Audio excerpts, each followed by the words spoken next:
Just can't find a comfortable headset. I mean, I've tried everything. Literally everything. Jeez, my brother. I got you. The HyperX Cloud 2 Wireless. Legendary comfort goes wireless. That is comfortable.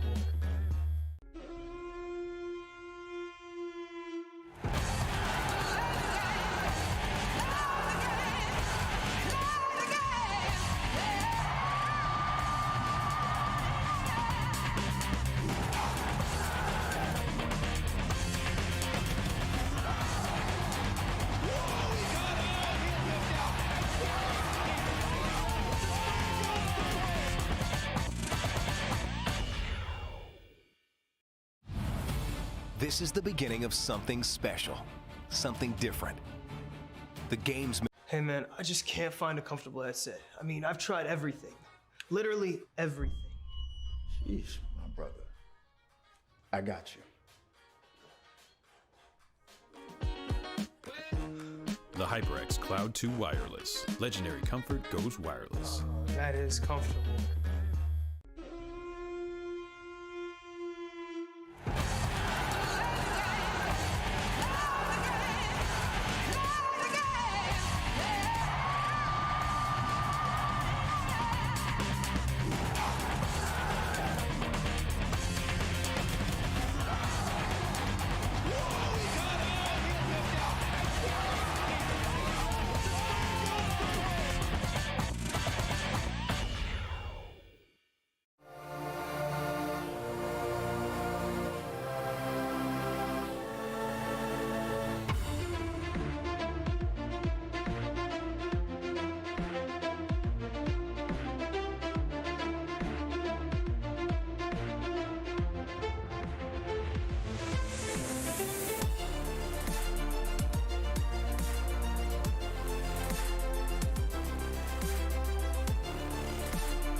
Welcome back, everybody, to the NECC here, Valorant Quarterfinals. It's playoff season, folks, and we're coming at you hot. Valorant may have started a little bit later today, but we still got a nice, pristine set of matches available for you. My name is Infernosis, joined here by fellow Always enjoy casting with him. But we've got a pretty good set of matches. Florida Atlantic versus CSUDH, the 2nd seed versus the 7th. I mean, we could see an upset here. There is a lot on the line, and from what we can gather statistically from the season before playoffs, 7-2 for Florida Atlantic. They did quite well for themselves. CSUDH, not the same situation. 3-6. They've lost more than they've won twofold. If that can give us anything, maybe it will. Maybe the map selection will. We went going to Ascent, Bind, and Haven. So those are some interesting maps for a lot of people. Sadly, no Icebox. I know Caleb said about that. I doubt you aren't, though, Scott. But once we get the match sorted up, I think we'll be able to discuss a lot more as to what's going on. And I'm pretty pumped for this. We just got to wait for some readies up because everyone's already in. Yeah, I'm really excited for this one. Obviously, this is the Champions Division, so this is the bottom bracket you're going to see. I mean, the winner of this one is going to be able to face off against Boise State and Sacramento State's team, the winner of that game. And, of course, Boise State's 3rd seed and the 6th seed is Sacramento State. Could this just be a tried and true Boise State wins, then Florida Atlantic wins, and it's just going to be the 2 and 3 facing off, or maybe 1 upset, maybe 2 upsets? Either way, I'm really excited for what we've got going forward into this. I'm really excited to see what's going to start. Our producer just dodged out for a second there, so you didn't actually hear what I said there initially. But when you take a look at the maps we're going to be seeing tonight, it's going to be Ascent. You're going to see Bind and Haven, just like you talked about, Fellow. I actually like Icebox when it's a very frag-centric style team, because it's a very TDM-styled map, which is weird to say. But, I mean, it really does fit into that. We take, talking about R6, it's like Coastline. The map needs to be reworked. It's not a good map, but it's fun to cast for and fun to watch because it's just so aggressive. So, we don't get to see that, unfortunately. Not all the time. Some people are very gung-ho about it, though. Some people really love that map, but not everyone, sadly. But I would agree. Icebox, it probably should get reworked because it shouldn't be that aggressive. It's still fun to watch, though. But going on this, predictions, you thinking anything as of right now? Because I'm still a little bit fluttered as to how I think this will go out. I'm kind of leaning towards Florida Atlantic, but I don't want to obviously just put all my money in one little space, Then I'll go CSUDH, because Riley, by the halfway point of one map, had 18 assists. And while he did have his teammate who managed to pop off and get basically everything, which I think was Ganbara. I think it was Ganbara. I think that's who it was at the time that did it. But I mean, they're gonna have a lot they got to pull out here. This is going to be 3 very action-packed maps. It's going to be very interesting to see whether or not Florida Atlantic just try and sweep it out and play their own game, or if CSUDH has really come to show up and really fight this one out. Yeah, I'm still kind of... Oh, well, you did mention how good Riley can be in a lot of situations. I mean, he did win Player of the Week twice in a row, like Caleb just told me. Thank you for that cool little pointer. But... Oh, 2 separate ones. Sorry. See, can't even hear today, let alone cast. It's been a rough evening, but it is nice to be back. And then along with quarterfinals, there's still going to be plenty of games to be played on the 22nd and also the 27th of this month. So maybe you'll see us again. Maybe not so much me, but Infernosis for sure, because he knows what he's doing around these parts. I do. Interesting. A lot of assumptions being made on my behalf here. We'll try and fit into that one. I'm really excited for this playoff season. This is when everything just, culminates right into the end. It's going to be everything leading up to this one point.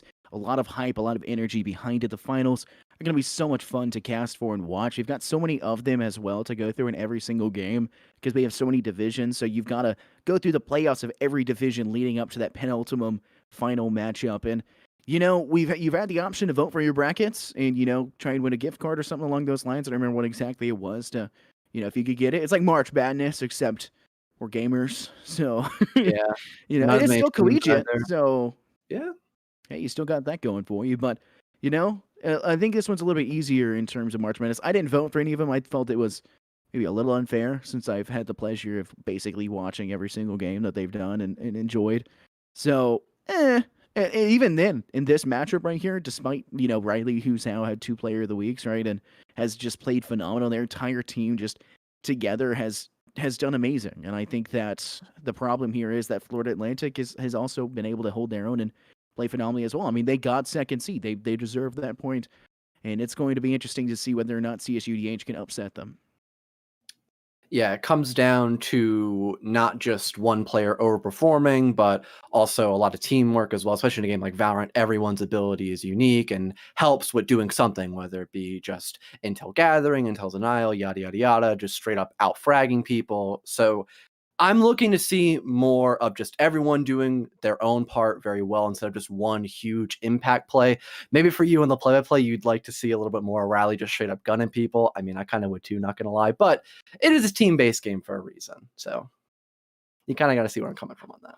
And for a map like Ascent, which is the one we're starting off on, you kind of have to have a lot of control of mid. You have to take control of that courtyard, and you got that courtyard alley that you can kind of walk across. We could see Vipers come through and pick that up because I know Viper Wall is very exceptionally well at clearing that off and court owning an entire section for yourself to cross a little bit more easily into Puppy. But I mean, it just kind of comes down to it. I mean, your go-to kind of operator that your agent that you're really looking for a lot of times is going to be Cypher. Can hold an entire objective alone, and we've seen that a lot. I know Riley really loves to bring out Sova, so that's another big thing to keep in mind. We're definitely going to be seeing Sovas. I mean, just I'm not going to see Sovas. And with Viper's buff, I mean, we should see Vipers. Maybe people don't feel comfortable. I'd love to see an Astra, honestly. I think Astra has a lot of utility on this map. She's only on every map because she's just so out there. But at the same time, she's exceptionally hard. She is the most difficult agent currently out there. There's a lot of work she has to put forward. There's a lot of things she has to do. It becomes a big difficulty about what you have to do and when to do it. And you have to think about that when you play and pick an operator or an agent like that. It kind of becomes a difficulty in its own account. And that goes with any agent either. Astra is just a really great example because people still haven't figured out how to use her, which is why you're not seeing her in the meta currently. But I think me and Scott can both agree that she's very strong put in the right hands, but there just aren't that many people that have mastered her yet. And that's completely fine. It's even taking people a lot of time to master other agents, Sova, a lot of great different angles you can place his recon arrows from, for example. There's still new places like that being figured out all the time, etc., etc. So hopefully next season we see more of her. And same thing goes for Viper. She's still in the meta right now. Maybe she'll get nerfed. I hope not, because she's made things incredibly exciting. We've seen her be able to allow plants to be done. Well, was I lagging there? Yeah. I'm not sure what's happening. A lot's going on today, isn't it? Yeah, it's fine now. Yeah. What's going on? Well, don't worry, guys. Don't worry. When we were supposed to cast earlier at 1 EST, working fine, internet perfect. Same thing at 3. Just no teams there to cast for, unfortunately. But nonetheless, every time in a call with Caleb, my internet just dies. He makes fun of me, and I'm like, I'm sorry, man. It's just out of my. What is going on? He's got to go kick his family or something, kick him off the internet or something. I don't know what's happening. We'll carry on until he gets himself fixed or something going along the lines. It's because he's trying. He's still trying. Someone was leaving. It's not working, fellow. I have, and there's. I don't even know. Fellow. You gotta.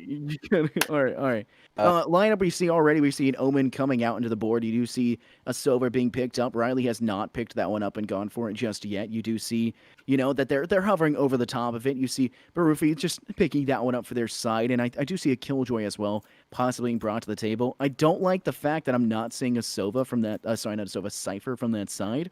We do see one for the opposing side as CSUDH, and I think that's a smart decision. I know for a fact that player can absolutely frag out on top of that, and the utility being able to defend an entire side alone is positive in its own account. So I think that not bringing that, even if you are Florida Atlantic and you don't like that style, you may succumb a little bit on the attack if you struggle against that.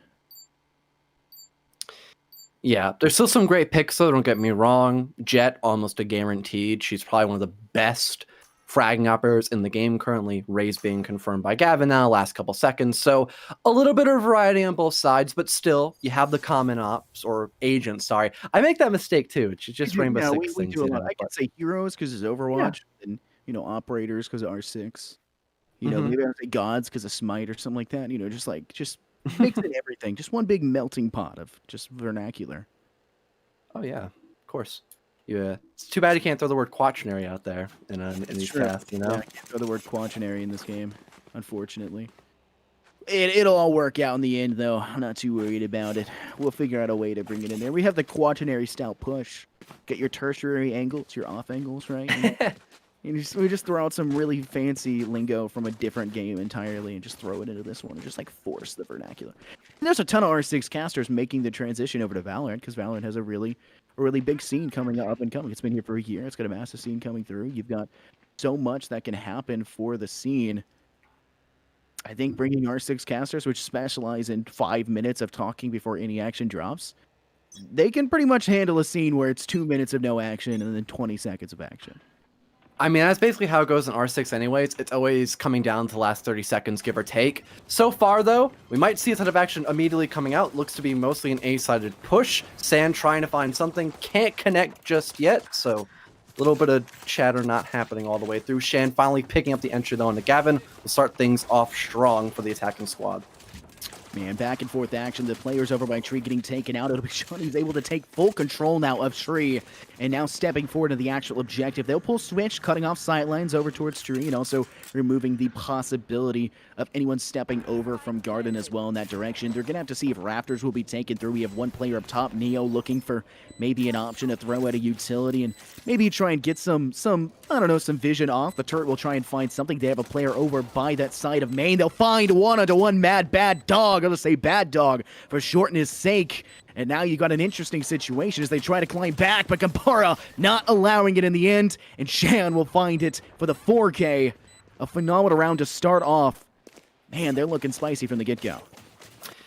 And I think the first round is always the most influential. You get so much more money. Now it's going to have to be another save round coming out for Florida Atlantic. Then they can fully buy in the third round.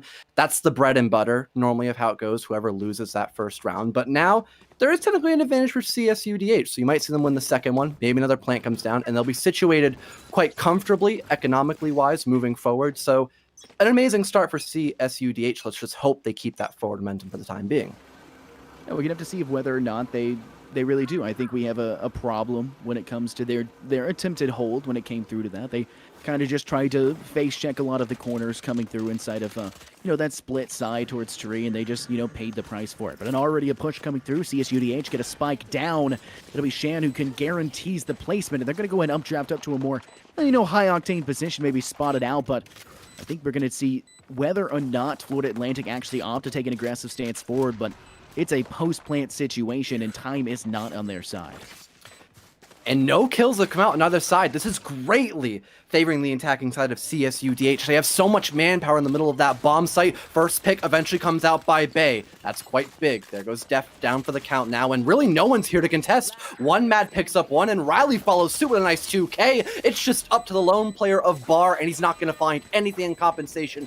Everyone remains alive to keep all of their weapons at hand, but now they're most likely going to have to go up against that full buy that I mentioned prior to that second round ending.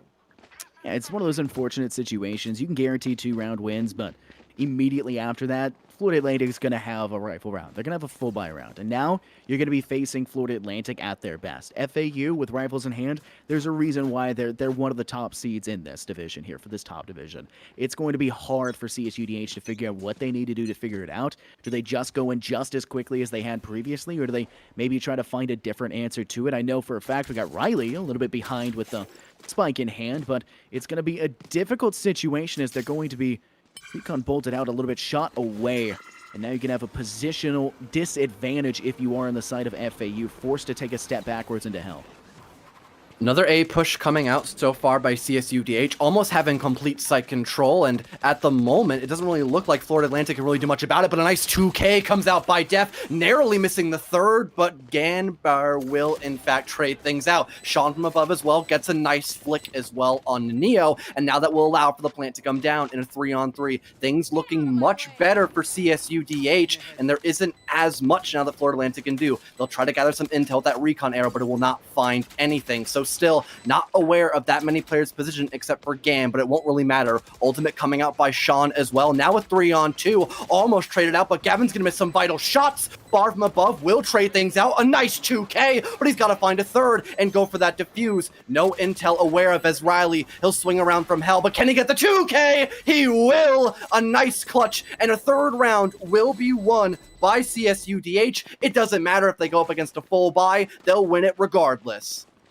Man, that is a phenomenal way to start that one off. Now, Riley, for the last time I had the pleasure of casting for Riley when they won Player of the Week, it was such an exceptional just match. And this is a Sint, the same map where they had 18 assists by, I believe, like round 10. Right? It was insane by all accounts. I mean, it was just unstoppable on the feed, and just nothing anyone could do could stop that. We're going to have to see a replication of that. We're going to have to see whether or not they can continue to show that level of play, or if that was just a one-off moment. But I definitely think Riley, who then later popped off on later maps and actually was top fragging for their side, if anyone can do it, Riley can. And they're already showing off immediately by top fragging in this match. Just only below Shan, who was devastating in Ascent last time we had. But we're already having kills drop on both sides. Barufi will be taken out, and as well, you're going to have BT felled in the other direction. And so now a 4v4, and CSUDH are kind of at a loss where they initially want to push. You've got one player over by B, and you've got the rest of your squad by A. There's not much time left for you to push, and now they know exactly where you're coming from. They still have a minute, but they've been much slower than previous rounds. Bay will ping things up, though, but they have no clue of Death's position. A great 3K with the Sheriff at hand, and Bar picks up a frag on Riley. It's now just a 1v3, and we might finally see CSUDH lose their first round. Bay, regardless, will still try to win this one out. The flash grenade, it won't find anything, but at least he was able to heal himself with that fireball early on. Has no clue of Bar's position. He'll go up for the wide swing, missing almost all of his shots, but Bar will miss his daggers as well. He now has to back up, but it's still a 1v3. Narrowly not going to be won. He tries to go for one on a Gavin, and it's not going to happen. Great cleanup. I mean, an exceptional job. CJ really just carrying. I think that's what that round was. They didn't turn to look inside pocket next to Switch, literally where Switch is on that A site. They pay the price for it. And when the name is definitely not CJ, well, they definitely were not looking there. And so CJ will punish them accordingly. And CSUDH now have a lot of questions that they need to have answered. That's not what you want to have in this situation. It's not what you want to, be felled to after 3 exceptional rounds back-to-back. Now you're in a situation where you can buy this round 100%, and the next round you may be a little bit slacking. Maybe you save the next round if you do lose this one out. You'll be able to buy if you do win, of course. But unfortunately, you don't have a lot of luxuries when it comes to a lot of pushes. And when you've got players like Neo sitting inside next to Pizza, you've got Still the hold coming over by CJ. They're going to run it back. It's not going to be able to find anything because CJ will deny it. But now this push coming over from A will be guaranteed, or at least the information will be guaranteed. So an A main push is not what CSUDH are really going to opt to. You can already see 3 rotating away, thinking to head to a different direction. The push mostly being denied for the time being. A minute now left on the clock, and we're seeing a small transition coming out by CSUDH. They want to go for this B-bomb site. Not working out the best for them. Now things are 4-on-4. So the man count is still pretty evened up, but that Hunter's Fury could change things. It'll miss one on the bar and the second arrow. He has a third left, so we can't guarantee a kill, but luckily, Ganbear will shut one down with the Vandal at hand. That can allow them to go for a plant, but they're actually switching things up. They're moving across the map a second time, now to the A bomb site, and it's working out against Florida Atlantic. They can get this spike put down in the last 30 seconds of the round and have more than enough map control to guarantee themselves a 4th round win on the board. They just have to win their gunfights. You've got yourself in a post-plant situation. You've got that man advantage right now, but you've got to worry about the recon bolts, got to worry about positioning, you've got to worry about this Raptor side most specifically, because with all 3 of them situated over there and 1 by window, it'll be difficult to step forward, but not difficult for CJ finding 2 into Baby and Shan. They'll find a 3rd in hell to BT, and now it's just Riley situated in a bad position, has to fight off 3 and cannot get it done. Barufi finds him in the end, and a guaranteed round victory now for the opposing side. They're going to guarantee it. FAU coming out on top for another round back-to-back. If only the Sova had his Hunter's Fury. Riley, That's exactly why you're going to save that Hunter's Fury when that plant comes down. It is so perfect for denial, and that could have guaranteed them another round win for themselves, but that's not going to happen. CJ with a nice set of frags coming out through that round. He'll pick things up 3-2 now. They're still a singular round behind, but they're in a much better position. We're seeing not really a buy coming out whatsoever by CSUDH. The only person who actually decided to buy a rifle is Shan. That's because he's been doing so well frag-wise. So this is not the best position so far for CSUDH, but hopefully they can bring it back for the economy later on. Man, I said their economy is going to be in shambles, and that it is. They You're are right. looking worse for wear. It is not looking hot. I mean, you're going to have players like CJ sitting up hot and pretty, but when you've got BT who's able to find Neo out in a very tough position over towards bottom mid, nice connection with, of course, the sniper rifle that is that pocket revolver. Nothing they can do about that. They're all forcing that by. They all want to keep that in pocket. No way that Sheriff is not going to show its high noon prowess this early, but with only one kill and now a couple of them kind of getting a little bit tagged out and, you know, 3 of them looking worse for wear, it's going to be a little difficult to decide how to push, especially when there's only 53 seconds on the clock. You got to dedicate yourself at this point in time. Doesn't really matter. They have the man advantage. Now a 4-on-3. Gavin trades things out onto Shan, but the site is currently in control of CSUDH. Cypher ability, that'll give away the positions of the defenders for Florida Atlantic. Great information being gathered, and that will confirm the plant now by Ganbear. This is actually a much better position now moving forward. They still have the man advantage and basically complete control of site. Gavin's going to try to contest Riley, but he's not going to connect the shots for the first one, nor the second swing. And now that smoke blocking his sight lines, impairing his vision, he really can't win this fight. The recon bolt will give great intel for one mad bad dog, but he's not going to be able to work off it. The showstopper comes out, not connecting a single bit, but Bad Dog will make up for his past mistakes, and through the smoke grenade, Riley picks up one with the Marshall, a thrifty round indeed, and it now goes 4-2, favoring CSUDH. Man, that's what makes Cypher so good. That cyber cage gives an audio cue when you step in and out of it. I mean, once you're in it, you're pretty much fine, I guess, to a certain degree, but when you're stuck on that edge like we saw they were right there, then you can just take your pot shots through it. You know pretty much to a good extent of where they are. You have a generalized idea. Take the shot, exactly what happened. We saw Bad Dog pop off and just disconnect every single person's lifeline from that round, and then let Riley just clean it up right there at the end. We haven't seen much from Bad Dog throughout this one, but that round was their time to show off. But they're going to have to continue that range. Shan looking for an opportunity with the Marshall up at top mid over towards bot, but is going to get caught out. A swinging shot from Gavin connects. And now it's a one-man disadvantage for CSUDH. They're going to have to decide how to push, and they've got 3 players. Now 2 players over by a site. Now 1. And they're, no, sorry, not 1. That was knocking out everybody. It's over. Good night. FAU ending that round flawlessly, not just there, but in about 35 seconds time. Devastating.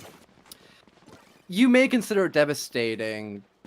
Yeah, no, it was definitely devastating. I'm not even going to try to counter-argue, Scott. That was a very fast and, like the game said, flawless round 1 coming up by Florida. They're still down by 1 round, but at least they position themselves comfortably. They have most of their ultimates, except for Bar and Gavin's ults, but they have plenty of different options to pick and choose from, so they could deny a push coming out by CSUDH quite easily, to be honest. Yeah, I think that, and the way that they are, I think the term is just sitting pretty, right? Yeah. They're looking good. They'll continue to look good throughout this one. It's just a matter of whether or not they can, you know, be shut down. And I think CSUDH did a good job with the first few rounds. They'll start off strong in this one as BT finds Gavin, but still with only a one-man advantage, and you do have to play a post lane behind Switch. The players on the opposing side of FU haven't rotated fast enough, but you do hear the Omen ultimate go off. He's going to try and step away from the shadows, but it'll be Bardation who finds Riley. And now the blades come out from Shan, maybe looking to punish towards Raptor, but this Killjoy ultimate will lock you down, and you've got to step away from this fight at this point in time.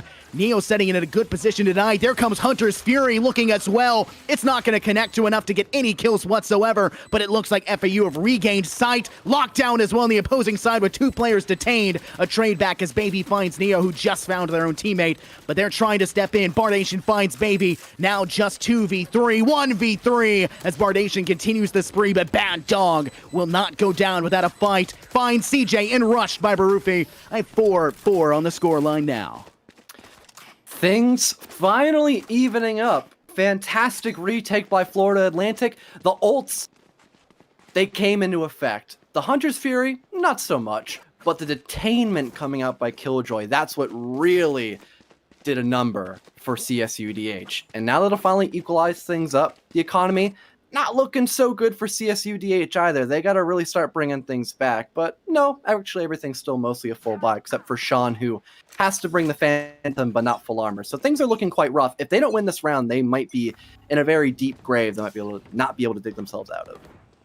Yeah, they're gonna need more than just a shovel at that point. They're gonna need some construction equipment, because it's gonna be another round, 2 rounds of basically soft buying with those sheriffs once again. I mean, it's going to be difficult for them to guarantee any amount of success if they get felled here in this round, and that's the exact opposite of what they're looking for. Now stepping over towards Tree, they're looking to step inside quite quickly, jumping already into the side. Shan getting in position to maybe contest a player in hell, but Bard finds Riley. A pick going early, and Neo hears the dash coming through, can't win the fight against Shan, and now this Raptors hold, really the only thing substantiated for this defense. FAU caught off guard, but he runs out of ammo. Shan out for the count, Gavin on the kill, and maybe getting caught out by the spy bolt, but it doesn't seem to matter. They've got themselves a man advantage post-plant scenario. Baby flashing out, gets caught off guard. CJ finds the kill, and now a 4v2, 4v1, because CJ cannot be stopped. Looking for it again, but Bard will steal the kill. BT out in another FAU round victory. Florida denying the aggression from CSUDH with their own aggression. It's masterful. Only losing one player, they're just racking up the money, and I really cannot say the same for CSUDH. I think you might be correct. The soft buy finally comes out because that's the only thing they can do right now. Spectres and Sheriffs across the board. This is not the greatest position for CSUDH, and I can only say the opposite right now for Florida Atlantic. Look at the economy right now. Just pull that up. It's booming. It's booming. They've got some major economic vibes going on right now. They are the complete opposite of down bad. There's nothing else you can describe CSUDH besides they. Yeah, we'll go with that. Absolutely. But I think there's an issue that just happens right now for CSUDH. They're buying judges, they're buying Mavericks. I mean, they're really, Marshals. They're buying a lot to try and keep themselves into it, but they're going to get completely denied. You did see that you had Blade come out and it gets completely devastated. Neo connects it with a Cybernade instead. You got BT, who's kind of in a forced position by Courtyard. This entire matchup right now is just trying to find 1 or 2 picks to pick up a gun and I guess maybe save or get the money off of it. But they're not finding anything, and FAU's punishing them accordingly. At least they'll have a little more money for next round, but like you said, they have to pick a kill at least onto somebody, and right now, it still hasn't happened. One gun engagement might occur between Bay and the Jet player, but he's only going to pick up one. It'll get traded out by Gavin, so no gun shall be picked up. They were able to get the singular frag, but it doesn't really matter. Gavin now with a third. Can he get the fourth? He won't. Riley will shut that down. Almost a second, but he misses the headshot, and Neo markets off it perfectly. A 6th round win coming up for Florida Atlantic as they bring their advantage up by 2 now. Man, what a great start that CSUDH had that has now just been completely returned right back to them. 3 back-to-back. They did lose 2 from FAU on a bit of a resurgence, but they took 1 right after.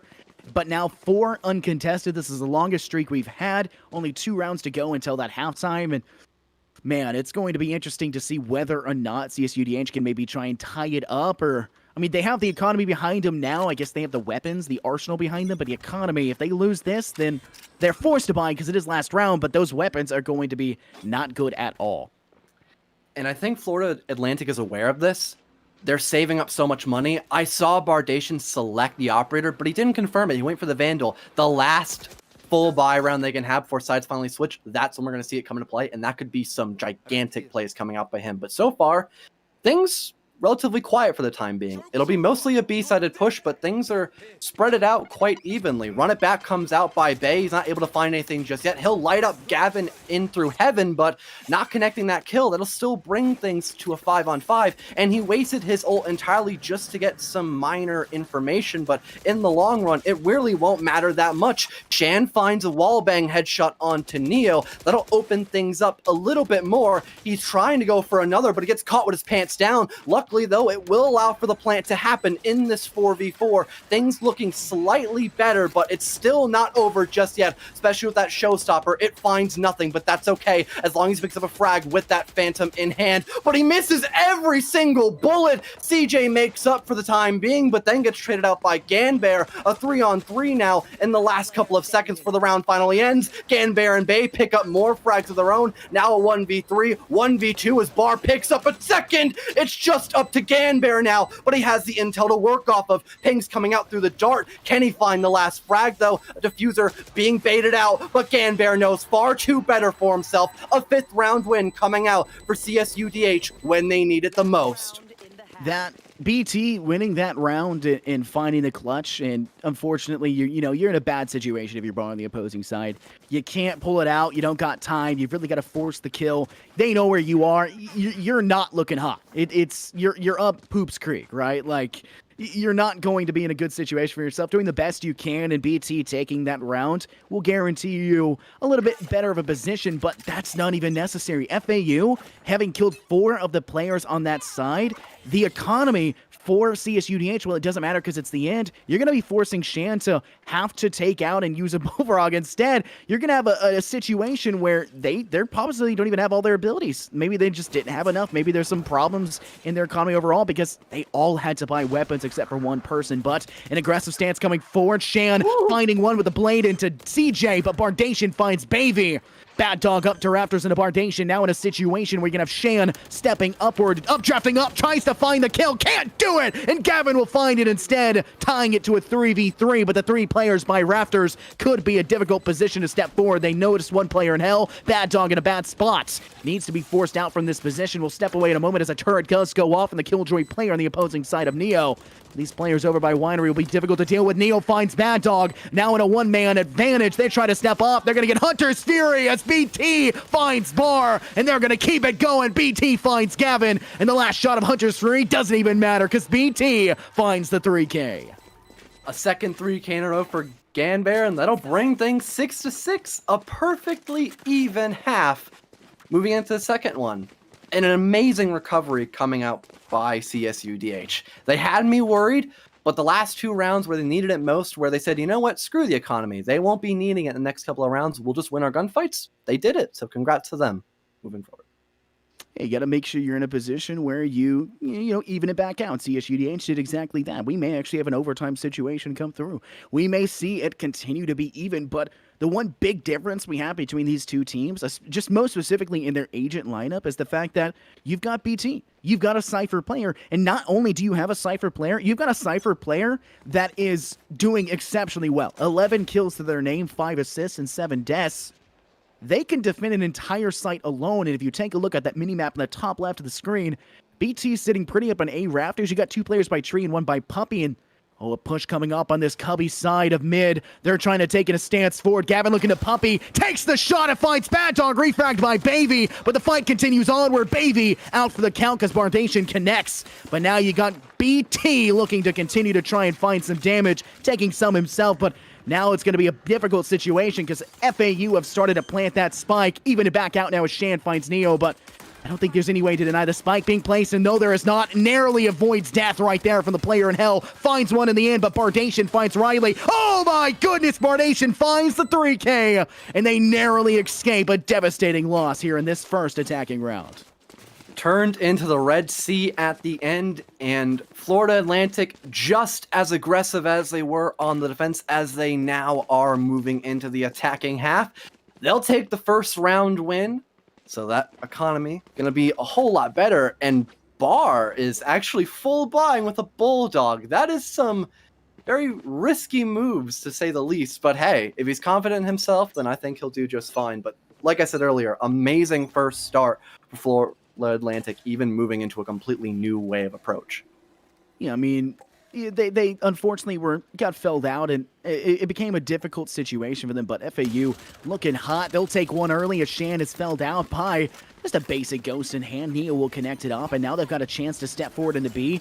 An interesting smoke fails. 2 right clicks from Riley, finds 2 into Gavin and Neo, but Bar in the refrag will make it so it's back to even. But now the players in CSUDH have to rotate back. They're not liking the position they're in, around down. They have an opportunity to come through. Flash now coming out. He'll swing it around to the corner, but now sitting behind the section of switch of boats. They know if players in boat house, players sitting on site, shot out BT's information removed from him. This catwalk play, Baby needs to find a play behind sight. Looks in, connects a shot, but it's not enough to kill, and Bardation will find another on a bad dog. It's Nust. BT left. Smoked out now. Now they're in a bad situation. Trying to figure out what to do as the Cloudburst remove their information, and CJ will remove their life. Once again, Florida Atlantic take 2 rounds back-to-back, but this is the position where CSUDH can buy out. That's the only great thing. Just barely enough money for Baby along with Ganbear, but at least they can still full buy. So they're going to be able to confidently go up against Florida Atlantic now. And in fact, their guns are looking a lot better. An Odin pick comes out by Rally, and he was definitely feeling himself last round with that nice 2K with the classic pistol at hand, and now he's rocking the Odin. The best thing to do is utilize that LMG along with his abilities like the recon arrow just to spray through almost any wall and try to find plenty of wall bangs. But in fact, it'll be the tag team coming out by Bay with the recon arrow to get the first frag, but Neo trades things out onto Baby. Now 4-on-4, minute 20 on the clock, still undecisive as to how this 14th or 15th round, will be played out. I mean, you seem to have put a lot of players over towards A main. They're getting themselves the orb, the ult orb, to try and increase that one out. Make sure you can secure that. You've got lockdown pretty soon to come up, and that could be a great way to deny any post plant or even just a plant scenario. Get yourself a secured section in. I know a great spot sitting inside B of B main. Plant that down. You basically secure everything. I think you only miss that northwest corner of Boathouse, and quite honestly, who needs that section? I mean, lockdown is a dirty ultimate ability and can be very much so abused into your standings. But Riley, kind of with a lack of information coming through from FAU, they're still trying to figure out where they are. CSUDH haven't found an answer because they haven't put any presence towards mid. They have no real sightlines on the mid. I think maybe we see BT, who no way can catch the information of the players coming across that catwalk side.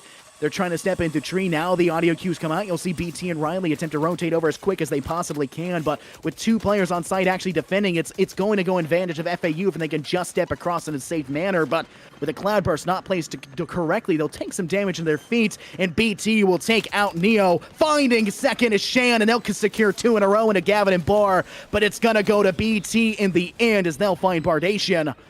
Finally, we see CSUDH make a bit of a resurgence here in a round where they can actually full buy.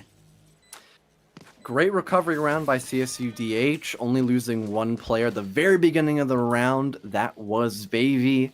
And now they're in a much better position, like you and I have now both said. I mean, they knew the jig was up. They're like, Florida Atlantic, they're going for some tricky stuff right now because we don't know where they are currently.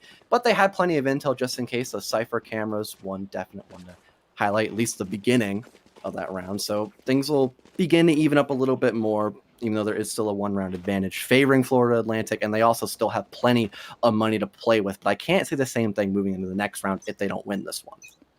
Yeah, Spy Cam's nutty. I mean, yeah. That's just really what it comes down to. And they're attempting to LMG straight through the wall. I mean, trying to abuse the fact that the Odin can shoot through it. Trying to maybe connect with a couple going through. Doesn't seem they'll find any success. And Gavin narrowly escaping death from Shan as they attempted to find the kill, but were unable to in the end. But it looks like FAU have managed to grab substantial control of this mid-section. A player on the opposing side of the wall will make things a little bit more difficult, but they've left Spike inside of B lobby. Opposing side of Octopus, but still inside B lobby, there is no 8-legged creature to watch over it. And they're going to have to go back to pick that one up. Still trying to figure out what to do. I like seeing FAU take things a little bit more methodically to think things through before they push in. I would agree, but then that also gives CSUDH a little bit of time to realize what entirely is going on, and what will be going on is roughly garden-sided push, or at least I should say cubby-sided push. My mistake, moving in towards tree right outside of garden. C4 comes out, that'll allow for the raised player of Gavin just to hop right on into sight, and Bardation able to cover it, but trades come out by both Bad Dog and the player up around him. The hell push being denied as well. The plant really can't be gone down. Gavin narrowly getting away with that pick onto Shan, and Neo picks up one with the Bulldog. The recon bolt will have the plant be confirmed by the intel, but it's not really going to be denied by the gun skills. Up until now, Riley and his buddy along by his side of Baby will allow for that defuse to come out, and now things are even up 8-8. Man. FAU. I really like seeing their strategies taking things slow, but like you said, CSUDH, it does give them the option to try and think things through a little bit more. And I think that one of the big things FAU is really wanting to rely on is the fact that, hey, we get one early pick, and then we decide where to go from there. But they're not finding that early pick. If they did, like we saw 2 rounds ago, they get refragged out. So really and truly, it's back even. You don't want to be away from it even. You want that player advantage to be able to step inside, because then you can kind of remove the option of them turtling up and anchoring in a way that gives them the advantage. Because defense typically does have an advantage in that aspect. But now FAU, who has been able to slow things down to their own liking, is forced to kind of, I guess, not be able to buy out. They've been getting screwed. They've been forcing in a way that they can't find the pick. They won't be given the option to find a kill early because CSUDH aren't giving them those angles. They're playing in offside, offshoot spots that they're not anticipating, and they're not dying because of it. But now, with FAU on an eco round, it's going to be a little bit more difficult. Really and truly, the only thing they've got to their name is a Blade Storm, and they already have it pumped out looking for a chance. We may see Lockdown come through as well. Yeah, Bardation has to pick up something with that ultimate ability, or it's just going to be a hopeless round, to say the least. And right now, he really can't do much. That smoke guarding him off perfectly. He can't really see through it. Owl Drone will ping him out for a slight moment there, and Riley trying to spray and pray through that smoke. Can't find anything just yet, but he'll try his luck with that shock dart. Not going to really connect with anything as well. A little bit of damage being done onto Bar, I believe it to be, but Shan finds the entry with that operator. He won't pick up a second, as Bar around the corner will shut him down with that Bulldog. Now equalizing, but we have Mad Bad around the corner, picks up a 3K with the Phantom at hand, making a 4th one as well. Massive plays by Mad Bad Dog, and he will completely shut out Florida Atlantic. Man, bad to the bone, Bad Dog is... What a great way. I was super scared seeing the opposing player of Bardation just stepping around that corner. You got Blade Storm up. I mean, it just takes one left click or, a right click to the head. I mean, oh, good night. That will devastate you. And they did not let it happen. I mean, just completely lopsided on the scoreboard. Bad Dog uncontested right outside of Garden, inside tree. Nothing they could do about it. That's exactly what you want to see if you're a CSUDH fan. And while they have now 3 rounds back-to-back, if they can make it 4, they'll tie just what FAU did to them on their opposing half. I think we could see a CSUDH take it again, but now with FAU with full rifles and full buy in their pockets, it's going to be more difficult. Things are technically evened on up. We're really going to have to see players like Shan, for example, pop off with that operator. It is a one-shot to the body or above, so he just has to be at the right place and the right time. And currently, he's repositioning up in towards heaven to try and do just that. Drone by the Owl for Bar. It will find a little bit of intel. They're going to try to push off of that now, but still quite slow. Florida Atlantic does not want to screw up this opportunity, because if they lose this again, their economy will pretty much be in shambles for another time now, the 7th one, might I add. Killjoy ultimate being thrown out along with Hunter's Fury. Dash by Bar will allow him to live for a moment longer. Ultimate's just coming out left and right, but really nothing has been done in that process. Now we're down to 30 seconds. Neo finds the entry in the last couple moments of this round, making things a 5-on-4, but the plant cannot be confirmed just yet. Things still looking rather glim for Florida up until now, as the plant is being confirmed, and Gavin finds a nice pick with that showstopper. 5-on-3 in the post plant. A difficult position to be in. Bavy up on top of this Raptors side with a little bit of support from their player of Shan, looking for maybe an operator kill off the start, but with these shock bolts coming through and all the information the opposing side, it was sure to be Gavin's 4K, but the shock bolt just completely removing that one out. Man, that's unfortunate if you are Gavin to not be able to secure that stat line, as you just saw Bad Dog do it the round before. But in the end, you'll ultimately win it out, tied back now 9-9. You did see CSUDH unable to tie that 4-round uncontested streak, and they'll be felled because of it. And now with this tie coming through, we're getting ever closer to possibly having ourselves an overtime situation for that nice, and I know everyone's favorite, infinite overtime possibility. A lot different from Rainbow, that's for sure. And although statistics did seem a little bit one-sided for the regular season, this is the most even matchup I've seen so far. And even more so now, a trade comes out for the seventh time. Bardation will eventually bring things back now to a 4-on-4 for his team. So still a completely undecisive round as of right now. We have Florida Atlantic going for a heavy B-sided push. There's a little bit of coverage from that, whether it be through the spy cams by Cypher or spy dart now going into Gavin's leg, but he'll pull it out almost immediately. But the jig is most surely up, so now we'll either see a rotation come out by Florida Atlantic or a full commit. And right now, it's looking like a rotate right into the hands of Shan. With that Phantom, he picks up one, but he won't be lucky enough for a second. Gavin will refrag. Now a 3-on-3, and things are looking a little bit rough so far for Florida Atlantic's attacking round. Yeah, 3-on-3 is not the situation you want to be in, especially for the style that FEU's been trying to bring to the table of finding the first pick and then playing off of it. It's not what you wanted. CSUDH have done a pretty good job of, coming at angles they weren't expecting, like we saw over by Cubby in that puppy dog position. They were able to find one, not even the one they wanted to initially kill. They just stepped into it.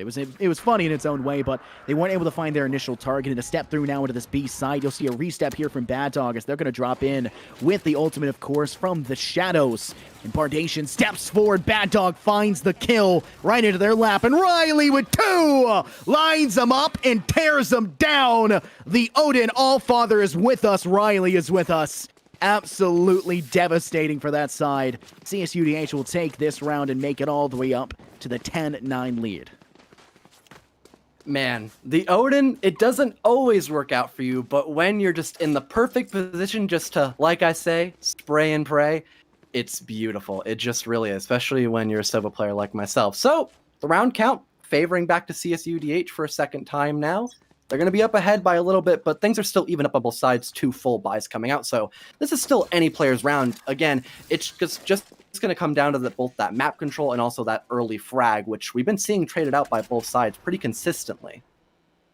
I think there's a bit of an issue now if you are FAU. You got to worry about time. You got to worry about positioning. A lot of this stuff hasn't been working out for you. You're going to have a very difficult position to push through as that cyber cage will give away your audio cue to step forward. BT now left basically alone inside Raptors. Has a little bit of support from the player behind, but they'll find a kill onto CJ. And now position known. We got both finding. It'll be Riley who cleans it up. Shan and Riley with a second. And BT flawlessly finishes off the round against Neo. Wow, CSUDH coming out strong, putting a just massive nail into the coffin that is FAU.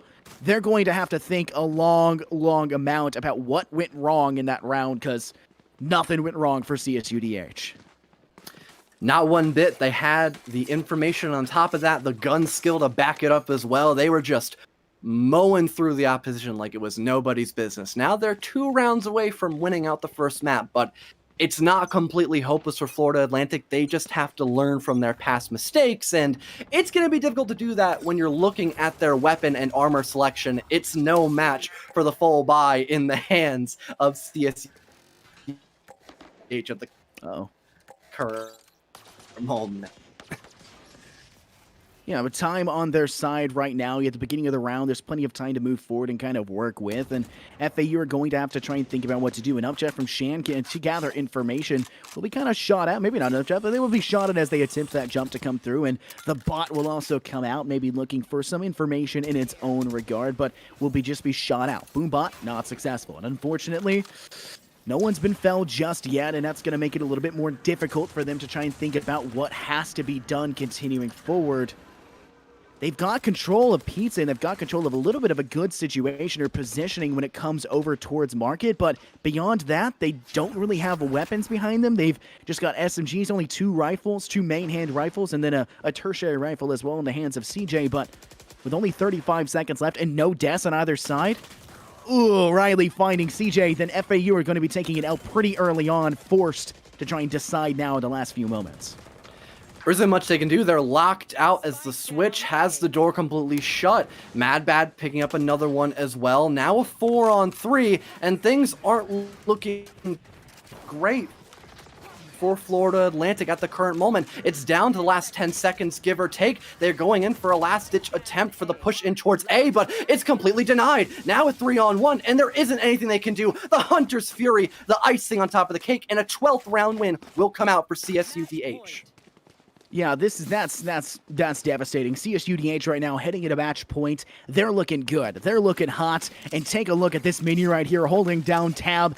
I mean, FAU got nothing. They've got no money, no business, and they're not getting anything handled. They've got to find a solution, and they're gonna have to find it with just not the right weapons in their pockets. I'm seeing a Guardian come out. That's not hot. I'm seeing an Ares have to come out. We're seeing a Phantom in the hands of Bardation, but really, with only Neo's Vandal in as a secondary, option of the rifle, it's just not hot for them. They're going to have to find something, and I think CSUDH have done a phenomenal job of denying that.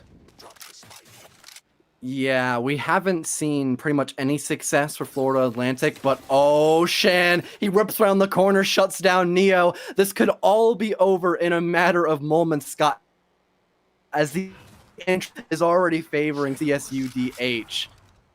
Yeah, starting off exceptionally strong right now. Just the aggressive stance. Shan just bulldozing their way forward and taking out the player.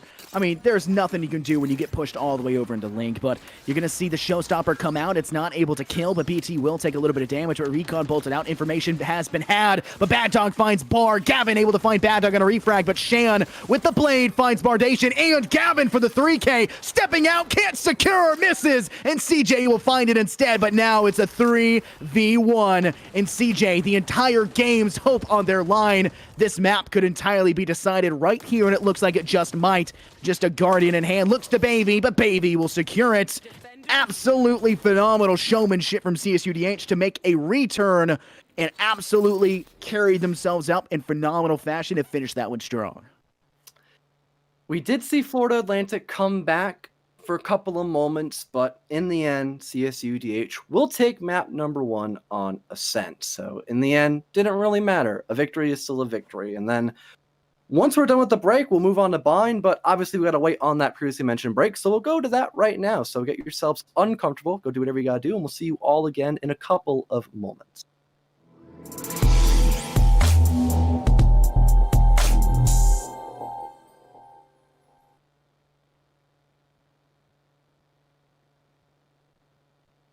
Hey man, I just can't find a comfortable headset. I mean, I've tried everything. Literally everything. Jeez, my brother. I got you.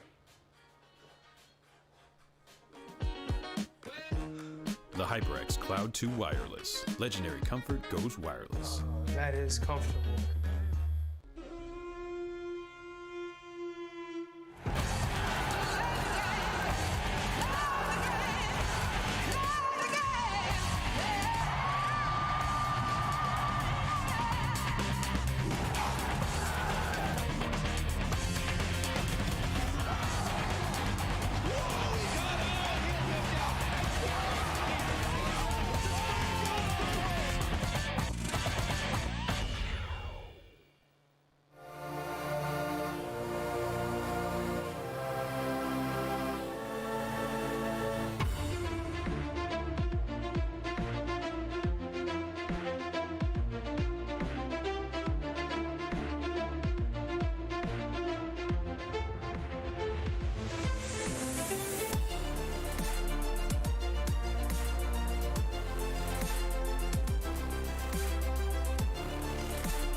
Welcome back, everybody, to the NECC. A phenomenal matchup right here between CSUDH and, of course, Florida Atlantic. And, fellow, we've had a bit of an upset right now coming through with FAU being the 2nd seed and CSUDH being 7th.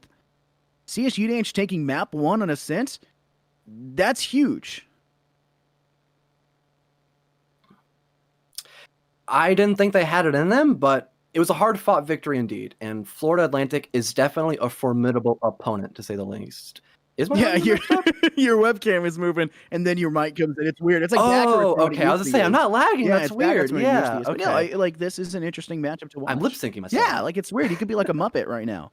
You're like, you guys. It's just like, It's funny, yeah. yeah, you're just Well, like, at least we find comedy out of my poor setup, so Yeah, that's good. yeah. That's good. I know I'm not laughing. I'm crying on the inside. yeah, it's fine. It's okay. You know, you can just move in with me. It'll be fine. We'll just like shove you in a corner somewhere.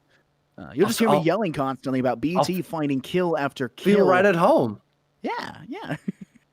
BT, though, went on an absolute rampage. I mean, finding kill after kill with an amazing amount of support we're seeing from Recon Bolts and Shock Darts from Riley as always. And, of course, we're seeing constant kills in the feed from Shan. There's nothing you can do to deny that. Nothing you can do to stop that. There is absolutely nothing that FAU could bring to the table beyond just shooting better. Right? Just click forehead. That's really what it comes down to. And FAU were just getting outgunned and outpositioned. But it was even up to a point. It's just like CSUDH put on the burners to really kind of cinch that last few rounds. And one thing that I loved seeing for CSUDH was how good they were able to counteract the aggression from Florida Atlantic when they were attacking. The Cypher and the Sova combination was a great example. Really had a special place in my heart because those are some of the best agents, in my personal opinion, at least for intel gathering. They're really the only quote-unquote true intel gatherers, I guess you could say. And they're going to hard select them a second time now. Riley on his very comfortable pick of Sova. He did great with just anything in general, to be honest. I can't even specify just because he was overall doing amazing. He wasn't getting along. Like you said, no, he was finishing up all the food on his plate in terms of the food being the players that he was just shutting down with any gun at hand. Let's talk about the Hunter's Furies that came through. Like, they found impact. Yeah, well, they did find impact. We saw one Hunter's Fury find 2 kills. I think that was a really big pivotal point for them. I think that was kind of like a mentality point. Even if it doesn't necessarily like beyond a point of just saying, hey, we're going to win this round because of that. But like mentally, you're like, oh my goodness, these dudes just got 360 bowed on, right? Like that's hurts, right? That's a pretty big point. And we're going to see a Viper come out here from Neo, and this is exactly what I did want to see on the last map. Viper's okay on this map. There are a lot of good walls you can place, especially when it comes to mid-sight. When you try to take up through mid, and you're trying to play it, be short, and there are some okay positionings for a wall, but when you can rotate so quickly in such a wider map and such a split with these teleport paths that come through, maybe it's not exactly what you're looking for. Maybe a Viper's not the play. I'm a little skeptical about it, but I do think it could work in the end. Yeah, she's definitely very helpful for when it comes to helping get the plant down, or obviously just denying sight lines, which is great in unison when you're going for those plants. So it is always a nice touch-up. I think we'll be seeing her in the meta a lot more when the time comes, but there's still plenty of comfort picks that might outweigh that. For example, the Cypher and Sova combination, because it's still really prominent in this meta. Yeah, I think that one big thing to keep in mind right now is the fact that Viper, who wasn't really in the meta for a long period of time and kind of has made that resurgence because of the buffs that came through, you kind of have to keep a watchful eye out for what is going to work and what isn't going to work. You do see it getting placed over from the side of Hookah, just trying to cut off that split push that's going to come through. You also have an option for these nades from Shan to try and find impact throughout inside of Hookah, but with this wall coming up from Viper, they're able to buy themselves long enough time to secure themselves a substantial position and deny the opposing side that same position.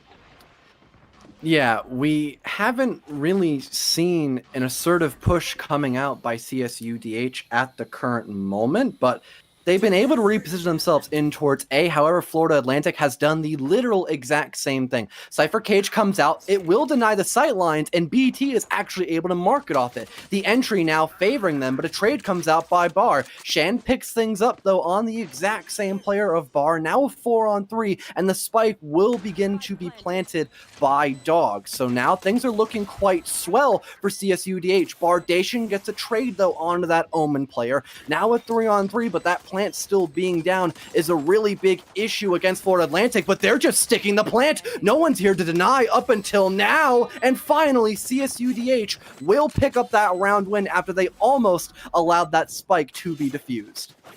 Man, FAU just kind of being really confident, I guess is the word. They managed to put themselves in a situation where Neo was like, do I stick it? Do I not stick it? They got to the halfway point. They're like, do I want to stay with it? Do I hop off of it? I genuinely think if they had stayed on it, it probably could have worked. I genuinely think that it could have been a positional advantage for it. Maybe if they had Poison Cloud, drop that down and maybe stand inside. I mean, I don't know what exactly they brought to the table, had what they were willing to spend their money on and go for it, but I think ultimately CSUDH just were able to put in a situation where they could deny and also be denied, but they managed to deny the defuse. They stepped up, planted, and put themselves in a more advantageous position, which ultimately will win the round. But a shorty around the corner taken out now as Baby finds CJ, but Gavin had managed to find BT elsewhere. That's not a good situation to be in, and now you've got a player on the flank. Gavin could be rotating back around to the side of Showers on A. But this player inside Vent now. Baby steps inwards, finds a shot, barely avoiding the death from Neo. And now has the option to heal inside of their wall. And of course, the molly on the ground. But Phoenix players know this is not the situation you want to be in. You're able to bring yourself up to 100 HP, but you have none of this utility available now to cut off sightlines. You just have the flashes looking for an option. Blows it out. Bardation will be blinded, but a right click will find Baby. And now a 2v3, an attempted replant now from FAU as it's a post-plant. Will not be able to go anywhere. Shan finds Bardation. Bar just looks to try and find an exit frag. It's the best thing you can really do here. I mean, next round you get to fully buy out all of your players along with you. Your team has died on out, TP being used, and he'll just run right into the bomb itself. He's accepting his death quite righteously, so a second round win comes out for CSUDH. Great job, but like I said earlier, they now have to stare into that looming pit of a full buy that they're going up against, so it won't be that enjoyable, to say the least. Yeah, I mean, there's a lot you've got to work on, right?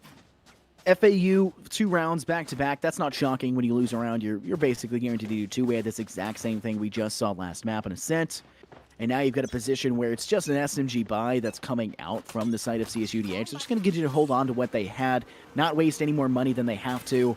But FAU bringing the big guns, they've got it out in big stock right now as they've got all rifles in pockets. But if CSUDH can pull off a miracle and win this round, then that is the nail in the coffin for FAU because their economy will not recover in a very long time.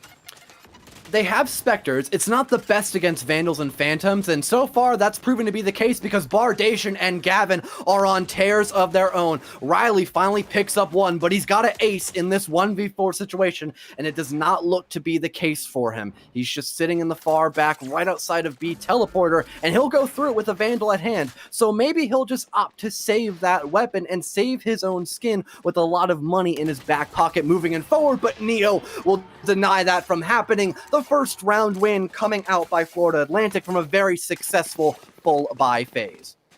Yeah, now you get to see CSUDH. You know, you take that loss. That's a loss, right? I mean, most teams are just going to be like, okay, well, yeah, yikes. I mean, that's really what it comes down to. It kind of hurts to take an L, but you've got to take it on the chin. Nothing you can do about it. And so they'll take it, be able to full buy out in return. And now you've got a position, if you are FAU, where you can lose this next one as well and still be able to buy out and have a good time, but now it's do or die for CSUDH's economy. They're looking worse for rare. 100s and 300s in pocket for the rest of them.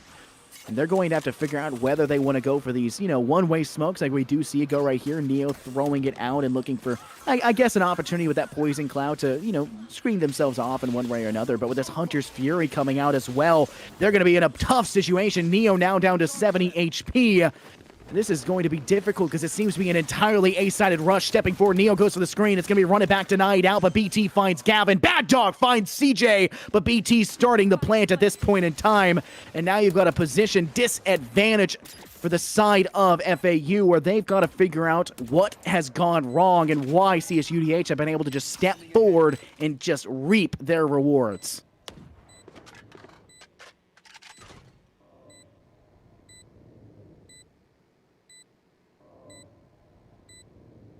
Time not on the side right now. I mean, it's a post-plant scenario right now, FAU. You've got to decide if you're going to full save or step away. They're going to save. So now rotating back through defender-sided spawn, they've got to figure out what is going on for themselves and stay away from that position. But I think they've got themselves a safety net. No players for the opposing side of CSUDH are going to try and push that one out. A flawless victory for them, despite the fact they did not kill all three. But now with money and guns on their side, and FAU having money to buy the extra guns, because they do have 2 players in the ability to hand them off, FAU sitting quite pretty still, but they are down by 2 rounds.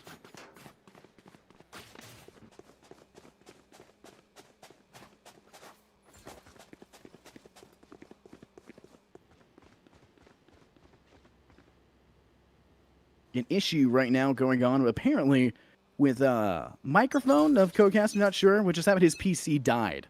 So that's unfortunate. It's fine. We'll get him right back into it. He'll be right back. He's probably messing with his phone to figure that one out. But a push now coming up through B short. They're going to be taking an aggressive stance towards window. CSUDH looking for maybe an opportunity to punish Bardation. Almost caught out, but we'll be able to survive just barely. And Shan and a big leap pack over.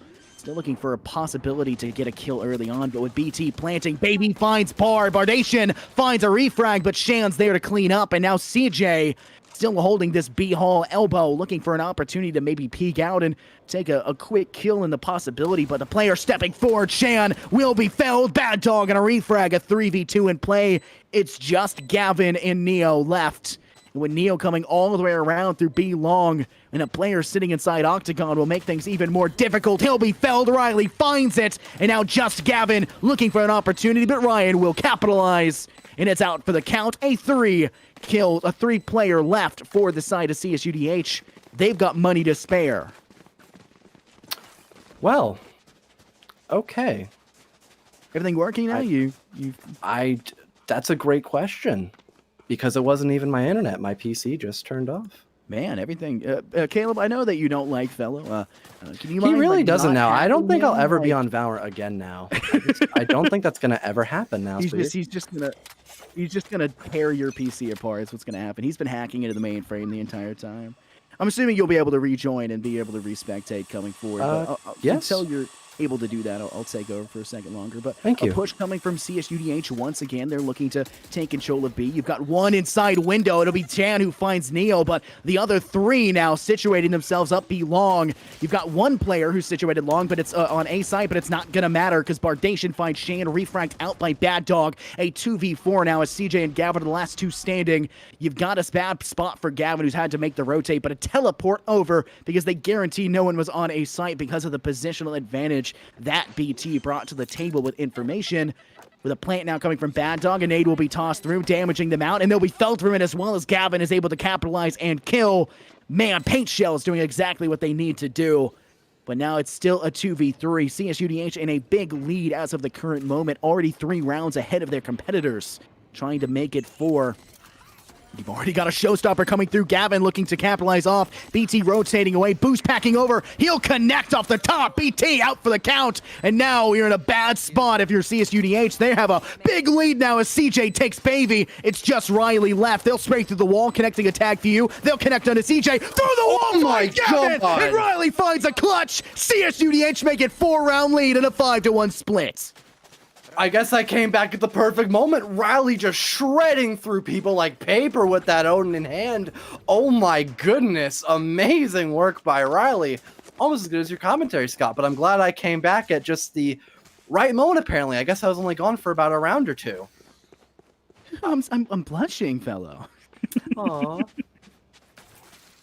And I'm never doing that as again. red and almost as red as the flames inside of my computer right now. Yeah, apparently. You know that video where somebody's like, It was like, I'm playing Minecraft in 4K, and then he like looks down and goes, oh no, and then the computer just explodes, right? Yes. That's Fella's Me. PC right now. He speaks one word about Valorant and goes, oh, blast pack, ooh, run it back, and then it just explodes. There's nothing else for it. But Shan, unfortunately missing the showstopper. No chance for that one to be able to connect as it just goes over the top through that window of B. And now you've got no positional lead. You're down bad with missing an ult. And while you do still have 2 ults in hand for your side, they've also got the same ult and Omen from the shadows to teleport. And you've lost the other ult. BT gets fragged out over on A side, stepping out of showers. Gavin will secure the kill. And meanwhile, a paint can will damage CJ. They'll be able to teleport out just in time. And now they're still sitting pretty on this B site. Oh, Neo around the corner. The fire is perfect coverage, but he can't get a second. Sean will trade out. 3-on-4 now, but it'll be evened up a second time. Bardation gets 1 with the Phantom at hand. A nice headshot onto Riley. A huge, impactful player from the last round. And CJ with a wallbang on his doppelganger of Mad Bad Dog. It's just a 1v3 now. All up to Shan from behind. CJ is aware, but he loses the gunfight. Now a 1v2. This could be winnable. He finds the 2K, but he can't find another to get a 4th in total. Finally, Florida Atlantic see some success on the map of Bind as they win their 2nd round. Man, I'm telling you right now, you may be unlucky, but no team was as unlucky as Florida Atlantic have been in the last 3. I mean, it's just been Riley's show, right? That's what we've been consistently saying. And Shan's trying to say, hey, I'm still here too. I was obviously here in a Ascent, but I'm still here too, but they just were unable to. And so unable to find the 4K to clutch it back out. A phenomenal 3K came through, but that last player denying it. And so now you've got a situation. You're back to that 3-round disadvantage, but CSUDH still have the lead quite handily. And they're looking to try and continue to punish off. Look at how low they're taking that cam down. They're really going that, but a Hunter comes out, the fury of 1,000 Hunters. They'll try to be able to take some damage off. They will deal a little bit, but in a bad timing, Baby steps out and Gavin secures. Bardation looking for a chance as well, but it'll be Bar to find BT on their own Hunter's Fury. But it goes in both directions because Shan finds one, refragged by Bard, and Bad Dog now finds CJ. They're at a 1-man disadvantage, stepping through, finding Bard, and now a 2v2 tied back. It's just Bar and Neo on the side of FAU on a flank side. Neo finds through boxes, and Riley's out for the count. Bad Dog has to show they can do it too. Sees one player hop across. Now information has been gathered. Neo will not even peek the whole way and finds Bad Dog. FAU are trying their best to bring this one back to their side. Even Riley was impressed by that marksmanship from Neo. He's so young, indeed he is. You can tell he's taking all the G Fuel he can get his dirty little hands on. And now Florida Atlantic, they're pulling themselves a little bit closer to evening things up. They're still behind by 2 rounds, but things aren't looking as good as they were a couple of months ago for CSUDH. I don't know why I messed up their names the last moment there. They don't have as much money as they did a while ago, and they're going to end up paying the price in terms of Riley cannot fully buy, technically, he has that Spectre in his hand, but they'll still try to show the exact same aggression that they have been before, almost a full commit, moving into Garden in towards that B bomb site. Yeah, and you're seeing them still attempting to head towards B. You're not seeing BT rotate over and play in a position to play over towards A showers. Instead, they're all opting to step forward. You get a Viper ultimate come out. The Viper's pit really trying to bite them in the rear, but a player sitting inside pocket not paying attention. Shane will pay the price as Neo connects. They'll find a second on top to BT. Now stepping inside of their own ultimate. This pit really is the pit of doom for the CSUDH side. They're trying to step out right now to the octagon, and they'll be felled in the process. Bad Dog finds Neo, and now the Viper's pit will drop as well with no one there to keep it going. Baby, Bad Dog, and of course the player of Riley, the last 3 standing for the side. They need to capitalize in this position. I think a lot of the players on the Florida Atlantic side have thought that they rotated. There's just 2 sitting on this B side. This could go in favor of CSUDH still. They just have to pick their gunfights at just the right moment. That recon arrow will try to gather some intel. It'll be shot out, though. Doesn't really matter. Riley wins his gunfight against his clone of Bar. Nice flick, though, comes out by Bardation. He'll pick up a second, dashes around the corner. Perfect movement comes out, and it pays off fully. A 3K for Bardation as he completely denies the push by CSUDH. And now things are getting closer and closer to a possibility of 5-5. Man, the more I see Bardation play, the more this really does feel like a Bardation nation. I mean, everything just lining up for them. I mean, how can you not root for a player that is just so spectacular in cleaning up those 3 kills and just, being able to just go away, just tailwind out of it and turn around and still be able to connect and find a kill against a player like Riley, who we all know has been playing spectacularly so far, but good night. I mean, FAU have managed to bring it now to a 1-round disadvantage, trying to go all the way through. They'll jetpack through 2, but Neo finds it into Shan, and the boom bot won't matter in the end. It'll be a difficult position as Neo is forced to jump over the flames on the ground, but BT's connecting with the Sheriff into Gavin through a wall and a headshot. They're going to try to continue the rain, but Bayv will be felled despite the wall being up. Neo connects with yet another. BT! Oh my god, Neo connects with a third! This could be a possible 4K, but Bad Dog all the way in showers will more than likely not be felled by Neo in the process. Riley looking for a possible hunt. Neo does find the 4K, but it's ripped away from the ace as Bardation finds the Bad Dog player on ace sites. Neo out for blood right now. He's following in his big brother's footsteps of Bardation, and right now, Florida Atlantic, they are on a tear. They finally even things up, but now that we've seen a couple of semi-saves and save rounds coming out by CSUDH, they're able to fully buy to try to counteract the aggression and denials coming out by Florida Atlantic. The only problem is, if they don't win this round, they're going to be in shambles. At least their economy will be, not just their round count. Man, I mean, think about the mentality at this point in time. God. You're up like 4 rounds initially. You're up at one point in time, you're up by 4 rounds, and it's just ripped away from you. And now they've gone 4 rounds back to back to tie it back up. And while you do lose a player, Shan, early on, Bad Dog will get a consolation kill to Bardation from Showers right outside of that A teleport pad. But ultimately, it's still the 4v4, but you've got Riley with an LMG looking for maybe a more close-range encounter. We know that Riley really likes to enjoy that with a wallbang potential, but they need to get themselves more likely over towards Showers to go for that same wallbang we've seen inside that default plant by boxes. Gavin taking a lick of damage, narrowly escaping death from BT, but will toss the paint can out, trying to deal some more damage, but BT swings and finds the kill. And now you've got a Cypher ultimate as well coming to maybe find that neural theft and location as Deft looks to take a teleport away to save their lives, coming all the way back up to heaven. Oh, that could possibly counteract it. CJ cannot anymore peek in towards heaven. Both the fireball and the smoke by Omen will deny him completely. He'll finally be able to reposition himself just a little bit, though, as both of those abilities have now gone away. But the plant coming down, heavily favoring CSUDH. They also have the man count, so they can play a little bit more passive than anticipated for Florida Atlantic, and they're doing just that. A stun could come out by Bayv, but he is just waiting for the perfect moment to strike, and there's very little time left on the side of the defenders of Florida Atlantic. Trade comes out by Bayv, that man advantage being a huge factor of this round. Bar will get one, but he can't find any more for the timer ticks down. There's no time left for him to defuse. It's almost a win, but at least he'll find one in compensation onto Riley, and finally CSUDH will reclaim their round advantage into the final first half round. I want to take a look over here at the ultimates currently available for both sides. You've got 3 on the side of CSUDH, and you got that Hunter's Fury. You've got the ability of a Showstopper. You've got yourself the ability to, kind of teleport away, go from the shadows, but on the opposing side, they've got From the Shadows, they've got Showstopper, they've got Viper's Pit, which will entirely lock down that objective, and they've got Bladestorm left. They've got so much damaging utility on their side, and the ability to completely deny an entire objective. This is more than likely going to be tied 6-6. That's my guess coming into this, just based off of ult utility that can come through. Neo popping out this Viper's Pit pretty early on. They're going to take full control of Showers, no chance for them to step inwards, and that's kind of that breeding grounds of Bad Dog. That's kind of that breeding grounds on the CSUDH side as they put BT over there as well. With that Viper's Pit down, they're going to have to pick an entirely different direction to come from. Riley going for that Hunter's Fury. He'll light up Neo to half health, but can he get the confirmed kill? He will not.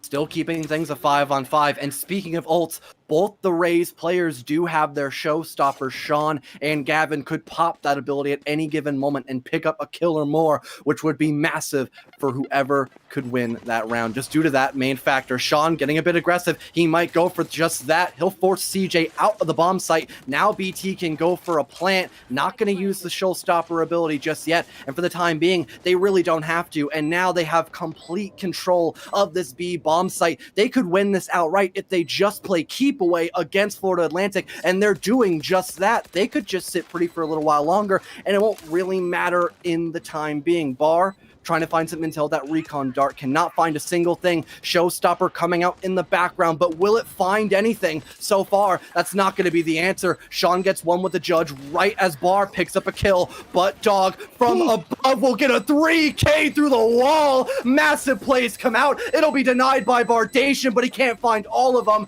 Bay will end off the 12th round as a successful one for CSUDH moving into the second half. What the heck did we just watch? A nice dog. 3K by Dog. Bad dog. So one beautiful. person, one guy, one single person break through the bottom of window of B and connected to 2. Oh my goodness, you cannot ask for a more just gorgeous, miraculous play. I think they had that one initially. I think they had that one in the bag no matter what. Like you said, they just had to bide their time. I even think that we still had sorry, my brain right now. I still think we had Showstopper in hand for the side of CSUDH. I do still think that was up.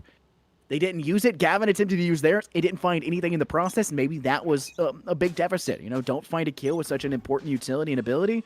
That could probably be a very large negative for them. But with this sides now switching, will we see a replication of what we saw every single time so far, where it's 2 rounds and then 1 returned? Or will we finally see some back and forth action in these early stages?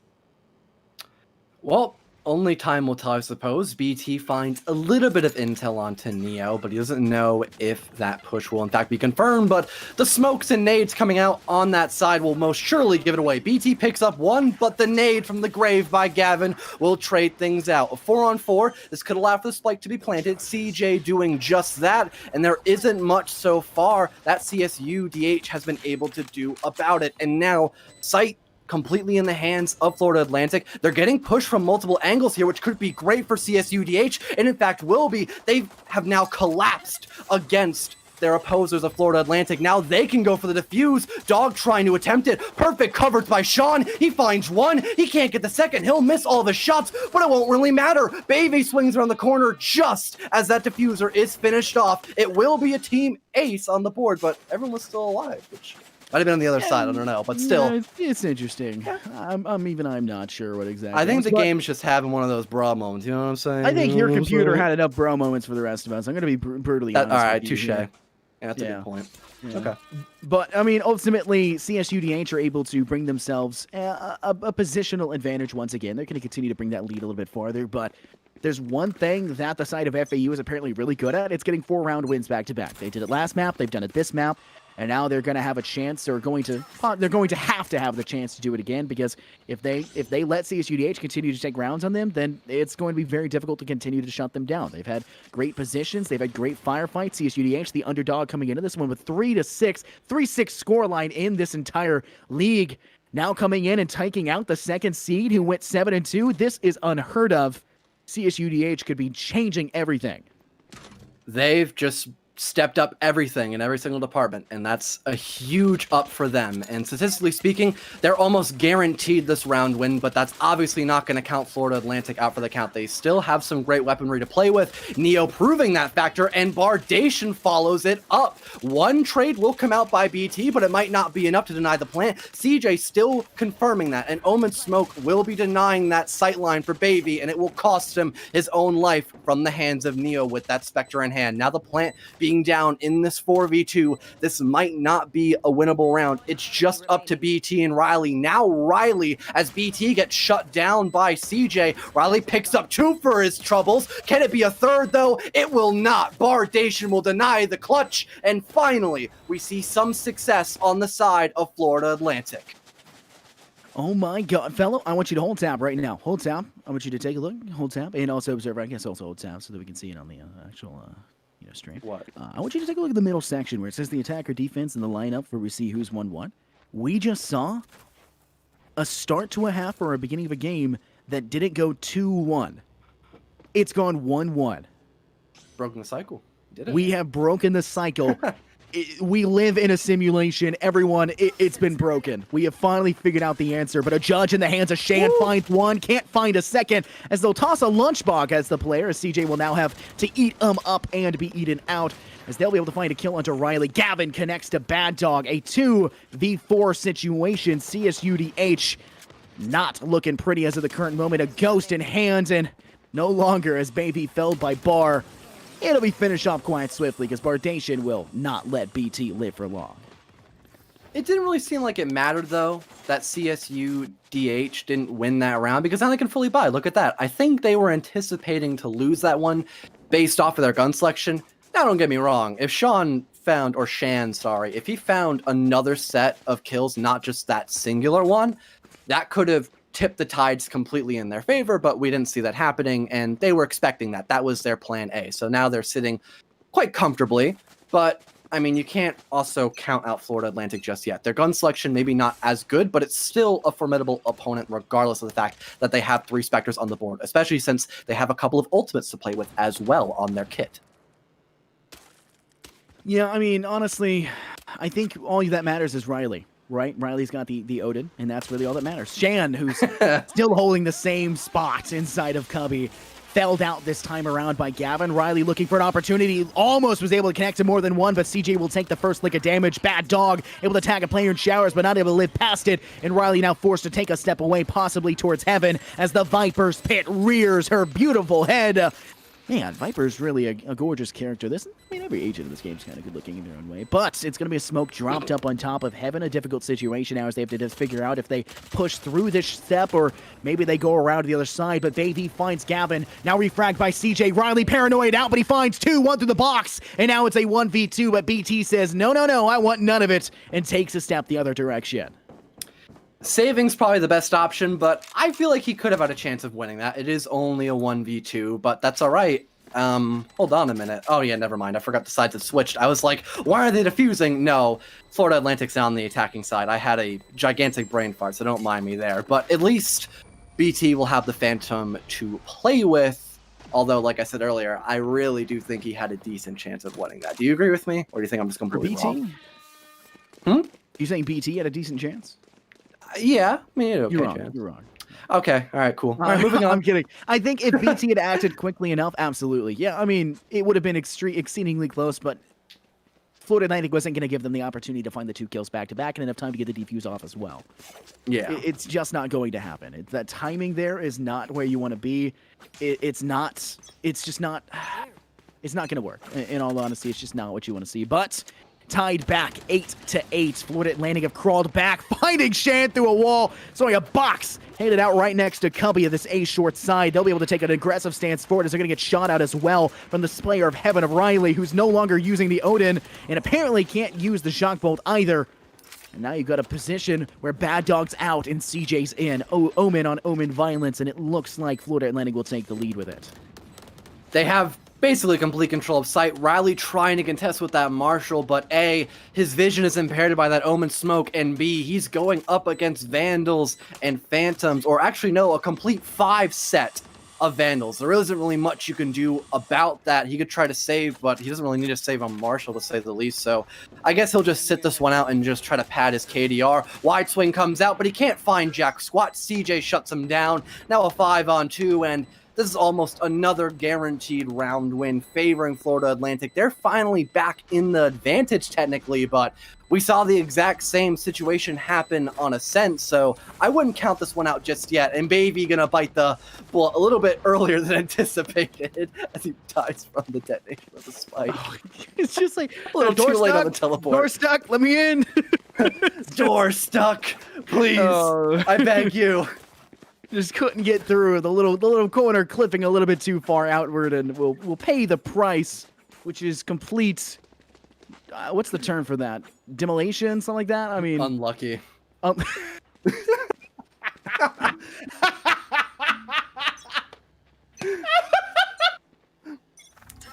was good. That was a good line. That was funny. Oh my goodness, I don't know how to. Oh, you're showing me up. I mean, my internet showing you up and my computer showing you up. But you're showing me up comedically, that is. Yeah, I can do dad jokes. I'm always prepared for our wit between one another, and I guess nothing much has really changed. Neo, again, almost finding the opening pick, but he stops spraying, he potatoes, and Shan markets all of it perfectly. What just happened, Neo? That was your moment right there. We caught you dirty in 4K, and your team's now going to have to pay the price of it. Great recovery by CSUDH. Let's just hope they can keep that forward momentum moving on to deny this A-sided push. With that one-man lead, I mean, you've got yourself in a position, if you are CSUDH, to maybe kind of act on it. You got a bad position where you got two players coming through showers. You've got two players sitting inside of that A short towards Cubby, and they're trying to put themselves forward. You do see that dark coming out, cover coming out for the Omen player. Showstopper coming out from Gavin, looking to maybe capitalize. Will just fire it off, not able to connect to anything. Fully blind as their retina's just taken out for the count, but CJ will begin the plant and default over by that RV position, and a shot boat comes through, but it doesn't seem to deal any damage in the process either. But a 5v4 retake position. BT narrowly escaping death, and Shan finds CJ. It's going to be a showstopper return, but it's not going to be even shots as Gavin and Barufi find Shan and BT. Riley finds Gavin, now a 3v1. It's just Bar sitting inside showers, being flamed out now, and Baby looking to maybe rush through. Hunter's Fury out for the counts. They're going to be a wasted ult in that position. Great job from CSUDH, not just to win the round off of it, but also to bait out so many of the ultimates for that Florida Atlantic side.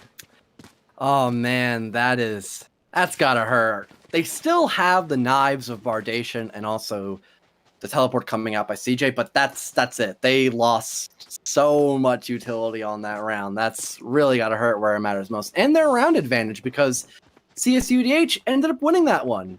Oh, that's rough. That is that's down bad, what the kids would call it.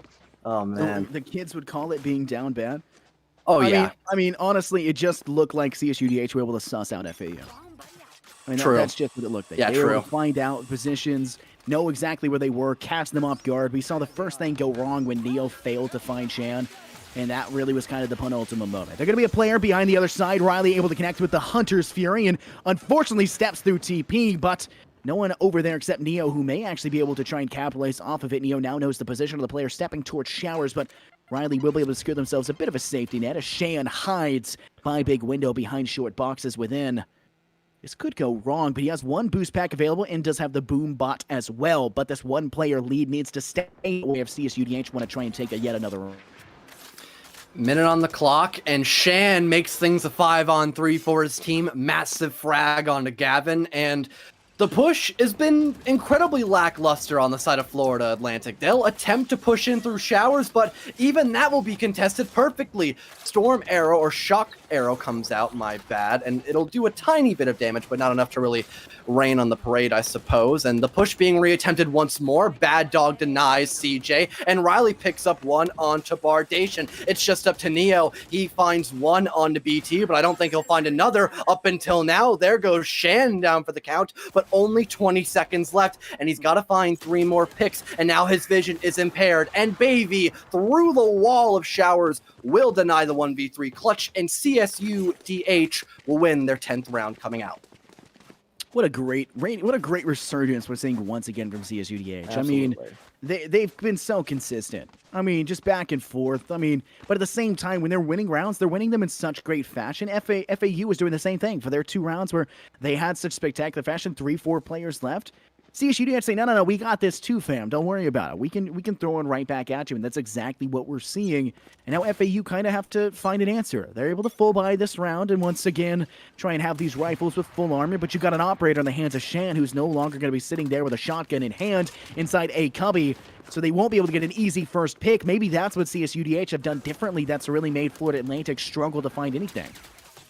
I'm surprised how aggressive Shan's playing with this operator, because that's a $5,000 weapon. If you die with that in your hands, that's gotta hurt. But I guess the aggression is currently key, because Gavin's gonna do just that with the Phantom, and it works out for him on O'Reilly. Gavin now with a second. He grenade kills Bad Dog, and Shan right outside of showers picks up one with that previously mentioned operator. He'll trade things out for the Vandal. Close quarters gun engagement. It works out perfectly. The spike is down, but things are evened up now, 3-3. Shan with a 3K now, 3-on-2 with the showstopper, almost a 4th, but Baby will shut it down. Bardation Bardation from behind, though, right outside of U-Haul, gets a 2K for himself. Now we're back in a 1v1, but the grenade by Shan of 4K will in fact happen. The ace will be denied, but it doesn't really matter. He'll go back into showers to pick up that operator, and he has more than enough time to defuse that spike. Now, an 11th round will be had for CSUDH. Impressive plays by the lone Rays player of Shan.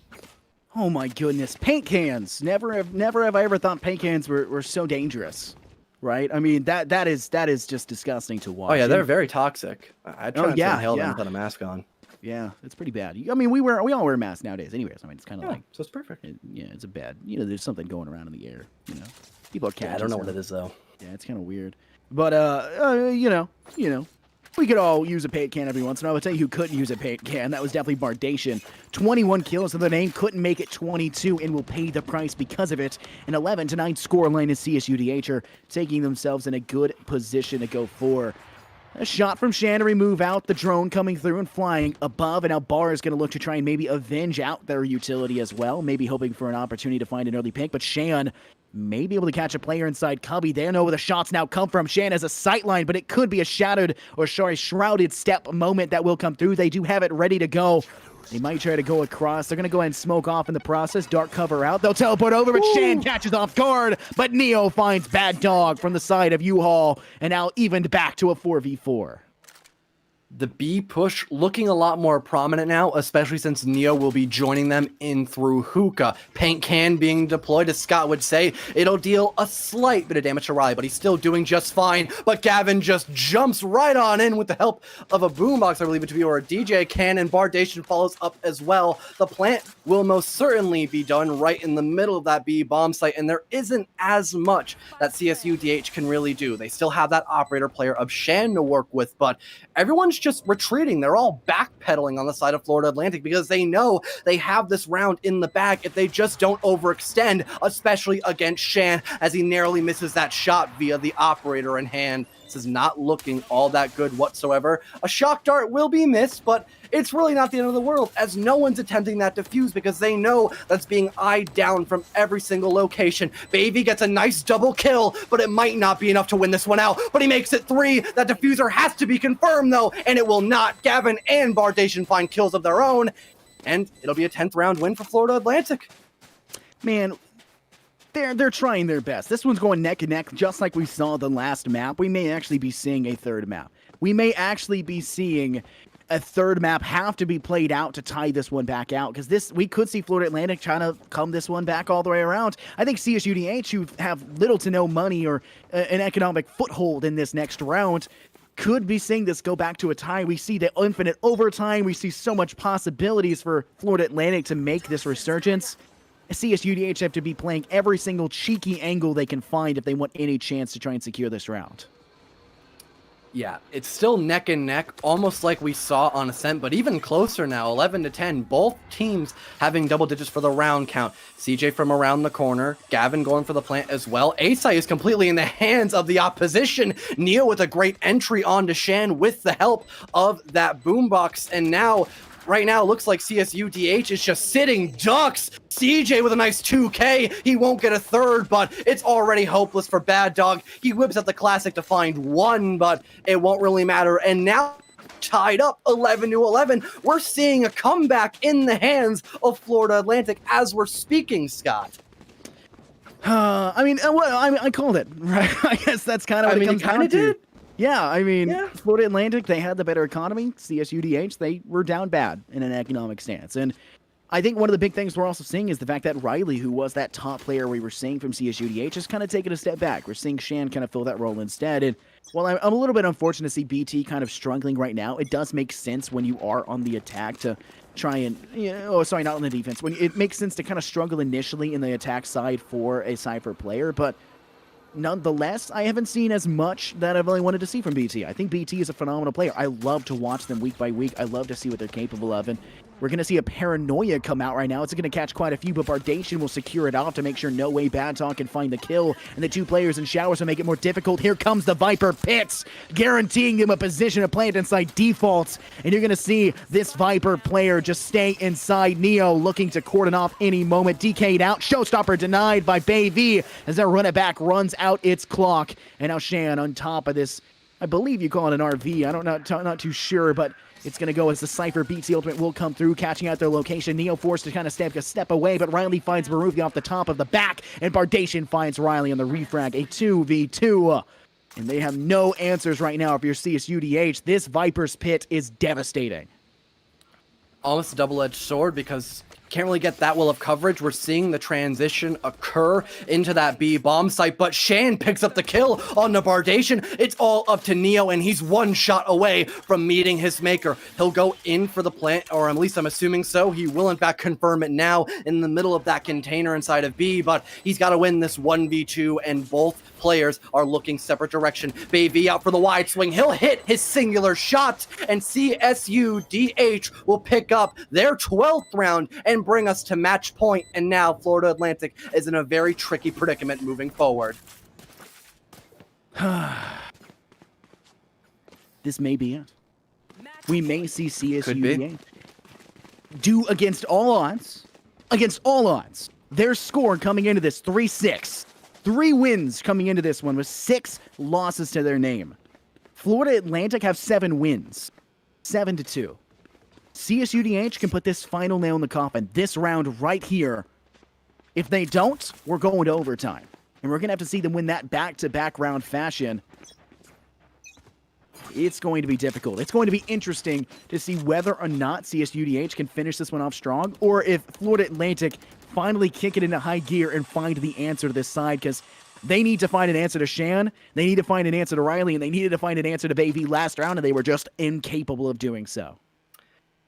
And they still have a lot to work with. We have the ultimate for Omen and also Hunter's Fury. So if that plant comes down, they have something amazing to deny with one of the best ultimates to do just that. Some intel being gathered, Hunter's Fury being activated on the side for Riley, and he's not going to use it to deny the plant, but he'll tag a little bit of damage onto a couple of separate players on the side of Florida Atlantic. That could be a huge issue later on. Bardation now on 13 HP. The Hunter's Fury from Bar comes out as well, but it won't be nearly as successful. Not anybody on the side of CSUDH has taken any massive bits of damage, and now they also have the man advantage at the exact same moment. They've done a great job of denying the B-sided push, but now things have begun to rotate towards A, but that's being denied perfectly as well. Bad Dog picks up one for himself as well. Now at 3-on-5, and 2 out of those 3 players are desperately low on HP. This could be all over in a matter of seconds. The spray for the smoke works out perfectly. A flawless round to seal the deal, and 13-11 will be the ending scoreline for Bind. CSUDH will take the victory 2-0, and they will move on through the quarterfinals.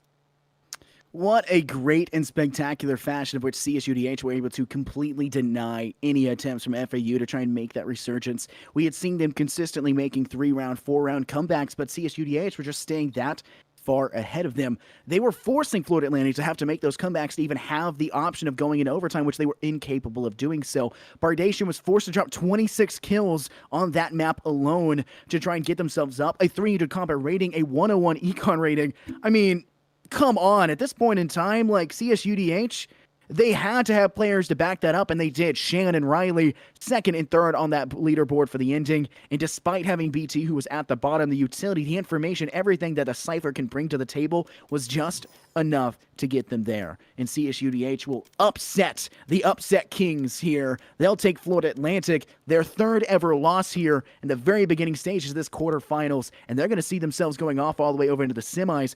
And if I remember here correctly, they're going to have to face the winner of Boise State and Sacramento State. So we're going to have to see who's going to win that one out. And Boise State, if they win that as they are the favorite 2, unless there's a comeback or, an upset to come through, Boise State seeded 3rd, and we just saw CSUDH upset the 2nd seeded team. We could see yet another one. It'll be a match for the ages, but as we are a little bit behind on schedule, we're going to end things off immediately. Oh, wait. Oh, wow. Okay, So we'll have a quick player interview, and then we will be ready for the next match. We're going to have Shan come in. Ooh, okay. All right, I'm excited for this. Shan, who absolutely popped off. Yeah, this is going to go great. He had a lot of very interesting plays, and most of them worked, so that'll be interesting. And there's the man of the hour. Shan, how you doing, man? Hi, I'm doing good. I'm Congrats glad on to the hear win. Thank you. Thank you. You want to start with the question, Scott? Yeah, I got one question. What's with you and the judge and A-Cubby? Well, I was trying to go for a hero play. Not gonna lie, I wanted one of my teammates to bait for me, but it didn't end up working out because they ended up pushing showers, so they had to fall back and fight that, and I ended up dying. But the round before that, I actually ended up getting a pick. You I did, just yes. yeah, I I just was messed actually up going to and point that out. misclick. Yeah, you threw your lunchbox at CJ, who then proceeded to eat it Yeah, and then eat it yeah. elsewhere as they were killed quickly afterwards. But I mean, honestly, like you played phenomenally, and I liked to see what you did. And the showstoppers coming out, finding success, a lot of utility usage, boombots. You played an inside B window for a little bit and just kind of like sat there. Neo was basically aware of your existence right there, just didn't really push you. You were a great way to stop that coming forward, but. Winning against a team like Florida Atlantic, who was 7-2 in the season, and upsetting them, how does that make you feel? Well, it definitely brings up our team morale. We know that we're better than a lot of these teams. We know that we can definitely sweep throughout the playoffs, and we didn't win last season of NECC for no reason. That wasn't a fluke. All right. Yeah, fellow. That's fair. One question. So there was a round where you had the operator start off with, and then you popped off. I believe it was a 4K, and you ended up winning the round for your team. So my question would be, with that operator, why did you want to start in showers? Was it just because you've been playing aggressive the entire time? Great example when you were using the judge, or was that just because you knew that heaven would have been smoked off most likely by the Omen or somebody else? So you figured just play somewhere else where you can actually have great sight lines with that one shotgun. Well, it was because most of the time when we would challenge something on defense, we would mostly challenge like a short. We never really challenged showers. So I was thinking like they wouldn't really expect it, you know? That's fair. Now, I guess one last question we'll ask you here, and I've already asked you how you felt. I've asked you your positioning in terms of the gameplay. I want to ask you about two more players. Obviously, Riley, who won Player of the Week, I believe, twice now, right? Phenomenal player. Really, really likes the Odin. You know, the All-Father is with him all times, apparently. But in terms of your team, BT kind of took a step backwards in Map 2. But the utility still found rapid success throughout the map, throughout the game, and was able to find a lot more clutch situations, especially on the defense, and win those out with the support from his teammates. Yep. Your entire team chemistry really connects together. Are any of your teams leaving when it comes to the next season? To like any teammates? To like what's y'all's next season looking like? As far do you mean as far as like roster changes? Yes, yes. Well, we do have two seniors. Actually, no, I believe three seniors on our roster. So we're gonna have almost clean sweep for next semester. But for now, we're just enjoying the ride. Honestly, I love the roster right now. We're all playing well together. We all have that really good team chemistry, and even if someone does bad, rest of the team just picks it up for them. So I'm really grateful for that. I'm really grateful for my team. Uh, and yeah, everyone did good. Well, I absolutely enjoyed watching you guys be facing off against the victor of another pretty important game, Boise State versus Sacramento State, the 3rd seed versus the 6th, but you just upset the 2nd seed. So maybe if Boise State wins that and they're the 3rd seed, you got another chance. I'll be staying tuned for your guys' games. I'm super excited to see how far you guys would go. I'll give you a second to shout out anyone that's given you support along the way, and then we'll say our goodbyes for now. Yeah, shout out to all my friends that were watching the stream. Shout out to all my family members, everyone watching it. Love you guys. Shout out to my team too. You guys all popped off. You guys went crazy. Well, thank you very much for coming in for the interview. We'll talk to you guys later. Good luck in the rest of your matches. All right, thank you, thank you. So we've got ourselves another great game coming up here real shortly. We'll have North Alabama versus Marymount, California 2. That is a 6-2 team versus a 5-3 team. So we'll have to see whether or not another upset will come through. But my name's Infernosis, joined here by Fellow. You'll have yourselves another lineup of casters coming into the next matchup, and we'll see you guys real short with that one.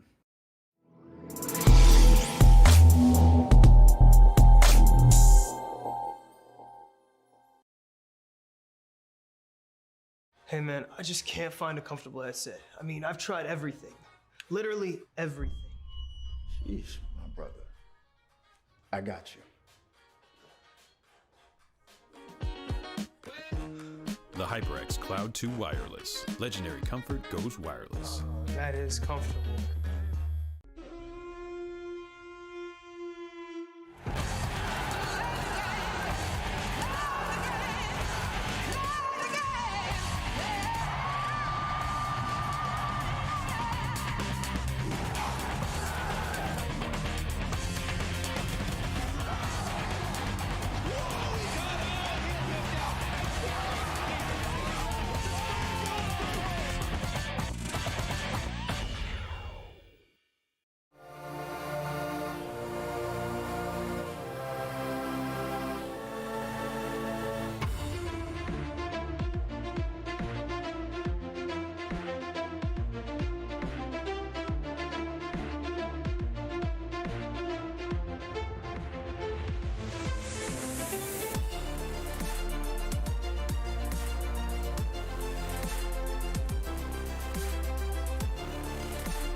And welcome back to NECC underscore esports here on twitch.tv. I am Coach Jim, along with Vincent here, coming in for game number 2. We just left off there with Fellow and Infernosis after an exciting game 1. Vincent, we've got North Alabama and Marymount, California. What are you looking for in this one? Man, I'm so excited. I have seen so much, I feel, from this North Alabama squad. Unfortunately, I haven't had the pleasure of getting to know all of the Marymount players, but for me, that just means that it's going to be a learning experience. It's going to be a whole lot of fun. It's going to mean that we get to watch along and see how this 6-2 Alabama roster shapes up against a 5-3 Marymount side. I think that we are certainly going to be in for some fireworks, to say the least here, Jim. Oh yeah, I called Marymount a little bit earlier this year. It was a fun one to watch. I'm hoping that they got the notes fixed. Is it M1V2? Is that's what it is, Mr. Producer? M1V2 is the notes correct? I'm seeing M2V1 in game, to be honest with you, Jim. Okay, M2V1. Okay, because they were different. I didn't know which one. Yeah. So we still have the notes wrong. Okay, M2V1. Awesome. So we won't screw that one up. And Leela, not Lila, Leela. Really important on that one. Hey, good call. I definitely could have gotten that one wrong as well. So this should be a good time. I'm should be very fun. super excited. Also, got a bunch of seniors here as well, which is pretty cool. And that just means that, everything matters a little bit more, I find. You know what I mean? It's always that, potential for maybe a last attempt. It kind of depends on obviously where everybody's at, but I listen, I like to think of it that way. That's what I like to in my brain, where maybe reality isn't actually there, but whatever, it's fine. I'm fine. It's okay. Spamming numbers there in the chat as we're waiting for everything to be ready. But no, this should be a good one. It looks like first map is Bind. So Indeed. nothing earth-shattering on map number 1 here. Just Bind, just your regular Bind. Classic, you could say, almost, right?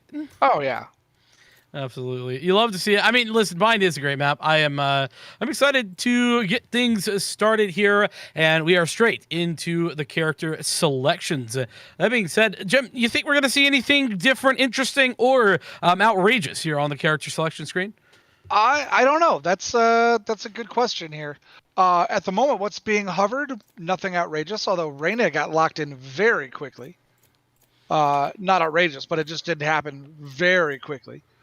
Everybody else kind of hanging around, kind of waiting, kind of seeing what's going on here. I'm gonna go with no. I'm gonna go with no, that we're not gonna see anything crazy yet. I see something crazy. I see a Killjoy on Bind. That's crazy. Killjoy and Bind, a little bit, not ideal. I'm gonna go with our producer here who's chatting in our ear. I'm gonna go ahead and go, yeah, no, Killjoy's not bad on Bind. It's not that Killjoy's bad. It's the Cypher's way better. That's the problem. You know what I mean? Like, Cypher just is much more. It just does so much more in the lineups. Like, especially the lockdown. It's so hard to get a lot of value out of it. But looks like Fonzie might gonna be picking that, as well as we see something maybe a bit more interesting in that Lila is going with a Sage. So I do think we are hearing that, unfortunately, our map pick was wrong there. We are maybe headed to Icebox. I'm not going to... Listen, until we load into the map, I'm not going to believe it, despite the fact that I'm being told that is the case. Nonetheless... I'm going to be super excited. I'm going to be honest. I'm going to be super excited. I love Icebox. I absolutely love it. My first night of calling Valorant with our current producer Caleb Glube, the final map was Icebox. It was about 4:30 in the morning Eastern Coast time. We were both exhausted. It was a great map. I think it went 14-12 at the end. Holy cow, and that I'm was so my sorry introduction. That was my introduction to Icebox. And you came away loving it?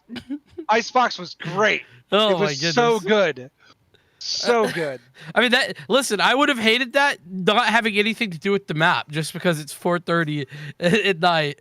And perfect. Yeah, no, that would have been horrific. I'm glad that was you and not me, though. I'm proud to say that I can appreciate that sort of commitment. That being said, the commitments here are looking somewhat similar, at least for North Alabama, as they seem to have their composition fairly standardized across maps. We see the Jet, the Omen, the Cypher, and the Sova. What I will say is I'm swapping around my ideas here. I think that the Killjoy is incredible here, and the fact that we're seeing a Cypher is a little bit odd to me. I would have preferred a Killjoy there for Gentrovert, but I've seen Gentrovert play on that character before, and I think that Gentrovert's a very good Cypher, so we'll have to see what usage we can get out of that. And again, similar composition on the other side for Marymount. They haven't really changed anything, despite the fact that we're now going to Icebox rather than Bind. A quick question for our producer there. Did we have a name change or a sub added to North Alabama?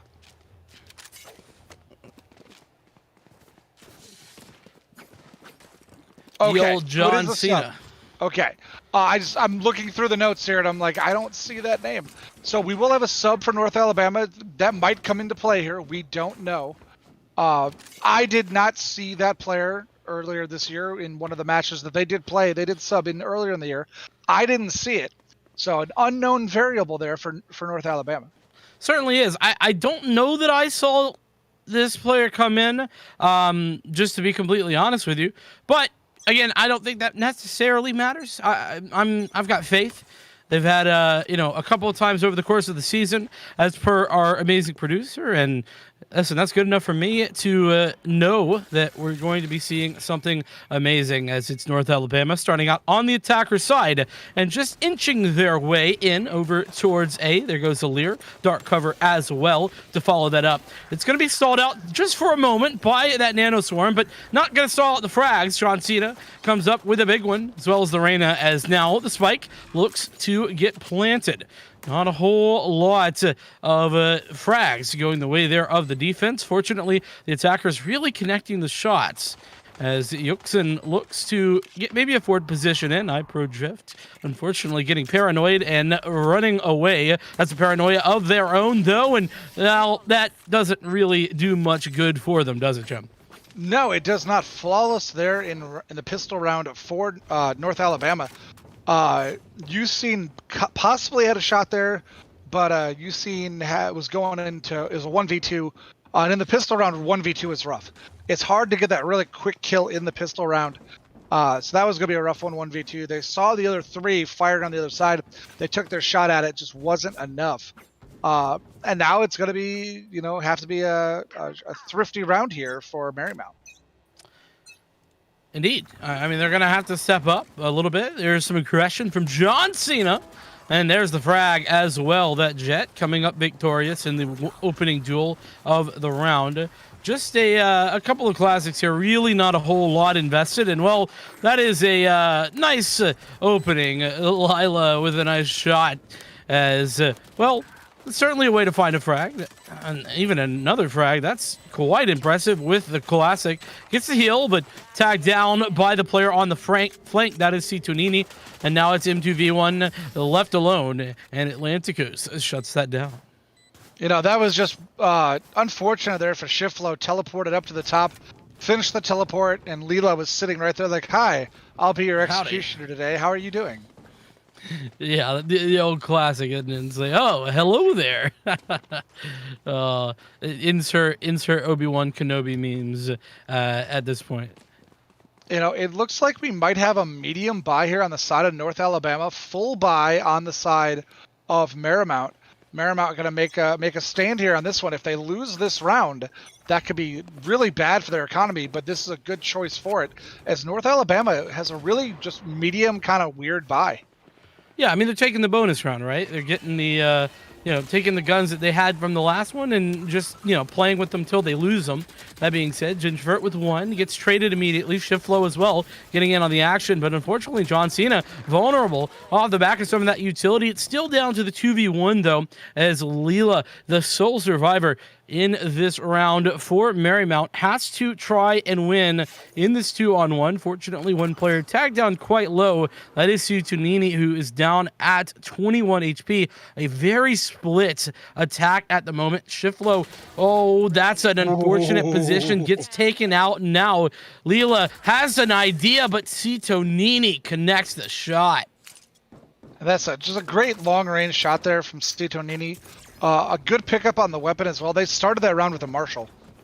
So, nice to see people, picking up money and spending their money wisely there. Indeed. Phantom definitely better than a Marshall. I will agree. Absolutely, a little bit better. Did good there and continues to, well, maybe not connect as well for the Marymount side of things. It's North Alabama. They kind of control this this map at the moment. Winning out that round, it's forced a kind of half buy. I mean, this is a bit of a scary position because, I mean, Marymount have invested a lot of money into this round, but they haven't full bought, right? So like it's it's almost as if they're like saving, but like they're not going to have enough cash next round to get a full buy either. So it's a bit terrifying, and well, I'd be terrified to find Gintrovert staring at me, Citonini equally so, as now Citonini might connect with another frag. Up close and personal there with Alila, says hello and then a quick goodbye as it's John Cena to close things down. Second flawless round for North Alabama, and there's only been 4 rounds. 50% of the rounds for North Alabama have been flawless so far. Key stat, and Jim, I've really loved what the way that this North Alabama team has kind of just changed over the course of the season. They've started, doing a whole lot of different really cool strategies. They've started working together in such an amazing way. Their improvement from the very beginning of the season to now is incredible. Oh, and you can see it. You can see it right here. Once again, they will have weapon advantage here. Lot of money spent by Marymount on this one. Yeah, full cash investments there. Unfortunately, it doesn't net a frag, at least not the opening. Citonini with that one, who's been an absolutely incredible opener thus far for this North Alabama side, as the utility goes down over here at B, but it's not quite enough to net a retake just yet. Citonini looking for a flank, unable to connect. It's Fonzie Oxlong who's actually found that frag. So it's a 1-for-1 trade, albeit a very late trade, as now more dart covers come out, and there goes that lockdown that we were discussing at the beginning. Yuxin with a frag, but John Cena comes in for more. Double kill for them, as now this lockdown comes into fruition. Not going to... actually finds 2 players. That's incredible. Not quite sure how they found both of those, but fortunately John Cena's there. The quad kill for John Cena. Closing is out the round. Despite the fact that Gintrovert falls, it's still a round in the favor of North Alabama. And just their sub stepping up here from North Alabama. Absolutely stepping up is their sub, John Cena. I mean, you're absolutely right. And I mean, I want to kind of give credit where it's due. This is the pick of North Alabama. So you would expect them to be pretty good on this map, wouldn't you? I would, yeah. 100%. I would expect them to win this one. Yeah, definitely going to be that, well, result that we would hope to see based on the picks and bans. But once again, a purchase that I got to be honest, Jim, I'm not necessarily loving here. I mean, they've got enough money that most people are going to be able to buy next round regardless. But I mean, iPro Drift has $600 in the bank account. That's not ideal. And well, speaking of not ideal, John Cena getting a double entry right onto the site. iPro Drift does return the favor, but that's just a 1-for-2. And those numbers, they just don't add up. Yet another 2 players down there by Gintrovert, this time leaving the sole survivor of iPro Drift. Might just want to get away with the save, Jim. Oh, yeah. Especially you picked up the Phantom, just get out. Just survive. Just go. The bomb's already been planted. You're not going to 1v4 it. Not the way this game has been going. The gun is worth living. The gun is 100% worth. I mean, it's worth your life. I mean, quite literally, I think. Just get out. Just go hide in a corner. This is not a good enough corner. No. I mean, actually, it's kind of a sick corner, and no one's checking that, but, ooh, nice shot. They're going to go check it now. Yeah, now they know. Oh! Okay, so ProDrift there gets a couple of exit frags and gets himself a Vandal. Okay, there we go. So a little bit of an upgrade at the end there. We were both wrong. That's why we're both casting and not playing. So a great corner. An absolutely perfect corner. I don't know what I was thinking. A perfect corner there. Hey, in my defense, I did say it's a pretty good corner because no one's going to expect it. No, you were right. You were absolutely right. And I was stuck on the hashtag Coach Jim is wrong. Hey, Jim. It says think outside the box on the inside of the box. You see what it's doing? But so full buy here. Marymount needs this one. This is the investment from Marymount. This one's huge. It is indeed the round, and iPro Drift has some great exits and has a great opening. There goes that first. John Cena up top here. Could find a frag. Atlantic Coast actually the first to make that opening, and John Cena gets in on the action. The Empress is pop for M2V1. Finds one, dismisses away. Able to get out and reload. There's still a player advantage, though, for North Alabama, as Atlantic Coast is around the corner. The Lear does not connect, and the Empress continues to find big value for M2V1. As the spike, it is being incredibly safe, just running away there for just a moment, and Sito Nini unable to connect, and M2V1 with the quad. M2V1, good move there, but something to note, Sage used the resurrection there right at the end of the round. Yeah, eco-res, I assume? Maybe, possible. So we'll see if that ends up being a good thing for him. But that was their first round take of the match so far, down 6-1 here. So that needs to be the turnaround for them. They did save some money on that one, but the economy is so good for North Alabama right now. They could lose 2 more rounds and still full buy. I mean, in fairness, Houston has, no. Actually, she got a rifle here. I thought was down to less than ideal weaponry, but no, not gonna happen. Oh man, that's an unfortunate loss there for Leela, as Sito Nini just continues finding frags. I mean, he's been an absolute monster on this map thus far. Those paint shells could connect, but fortunately John Cena has a dash and gets away with their life. 2 updrafts still available, and well, frags still available, and now none there as John Cena continues to just frag out of control. These two, John Cena and Sito Nini, what an incredible duo this has been for North Alabama. They've been superb, and it's not like the rest of the team isn't there pulling their weight either. The entire team's been really good so far. Something to note, and I'm just going to keep track of it on the side here. 8 rounds, 3 of them flawless so far from North Alabama. 3 out of 8 is not a bad number. Certainly ain't. And, well, I will say that I think that some of these rounds has just been off the back of, Sito Nini getting aggressive, John Cena finding openings like all the time. Just like that. Look, you have a swing and a frag in mid. Suddenly, it's just really well done as the push comes out over here at B. And despite all the utility shots come through, Sito Nini tries to get a flank in, but Leela's there for the return. But that return frag is a little bit late, isn't it, Jim? 2 versus 4 is certainly a difficult one to find. It's not a fun one, that's for sure. And with all the guns down, like the advantage they had, because John Cena didn't buy that round. They were rocking the Marshall, it looked like. But they found themselves a rifle. So the advantage you might have had there went away rather quickly. Well, speaking of advantages going away, there is no advantage that has not been pushed by this North Alabama squad. And I mentioned it earlier, Jim, but it's been incredible watching this team just improve all the time.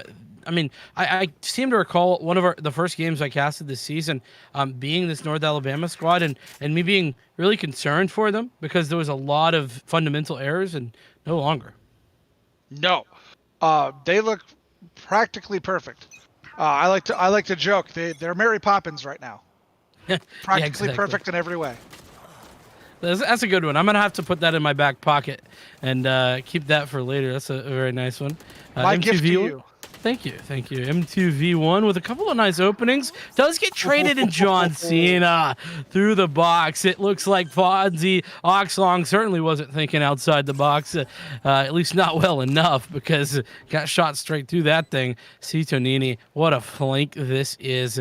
Just got to honestly pick up the pace a little bit. Cannot get found out. Leela is somewhat aware. Leela is like, where the hell is Sito Nini? Because he's always somewhere behind me. It's just a matter of where. Unfortunately, that shock or that dart gave away the position, I believe. And with both Leela and the Rays finding their frags, it just leaves it in a 2v1. But fortunately, Shiflow has been able to find that first frag, and there's the second. The clutch is there, as it seems that North Alabama certainly do not drive automatic because they have got the clutch in the car. You know, we were talking about John Cena and Citonini being at the top of that scoreboard for him. Shiflo right there, though, with the 3K, with the clutch. It's the whole team. I mean, yeah, the kills are stacking on those two at the top, but everybody on their team able and willing to get the job done. Our observer loves me. I love this. This is just awesome. I've not noticed these think outside the box things where there's boxes all over the map. It's absolutely incredible. Sorry. You make a great point. I'm so sorry to interrupt it, Jim. No, you're good. But John Cena continues to just be an absolute devastator right there. Yuxin, or rather, I say that, gets one frag, but John Cena continuing to come up big. These frags are so impactful. There we go. The crossfire is good, but Gintrovert is better. The double kill for Gintrovert closing down that round. And it's just getting rough here. It's just getting rough for Marymount right now. You're just trying to get out of this. You're trying to get off this side, you know? You're trying to get to the halfway point. Maybe you can make a really amazing comeback past the halfway point. But right now, the economy just in shambles. Yeah, I mean, it's unfortunate, right? Because, I mean, this is the scary part where not only the economy, the scoreboard, all the things in shambles. This is where things like your communication can start to break down, and I'm hoping that doesn't become the case. That being said, Fonzie Oxlong coming up big with the first opening frag, something we haven't seen very often from from this Marymount side. They've rarely come out with that opening duel, and in fact, there was a second one by the Empress of M2V1, Citonini, does respond in kind. There's an Empress here for Atlanticos, who I don't believe we've seen an Empress from this half. Really hasn't been all that necessary when you think about it, considering the performance put on here by John Cena and Citonini. Showstopper popped out and thrown in by Ucine, but not going to connect, though Leela does indeed do just that. So no Empress available, as now the spike gets pulled back, and the teleport actually going to go all the way over to B. This will net the plant, but still going to have to be a 2v4 as the rotations come in. Citonini, it's all on to Citonini here. Has to come up big with one of these classic lurks, but unable to connect. So now a couple of tools in hand. Paranoia there it goes. The resurrection is in, drops down into the dark cover. Unfortunately, Shiflo does not connect, and that is going to be a second round on the board for Marymount. But I mean, it seems that it took everything. I mean, it took the res, it took the showstopper, it took the lockdown, it took the Empress. It was everything. 100%. They dropped it all, but that's what you got to do in that round. It's the last round right before. I mean, there was no reason to save anything there, so no reason not to jump everything. What I want to point out, Fonzie getting that opening kill there onto John Cena. Not only did they get that kill, but they got the kill onto a jet with the ult active. So that's a huge ultimate, especially on somebody who is hard carrying their team. So getting rid of that was really a high point in that round, and I think it's what made that round so easy for them. Yeah, I mean, it certainly helps. I'll give you that, and it definitely makes things a lot more difficult if you're the likes of John Cena, because you're then dead. I mean, that is typically a problem for you. Taking some pot shots, a nice little tag onto one player, though M2V1 has already found a kill of their own as the push comes out and the wall goes up as Leela looks to get that spike planted down. A shock dart or two coming out. It's a bit late, though, as no one's really home to follow that up, as all of the players for the attackers have gotten a position where they can try and defend this spike. M2V1 with the first of those defensive frags, but Atlantico, Citonini both get in big. Atlantico's coming around the corner with the dismiss, trying to find some information, and John Cena with the double kill. Now, two directions to look, and neither one the right one, as Fonzie Oxlong does pick up one frag with the nanoswarm, but it is short-lived, as this should be a defuse. Yeah, a little bit closer than, maybe the North Alabama side would have liked, but certainly is good. No, that was a little unfortunate there, because it looked like Fonzie had turned because they thought they had a kill shot. They thought they had a kill shot. They were turning because they thought they had secured the kill. And as soon as they turned, they had to turn back because they realized that player was still standing. You hate to see it, man. It's so frustrating when that happens. We've all been there.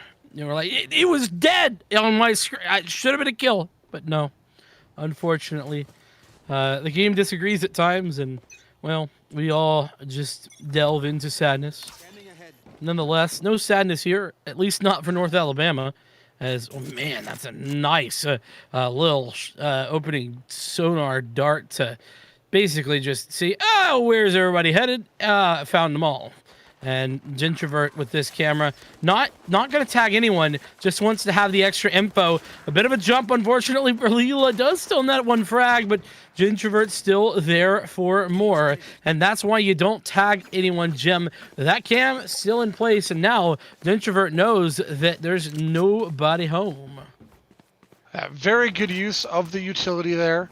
And they've basically just locked it down on that side, which is why the rotation's coming over here to A. Right. Everybody moving the same direction. Spike, as well as the defense. Is that shock dart awful close. There goes the Lear as the spike gets planted. Nobody really home to fully defend, but M2V1, nice frag there with a classic. It's not something you see every day. Nice headshot as well. Recovering that Bulldog, though, is the Sova of Citonini. So, oh, no. John Cena had to have spotted out that player. Surely, yes, John Cena does. But do they expect the player underneath? That is the question. And no, not at all. M2V1 somehow comes up with 3 frags, big frags at that. The Nanoswarm as well to deny the spike defuse. There's still some time left, though, as there's the second Nanoswarm. That is a nail in the coffin. Citonini needing to run away, get the heck out of there, as Fonzie Oxlong didn't even need to see the spike to win the round. There you go. It's always nice when you can play defense on the spike without having to look at it. For the record, Twitch chat, yes, we do respond to Twitch chat. We just knew our producer was dealing with something, and we were not going to interrupt him. But yes, Scarred, we do respond to our Twitch chat. So thank you for asking, and that is your answer. In fairness, Jim responds to Twitch chat. I ignored Twitch chat. Hey, we're a duo. It's we. We're a duo. True. I mean, that's fair. I just don't want anybody to get the wrong idea, wrong impression here. No, I'm just kidding. All jokes, of course. No, but we do enjoy a little bit of interaction, and well, I'm certainly enjoying this interaction between North Alabama and Marymount, California, too. It was looking very dominant and is very dominant for North Alabama, and what a shot that is! Atlanticos and John Cena both getting opening frags. Leela, though, who has been an incredible player in my book for this Marymount side, despite the losing record at the moment. Absolutely incredible. Oh, Atlanticos off the back of that jump, able to get some information, but not really converting much off the back of that. Shift low, up close, around the corner in this dark cover. Could be huge. This dark cover, the timing. Oh, it's all about the timing. But it's shift low through the dark cover, and M2V1 with the frag. Now John Cena up top, and they know where it's going on. M2V1, what a great find. Atlanticos, the sole survivor, but 30 HP. Unable to get the return, and that's big. The ability, huge. Not being able to get that dismiss and or overheal there, so key. Huge. We were talking about it earlier, top of the scoreboard. John Cena, 22-9. The sub here from North Alabama. Indeed. I mean, listen, if that's what your sub's doing, you're loving it.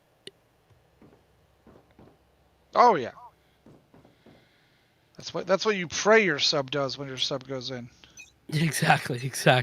Just frags out, and then you can handle everything else. And here we are, map point. The aggression for Shift Flow not working out so very well. In fact, neither of these players really coming out victorious in those opening duels. 10 HP and 44, respectively, for John Cena and Shift Flow. And, well, there goes the follow-up by Usain, who has those paint shells to their name. Pushing through the smoke there, John Cena once again coming out on the bad end of that gun.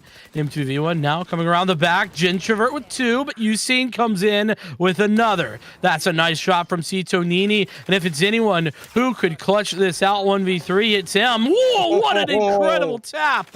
Cito Nini. I'm loving this right now. The lockdown could come out potentially for the Fonzie Oxlong, but there it is. We see the lockdown, but man, is it really the right play? You're gonna have to run away, surely.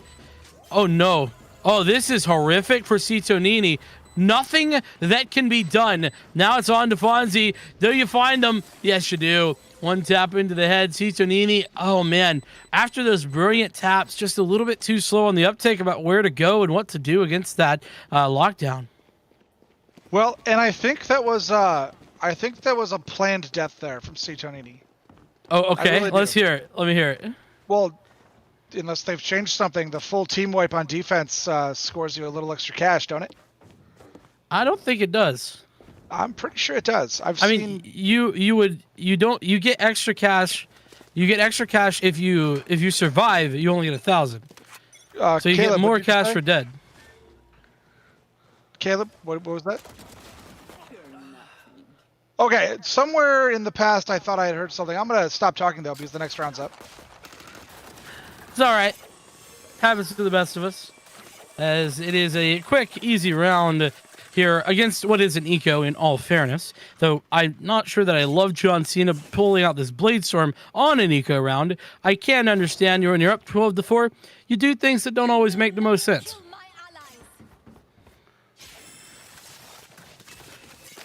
A little bit of a res, just in case. Keep everyone healthy. In fairness, that Bladestorm could be devastating, so want to keep everyone as healthy as possible as the spike gets planted down. And, ooh, nice shot there from Shiflo. Well done. Now, it's on to this Bladestorm. A couple of updrafts available as well, so don't count them out just yet, as Shiflo as well has recovered that rifle. But again, this is all about damage. How much damage can you do? And on the flank there as well could be good.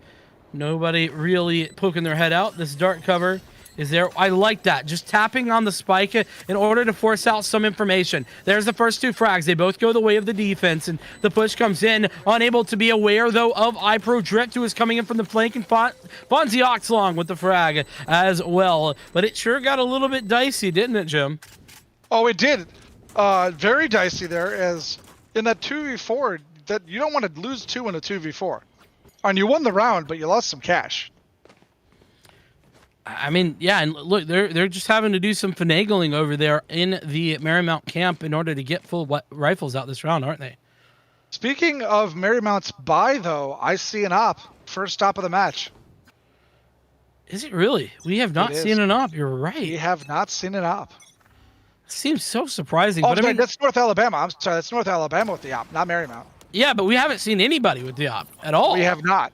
We have not. And, well, I mean, I guess that's how you put the op to use. Shiflo with the frag. Tonini, though, in mid gets shut down.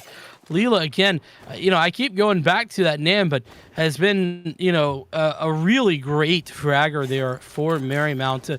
Just unfortunately not able to connect the shots at every single moment. Just had some flashes of brilliance, but hopefully we'll see that in map 2, where I think this is, I mean, again, maybe a bit too early to say, but I think that this is just a matter of time for North Alabama. But we will have to see. There is that camera that we saw before. Usain getting a little bit wise to it this time, not going to be giving that away for free. Well, gets tagged, but then that info no longer available as Leela gets a forward position. onto this site. Dark cover goes out as well as the teleport goes in for iPro Drift. That's going to be the paint shells trying to deny something, but not quite doing that, as it is going to have to be the retake. One player advantage, though, Atlantic Coast coming in with a double Lear, trying to get a forward position. Are they ready for the close by player there on the spike? It looks like it. John Cena there with the double kill. Now it's on to the showstopper, throwing that out there, unable to connect, though, to the player defusing, or I should say Shiftblue got off the defuse in order to allow that showstopper to miss its mark. And that'll do it there for Icebox. As North Alabama going to take this one convincingly. I mean, I'm convinced. I'll put it to you that way, Jim. I am absolutely convinced. And North Alabama, man, they put on a show for us. They absolutely did. M2V1, the high point there on the other side for Marymount, just not enough on their own that they could do. And we saw a great play out of every member of both teams, but M2V1 was the standout for Marymount. But if you look at the scoreboard here, when 4 of the top 5 are from one school, it's usually going to go their way. Yeah, I mean, you know, listen, the scoreboard, it don't necessarily tell us everything, but I can tell you for a fact that, 4 out of 5 up the top there on the average combat score, you're right. It definitely does tell a one-sided affair, but we're going to have to see, Jim, if we can see Marymount come back on their map pick. This time we are headed over to Bind, but first we are going to take a short little break. So don't go anywhere. We will return with a whole lot more Valorant action here in just a few moments.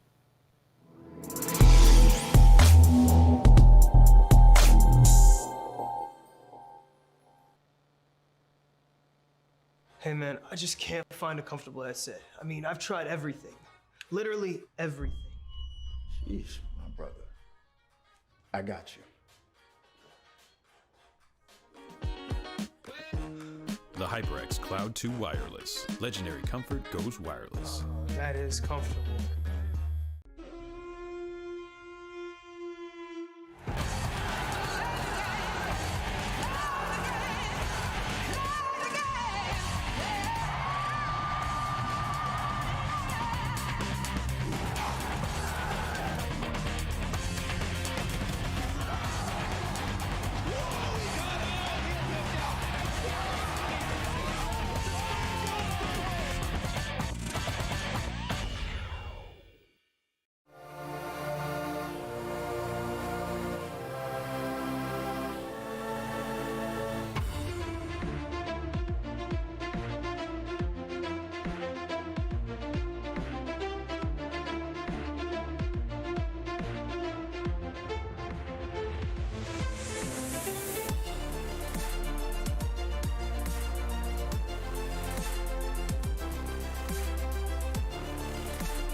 Alrighty, after that short little break, we have returned for what could be a final map, could be potentially the just second map in a 3-map series, depending on all of what Marymount California 2 can do here in this quarterfinal matchup. It is interesting to say the least, Jim, but we saw some domination. John Cena, Cito Nini, Atlanticos, Shiflow, you name them, they got them there for North Alabama.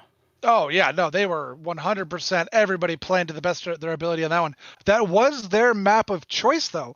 And I know from all the casting I've done, Icebox is a very polarizing map. You either love it or you hate it.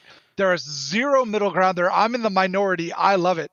I'm guessing that Marymount does not. So Bind was their map of choice. We will see if they can pull the same kind of numbers on their map of choice. We'll have to see. Yeah, I mean, you're right about that. It is very much a polarizing map, and I mean, I wouldn't be surprised if Marymount has gone all season without playing that until now. So, that totally could be a possibility. We will have to see, though, like you said, what Bind looks like as we load straight into the character selection screen. I imagine we're not going to be seeing much of anything different, considering we've already seen this one time before. I'm getting some deja vu, if you will. This might be the time, though. Like, maybe some people hovered some stuff they weren't going to play, just because they knew the map was wrong. So maybe we saw some spicy, like, hovering of some stuff. I like it. Who knows? Big brain plays. Yeah, a little big brain play, the 200 IQ play. Let's go. Three lock-ins now on the side of North Alabama. And one of them, the Phoenix, we did not see on Icebox. Nope. So that one's new, at least for the match. And everybody locked in. 5 locked in for North Alabama, 0 right now. So actually a little bit of an advantage here, being able to see the entire team locked in here. Marymount taking their time. I mean, North Alabama's just saying, hey, we got this. In fairness, the other team can't see it. So Marymount has no idea what they picked. They don't know. No. We get the beauty of full knowledge as the observer. No, unfortunately, you can't. That would be an amazing like you would see literally every team wait till 0 to lock in. I would assume if we had that. That would be hilarious. So you could flex really easily. That would be a good flex. You could tell how much of the game I play versus how much of the game I commentate. I feel that. You can tell. I commentate a lot more than I play. I think we had a problem there. It looked like ProDrift did not lock anything in. It looks like they might have had a bit of an issue there. There's definitely a ping difference right now.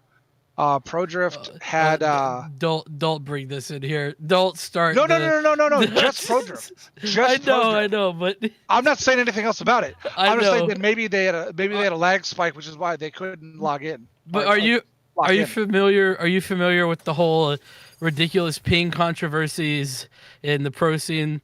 I am not, and I'm very happy that I'm not. Okay, I won't explain or anything, but you can look it up in chat if you're wondering and you don't know what I'm talking about. Just look up 100 Thieves and ping at Valorant, and you'll find out what I'm talking about. But okay, no, you don't know. That's why I was saying let's not go there. But I got you. Yeah, we just had one player. For a reason. I was just looking for a reason for a lack of login. That's login. That's all. Yeah, I got you. I was like, hold on a second, Jim. We don't want to go there. And being here in the middle of nowhere.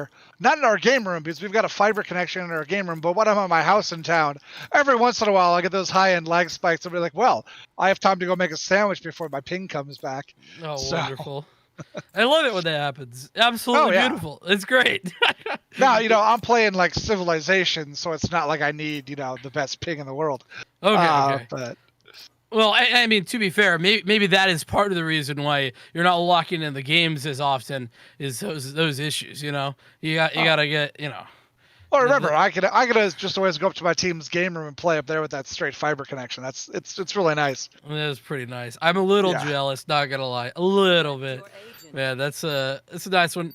And well, I mean, Not that we're surprised at the locks for North Alabama, as this is only the 4th time we've seen it. That being said, on the other side of things, we are seeing some differentiation. iPro Drift, no longer on the Omen, going to be headed over to the Brimstone. What are your thoughts, Chum? I like Brimstone on Bind. What I was looking at was they swapped Leela off of the Sage. Yusin is now on the Sage, Leela now on the Jet. True, yeah, I didn't notice that. That's actually a good call. I entirely missed that one out. Interesting. It's always weird when you keep an agent but swap the player playing said agent. It's always interesting. You know what it might be? I don't think they had a Jet before. They did not. So I think Leela just plays the Jet. And so Yusin just picked up the Sage for that reason. Which is cool. I was just looking at it. You don't usually see a player switching off of an agent and then somebody else picking up said agent. Yeah. That does not happen a lot.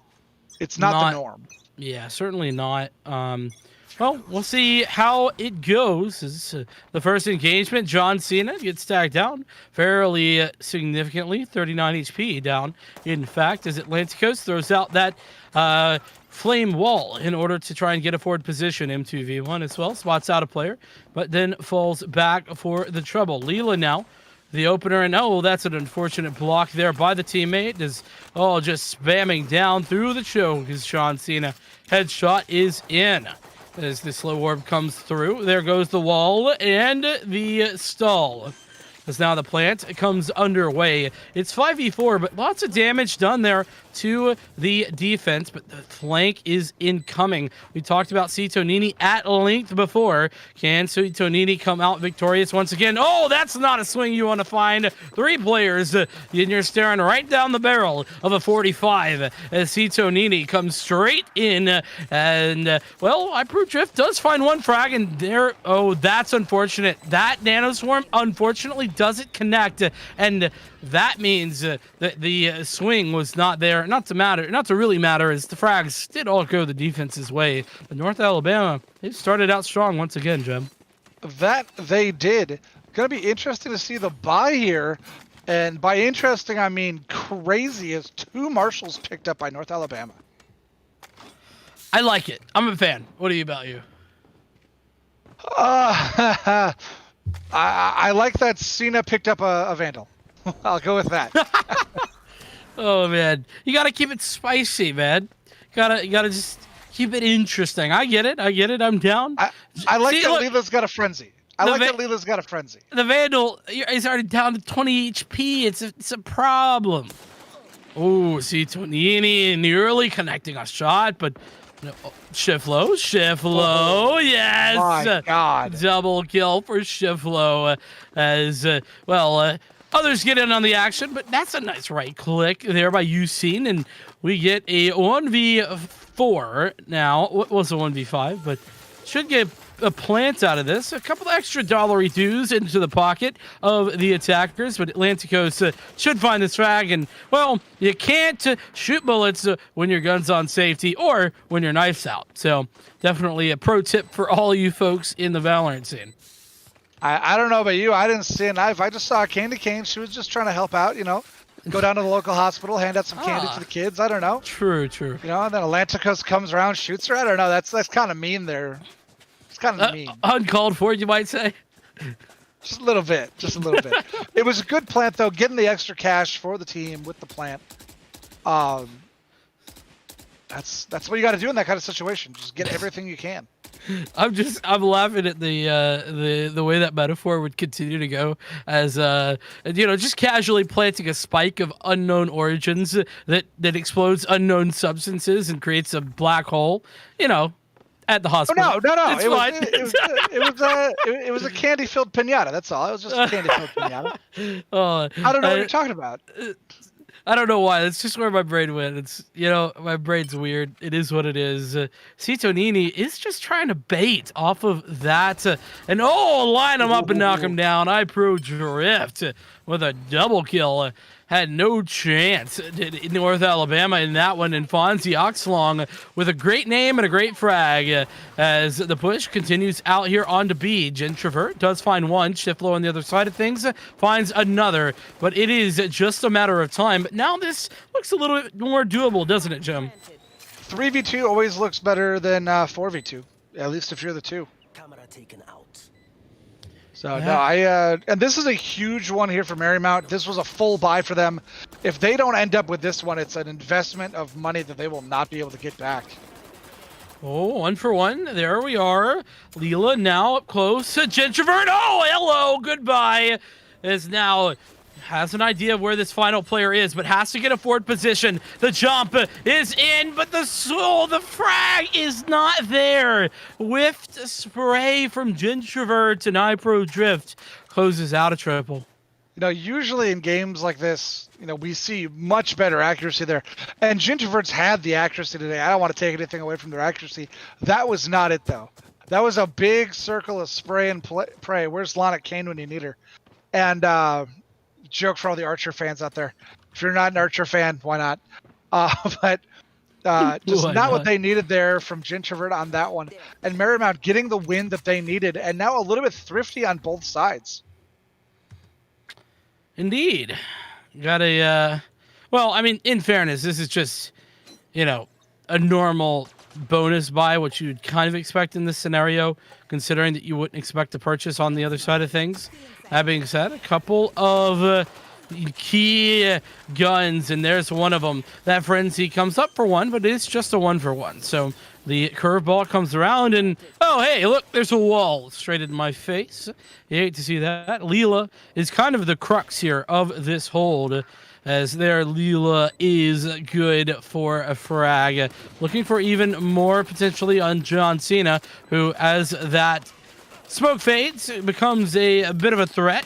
Pushes in, finds the frag as well, but that is a cacophony of players set up in the short position, and now, yeah, just a matter of time. Got to get rid of the wall, got to find 3 players. There's, you know, I mean, there's just everything. You need just to run away here. No way you get out with anything else. John Cena, well done. Yeah. Good choice to save. I'll agree. I love the Frenzy. My favorite pistol, Frenzy. It does sound awesome, doesn't it? I love the sound design. I like the visible design of the weapon. I think it's got a cool look to it. I really like how it looks on the scoreboard. Oh, I know that doesn't matter. It doesn't matter at all, but I really like how it looks on the scoreboard. Got an op a little bit sooner this one. It took us round 13 in the last one. Now it's round 5. We see the op picked up by C. Tonini. I mean, in fairness, the Frenzy is just an automatic Tech 9, so, you know. Nothing wrong with that. Yeah. Which is a pretty cool gun, I have to say. In pretty much any game that the Tech 9 is in. So, I feel you. I like it. Oh, baby, there it is. C. Tonini. See you later. Oh, straight on to MV2 V1. And that is a nice frag there as well. iPro Drift opening things up. This A site has been particularly open for business, I will say, as the Hunter's Fury comes in trying to deny the plant, but actually doesn't deny anything.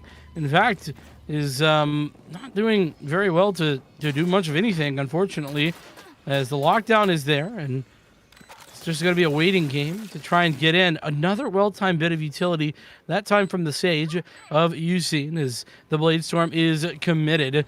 This is certainly winnable, but is going to be difficult. Got to check these corners. There's the right click. Good for the headshot. Pulling up and getting the frag. Still 3v3, though, and you got to start moving a little quicker. This is not looking good, especially considering there it is. That's the orbital strike, and that was the problem. No one was getting away with anything with that orbital strike online. Not at all. And what? And John? did that go through?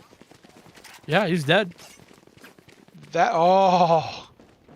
Huge mistake at the end there. Yeah, I got to agree with you, Jim. That's huge misplay. Why go there? I don't know, because that cost you the price of a Vandal. That cost you the price of a Vandal. It certainly does. And, I mean, such a crucial round at that. Granted, are going to have some money to reinvest. John Cena able to reinvest that Vandal, despite the fact that it was given away for free in the last round. Oh, this paranoia could be key. Shiflow does well. Finds the frag and gets out with his life to follow it up. Nothing more you could be asking for. There is the resurrection, though, so ultimately, doesn't matter. And it doesn't matter. You got the resurrection out, though. You know where it is. They don't have it again. Fair enough. M2V1 with a frag. Does get a frag and then uses the dismiss as well. And gets a second kill to follow it up. You see getting involved to add on to things. And nearly gave Tonini an attempt at a shot, and a missed shot there allows for M2V1 to close down a quad kill. M2V1 having a good map here. Had a good map before. Continuing to do just that. I mean, the story right now for Marymount is Pro Drift. 9-2 so far in 6 rounds. Not wrong. Yeah, really solid. And I, if I'm not mistaken, iPro Drift was towards the bottom of the leaderboard last time around. Was, and then on the other side, Shiflow at the top, and they were at the bottom, I believe, for North Alabama. So new names showing up here for both teams. You're absolutely right. Good call on that one, Jim. And I think we got an interesting purchase, to say the least. I mean, it's a half buy in that, next round we're going to see North Alabama get a full buy-in, but for now, they do have some tools to work with. A Frenzy, 2 of them, in fact, that gun that you like so much, and a Bulldog, as well as a Judge. And a Judge. Gotta love the Judge. Who doesn't love the... Only thing better than a Judge is a Bucky. I mean, the Judge is a little better, I have to be honest. I like the Judge a bit better. Just Style-wise, because I'm bad. my friend. Style just because I'm bad. You know what I mean? Get those style points with the Bucky. M2V1, I'm not sure if you should be entering with that operator. It's a little bit difficult to try and find stuff as those sky smokes do come out. As well, Leela looking for a forward position. John Cena, maybe the first to find them, but not able to connect. Spike going maybe to get planted. Yusin waits a little bit, and oh, that's a nice find. Atlanticos with the frag with the ghost, and I'm not quite sure why they're so hesitant about this spike plant, but now you definitely should be hesitant after that. The run it back being invested. Could have recovered a gun there, but Atlanticos chooses not to, and oh, that's frustrating. So horrifically frustrating as iPro Drift, the sole survivor of this massacre, and with 15 seconds left on the clock, has to find 3 players and not even going to get the first. We talked about the Judge. It's a good weapon, and Shiflow in the perfect position to use it. Point blank range. Massive, isn't it? Especially when you run a headshot. That kill onto Yusin was a Judge headshot. I'm like, shouldn't even be a head left. Yeah, I mean, you're not wrong. There's so like that thing is an outrageously large buckshot. I'll be honest. Oh yeah. Like there's just that is definitely the kind of thing where you shoot and then whatever you shot is no longer there. It's just gone. Pretty much. Maybe a bit more brutal than people signed up for, but it's fine. A much better match though, 4-3. So Marymount definitely better on nice grenade kill. Indeed, yeah, and like you were gonna say, definitely much better on their map pick. Not only expected, but certainly is a welcome change, as the frags do tend to go the way of the attackers, at least for just a moment. Atlanticos actually does find a late round trade and puts it into a 3-on-3. Takes a lot of damage for the trouble, but still, a potential retake is in. Blade Storm was popped there for the the offensive jet of Leela, and has gotten a forward position here in U-Haul.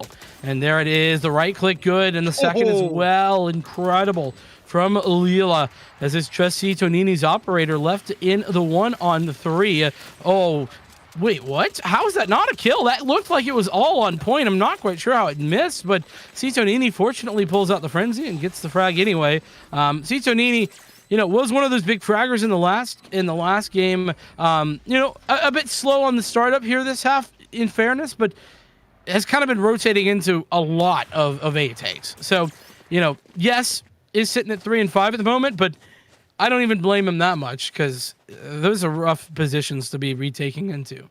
Vincent, who do you think should have got that kill there? C2Nini. Okay. All right. I was just curious. Did you disagree? Well, I know they still had at least a couple blades left in that blade storm, so they both had one shot opportunity there. Mm-hmm. I think Jet hit a dodge at the last second. Oh, you think hit the dash? I think the dash caused them both to miss. That could totally be it. It all happened very quickly. I didn't catch it. It very much so did. Yeah. Very much. And when usually those op kills are those like this twitch and you're done. So I didn't think either one of them hit. I thought that was going to be an interesting fight though. Certainly was. Speaking of quickly though, quickly is how fast this man advantage was created here for the defense of North Alabama. A early frag, and John Cena after the rotation has found yet another frag, as that's the spike going to get dropped. It can be recovered and should be recovered, but John Cena, what a great find, just inking their way through smokes, playing the rattiest positions that you can imagine, and swinging where they're least expected. The spike does look as if it's moving towards the other direction, but who else but Shiflow, who has kind of been playing this site anchor, was over at B last time with the Judge, this time over at A with a Vandal in hand, has all the utility available to them, as Fonzie Oxlong does get information here in the hookah area, but should be a spike plant. But if the timing's right here for Shiflow, it could be denied, and indeed it is. There's not enough time. As long as Shiflow can be a thorn in the side, and that rotation, that just denies any potential for this plant. 1 HP and a dream there for iPro Drift, and unable to get out with their life. Oh, that's so unfortunate. Atlanticos with the frag. Atlanticos saying, I want some extra cash. Where you at? Give me that money. A huge round there for North Alabama. Marymount had a little bit of steam going into that round. Lost a lot of it on that one. A lot of wind came out of the sails on that one. How are you measuring that wind, just out of curiosity? Nautical miles per hour. Oh, okay. I just, listen, I'm not a sailor. I just got to ask these questions. All good. All good. Yeah. That's where you get the term knots. Knots are like knots, nautical miles per hour. Okay. Thank you. See, I learn something new every single time we cast together, and that is the brilliant thing, Jim. I love it. We have got a 5v5 still with 1:15 on the clock, so fairly slow this opening. Citonini with the frag, though, has been a little bit slow. There comes the re-aggression. Atlanticos is there for help, fortunately, and Citonini with the re-aggression is another kill. This operator is working wonders at the moment in the hands of the Sova for North Alabama, as it is John Cena who had a forward position over at B, teleported over towards A, and now has shower control. But in fairness, nobody was there. That is a nice bait and switch by Fonzie Oxlong to take out Citonini. But now, 4v2, yeah, you found one, but it's still going to be an awful difficult retake of this area. And, it's going to be impossible considering that you swing wide and get fragged. It's interesting that Citonini on this op has been so solid when we didn't see it on Icebox. Yeah. At all. And there's a lot of long corners on Icebox where an op could be terrific. And it was interesting they chose not to use it there, but they're using it here on Bind, and they're using it very well. I think it could be partially to do just with like the way that North Alabama were playing on Icebox. They didn't tend to like hold those types of angles very often. They were getting aggressive a lot. And speaking of aggression, here's some more of that. John Cena somehow finds that kill, despite the fact that it was outrageous. And another one as well. This is just one after another is the neural... I said neural theft, not even the neural theft. It's just getting tagged and, well, fragged. Bagged, tagged, and fragged, as I like to say, as Citonini cleans up a triple kill.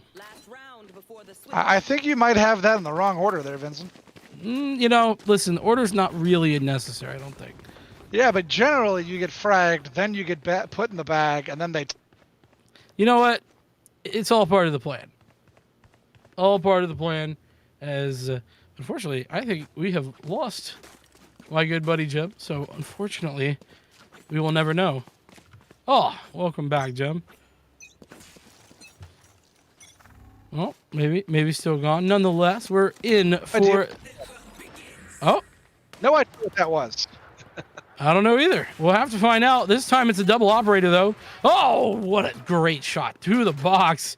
Hypro Drift is molding, and John Cena, Citonini with kills, and they're all going the way of North Alabama. Citonini with yet another triple kill. Can he make it 4 this time? Had 3 in the prior round. It's Usain who is now ready and waiting. Actually has a... I mean, with this gun, could line him up here realistically. Has 1.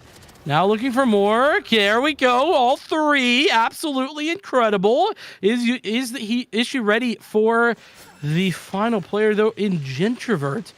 Not too sure. Throws out the slow orb in order to maybe just stall this out a little bit more. Spike recovered.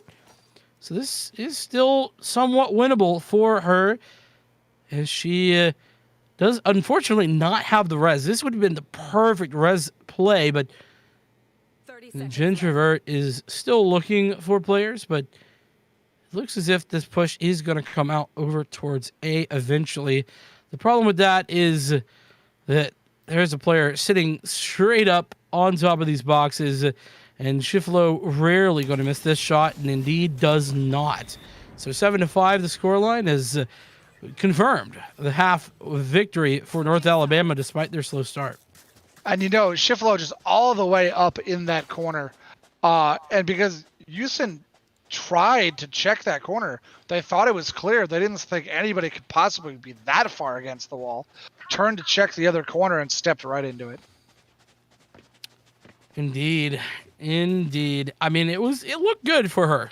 I mean, she got that triple spray down with the Odin. It certainly looked pretty. Unfortunately, 1v5, just a step too far.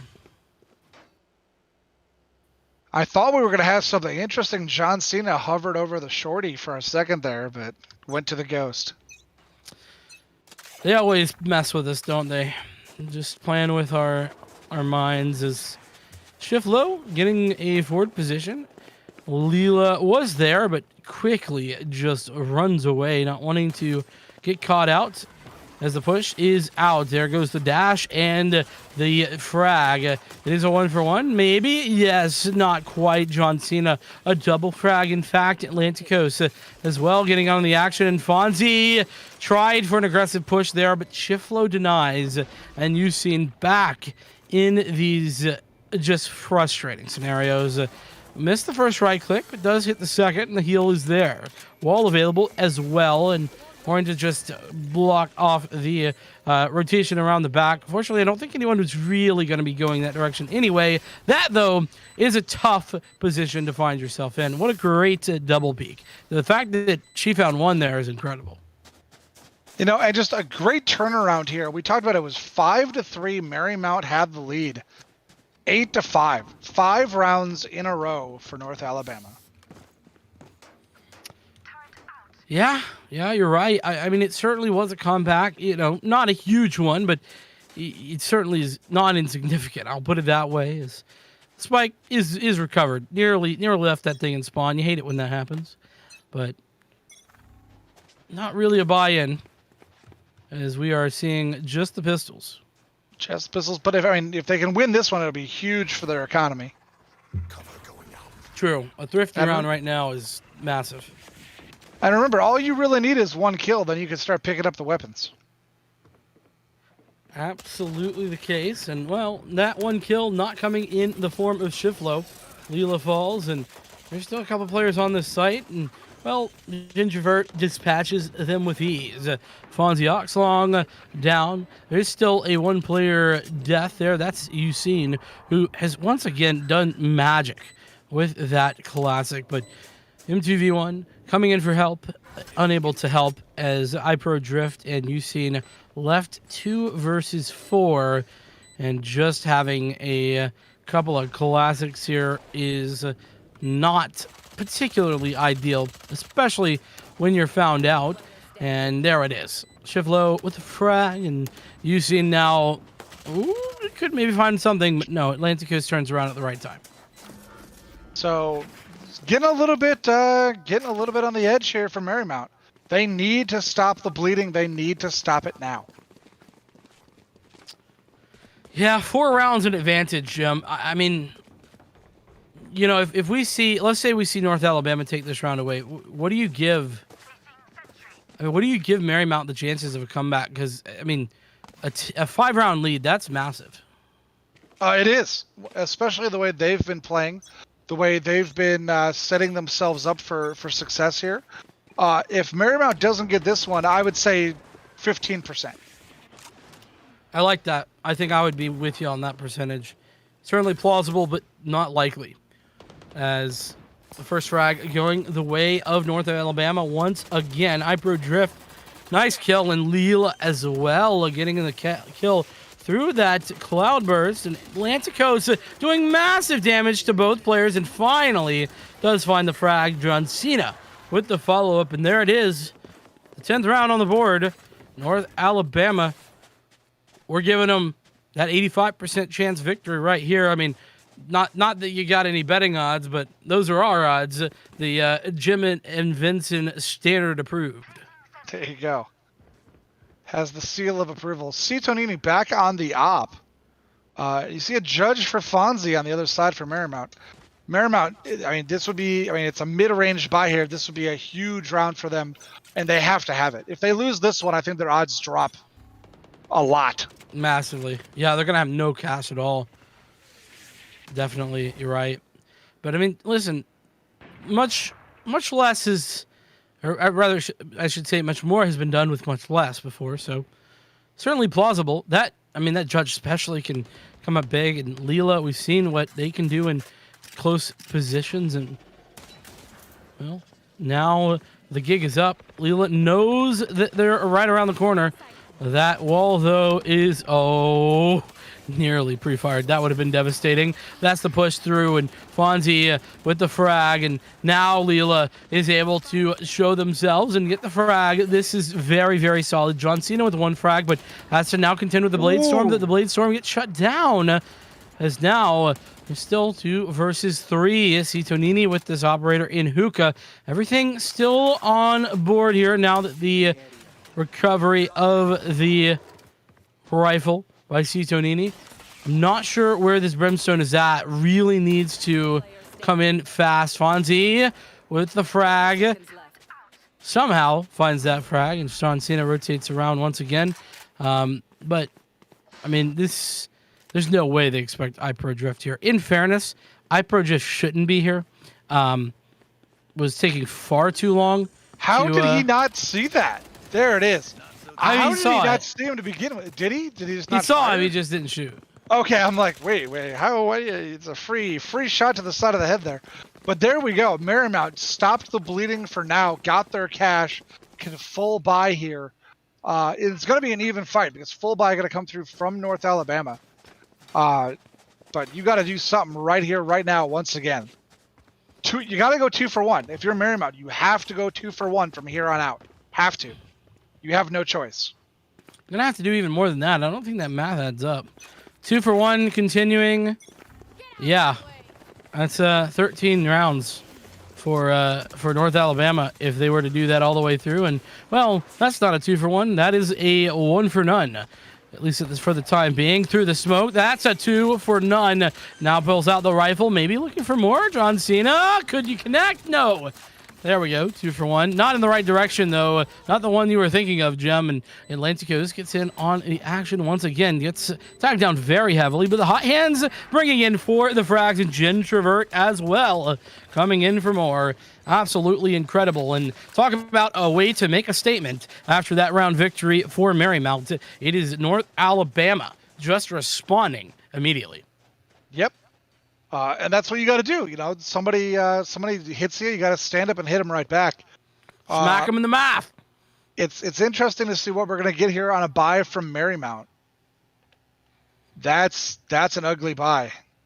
Oh, that's rough. And they're kind of half saving here, really. They're not really buying. That's a half save. That's ugly. And I don't know about that. Cash.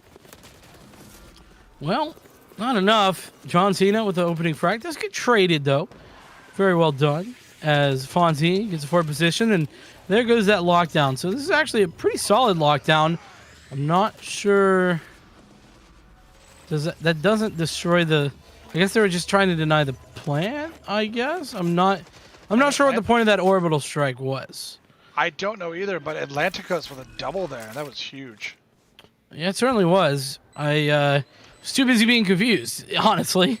Citonini. Oh, that is a pixel peak if you like. And now it's one player left alive versus 3. It's already picked up the first, and with 12 HP, this is simply a matter of time, and it is simply going to be a save as Fonzie just tries to get out with their life. But I mean, that's giving over a match point.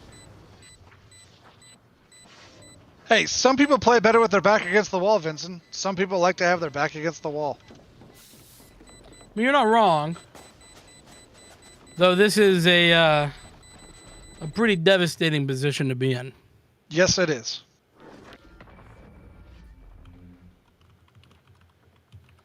Well, we'll have to see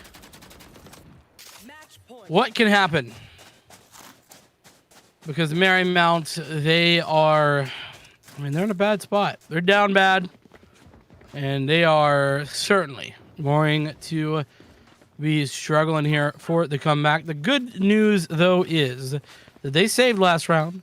That means they've got full weapons to mount this comeback. 6-12, though. It would have to be flawlessly 6 rounds without stopping. Hey, we've seen it before. There goes the flash off the curveball. The first frag goes to Fonzie, second as well. Well done. But gotta find some more. That's a great molly as well. Just denying John any positioning as Citonini has to fall back. Oh, big kill from Citonini. But again, 1-for-1 trades are not going to cut it. John Cena, though, off the back of the aggression from iPro Drift, gets taken out. You've seen with that Odin, we still haven't seen him open up with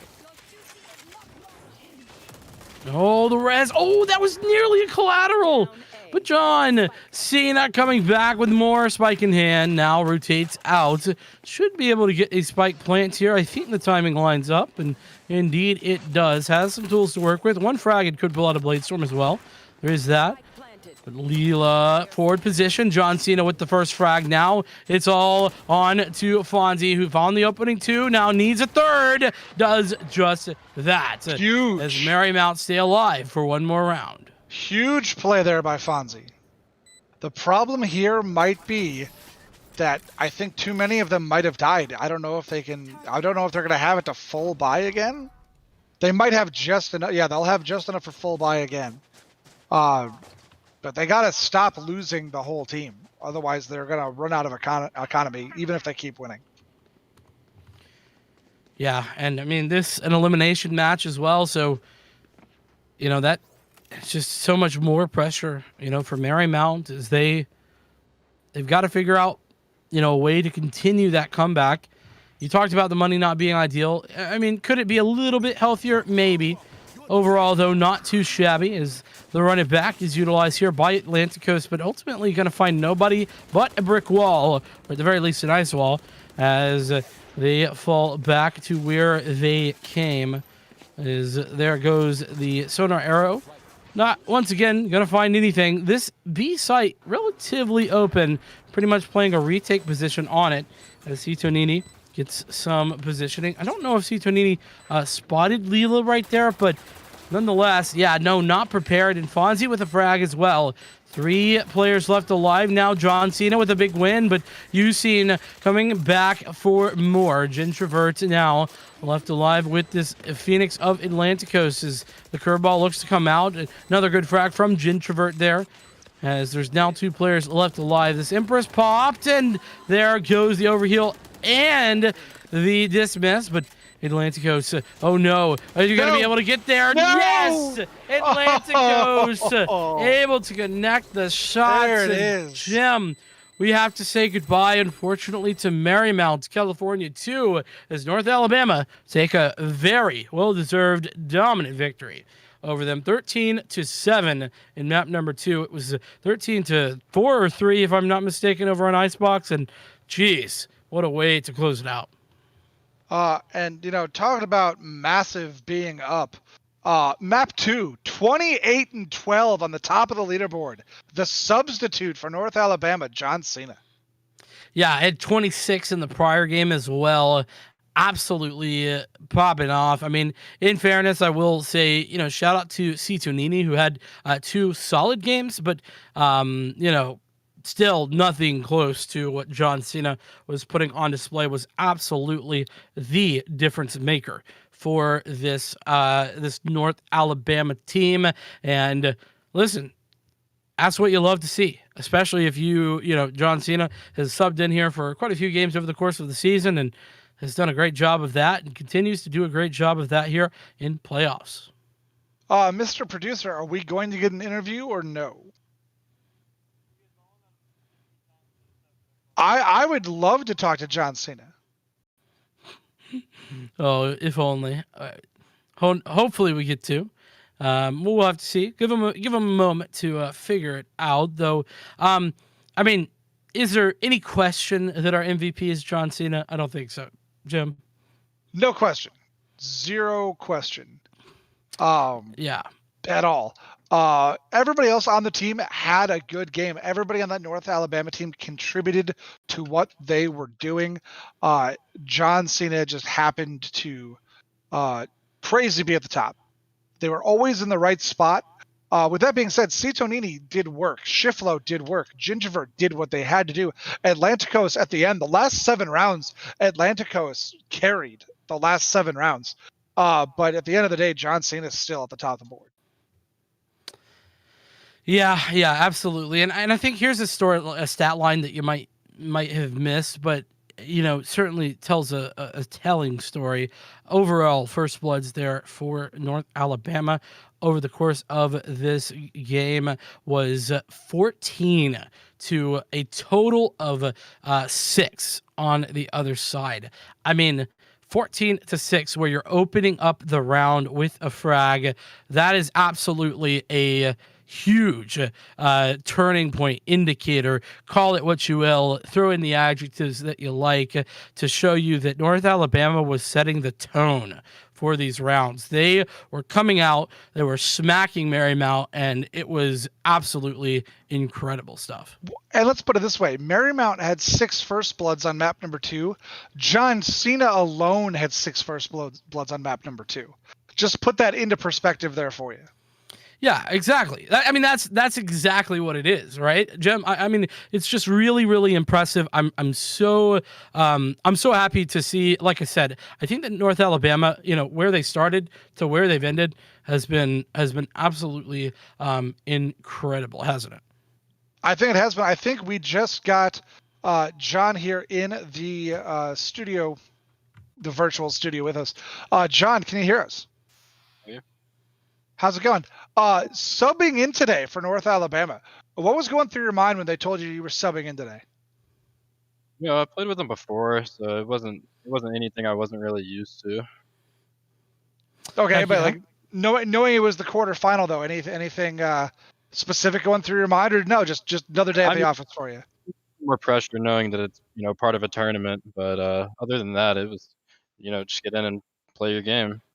Huge day for you. I think you had a total of 50 kills. Somebody check my math on that one. Were you just seeing the corners better today, or were people just dropping in front of you? They kind of just gave me the kills, I guess. I don't really know what to tell you. All right. Well, I mean, listen, I don't think I got the chance. I got to see North Alabama in general quite a few times this season, but I don't think I got the chance to see you necessarily play with them. I know you said you've been there a couple of times. Has this kind of been your experience with them? Have you kind of had this big carry potential, or is this just you showed up and you were really hitting the mark today? I guess I've done pretty well whenever I've subbed in with them. It's been pretty much the same every time, just kind of like today. Heck yeah, yeah. I mean, I'm really impressed, really interested. I don't know. I don't know what the situation is. Do you know if you might be subbing in here as they move forward through this bracket, or is this just going to be the one and done here for you? I actually have no idea, but I'd be happy to sub in again. Hey, listen, if you're performing like that, I'm sure they'd love to have you. I'd love to watch it again. Jim, any further questions? Not a question. Just when was the last time you went 50 and 21 over 2 maps? I'm just asking. I have no idea, honestly. Probably a week or 2 ago. Solid KD there. 50 and 21 over 2 maps. First bloods more often than the entire Marymount team. And just always in the right place at the right time. John, thank you for joining us here for an interview. Yeah, no problem. Well, we absolutely love to have the interviews come in. We love to see that, and we appreciate John's time. That being said, it is time for us to start to get going here. Unfortunately, it is time to say farewell, at least to me. Jim, I think you got another game incoming here, though I'm not 100% sure who's on the schedule. Either way, we're going to take a short little commercial break, and we will come back with maybe Jim, maybe 2 different casters. Who knows? It's all a surprise. Don't go anywhere. We'll return in just a few moments.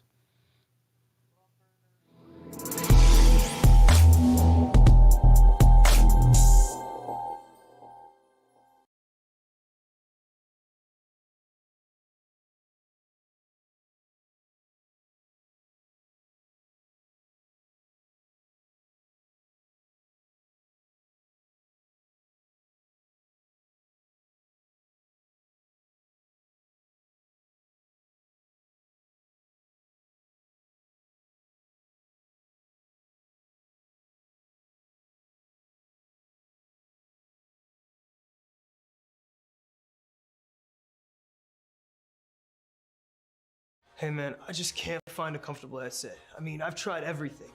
Literally everything. Jeez, my brother. I got you. The HyperX Cloud 2 Wireless. Legendary comfort goes wireless. That is comfortable.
Sorry, as we're coming back in here, my producer shouts something right in my ear as we're coming back in. I'm going to try to catch up, though, here. Welcome back for more Valorant on NECC_esports here on twitch.tv. I am Coach Jim. I am back for the late night. You guys can't get rid of me yet. Joining me now is Septilence. Septilence, how you doing? I am doing great. The late night broadcast is one that apparently only I want. Everybody else always just gets pushed in here with me, but I absolutely love the late night, and it fits nice into my schedule. So I have a lot of fun here, and it's always enjoyable to get these late night games. A couple of teams usually can only play these slots, so I've really started to get to know some of these teams pretty well just by their players and performances. But I'm super excited for what we've got going on tonight, and I know that it's going to be a lot of Valorant no matter what. I know we're starting, a little bit ahead of time theoretically speaking, but we are starting on time nonetheless. So I am very excited to see how tonight is going to go. 4 whole minutes ahead of time. That might be an NECC record. I tell you, Septilence, I love the late night. It gets a little bit looser on the call. We've all had time kind of get loose here in the booth or whatever booth you happen to be in. My booth happens to be an office. Your booth looks really nice. Got the professional looking green screen in there. And at late nights, that's when our producer gets kind of fun in the background. He gets a little slap happy back there, starts talking about things that are going on. He starts laughing about stuff. So it's always a good time. I love to bring up my first Valorant cast was actually the finals in the fall with our producer, Mr. Caleb Glube, the Canadian up there. Love him. It was 3 a.m. East Coast time. And wow. It was a 14-12 map 5 on Icebox, the first time Icebox was tournament legal. And that was my introduction to Icebox and my introduction to the late night. And it was a fun one. It looks like we're getting everybody into the lobby here. I have not seen Florida Atlantic yet this year, but I have seen CSUDH a lot, and I love this team. Me too. Yeah, CSUDH is a team that I have seen maybe more than 5. Oh, Springfield, Alabama, Huntsville. Either way, and the notes are wrong. The notes are wrong. I've seen them before too. So I got a couple of teams here that I am rather familiar with, and I'm very excited to see kind of what is brought out. I've had a very busy day. It's the only Valorant I've cast today, so I'm very excited to kind of be here behind the mic. And like you said, at the late night, it's kind of when things get to be a little bit different. I think the longest I've gone here at NECC at least was the first game I cast here. I think we got very close to 2 a.m. EST, but I don't think we hit the marker. It was quite late, but I don't think it was exactly 2 a.m. But it was about 1:30, 2 o'clock in the morning. That was my introduction to casting for NECC as well. So we have quite some stories lined up there. I will apologize. I was reading the wrong notes. It's always fun when the talent gets the wrong notes. That Florida Atlantic game was earlier tonight. So this one, like I said, is Springfield and Alabama Huntsville team number 2. 2 teams that I do know just because my team had to play against them. And we very politely donated wins to both of them. So how kind. Yeah, I know. We're just nice guys over here at Upper Iowa. Septilence, who do you like in this one? I honestly am just super excited to see. I don't know a lot about these teams, but a couple of these names do kind of scream familiarity to me. I know I've seen Scuba. I know I've seen Aggressive Act as well. And I don't recall exactly kind of what has come from that, but I know that those are names that, have very clearly stuck in my brain here, rather. So I think realistically, they've got a little bit to offer in terms of maybe showing up all over again. Like I said, they don't ring a bell right away. Like I can't be like, oh, they definitely play blank. But those are some names that I definitely recognize from the past. Scuba and Aggressive Actor, who I'm going to be looking for Springfield. Honestly, FGL Fan 52 for Huntsville is who I'm looking at. Those are the ones who were at the top of the list when I unfortunately had to call those matches for Iowa. So just really good teams, though. Both sides, really good teams. It's going to be a fun one. Hopefully, it's the last night of the match. Last match of the night. Wow, it's getting late. I'm already talking backwards. Hopefully this one goes the full 3 maps. We had the first 2 both went 2 maps, which was okay because we needed to get back on track. We needed to get back on schedule. We're back on schedule now. Now we're that 4 minutes early. Who would have thought? So I would like to see this one go to 3. I just want to see some good Valorant being played. Yeah, absolutely. I mean, yeah, even if it doesn't go to 3, as long as the games are close, as long as we're not looking at 13-0s, I'm more than happy to see kind of what is going to be brought to the table. Of course, 3 maps in a perfect world, we get to see kind of a lot of gameplay, different maps, calls for different agents, and then, of course, different strategies, so on and so forth. But I'm super excited to see kind of what can be brought to the table, what these teams are going to represent, and if the maps are going to change what they go with, or is it just going to be kind of, we're comfortable on these agents, let's stick to what we know. That really boils down to the teams themselves on which of those choices they really make. So Septilence, I'm still trying to get the correct notes up here. Did you have a chance to look at the map bands? Do you know what maps we're going to be looking at? I don't, Jim. I was kind of hoping you would because I couldn't find that information either. If Mr. Gloob over there in Producerville. Ascent, Bind, Haven. So nothing fun. No icebox. Nothing fun. As you can tell, that I am of the I'm of the opinion that icebox is one of the better maps. It's a minority opinion. I'm aware. But it's a fun one. Always a fun one to watch. Yeah, I've only casted, I think, maybe 3 times. It's really not a map that's chosen very often. Just across the last couple of months, I've only seen it maybe 2 or 3 times. But I think it's a fun one, and perhaps because I never see it, it's a nice change of pace. Ascent, Bind, and Haven are 3 maps that we see often, right? I mean, Ascent is kind of the map that I refer to as the face of Valorant, so to speak, because it's a map that has just been around. It's picked nearly every single tournament game, and it's going to be picked here as well. I like Bind too. Haven's probably the one of these 3 where I'm kind of like, but I know a lot of people disagree with that opinion. But I think Bind is a lot of fun, and it kind of calls for some good agent choices, and there's a lot of debate that can go up and down with that stage as well. Wow, our producer just getting absolutely harassed there in the in-game chat. So as we're waiting to see if people are ready, it looks like one team is ready. It looks like both teams are ready. We should be loading in here fairly quickly. I will say I get to cast Icebox a lot because it's one of the Peacock's favorite maps. One of the Peacock's favorite maps, and people don't usually try to ban it away from us. So I was there a lot this season. I just wish we could have won there a little bit more. It looks like they're trying to figure out the best server for ping, and then we're ready to go.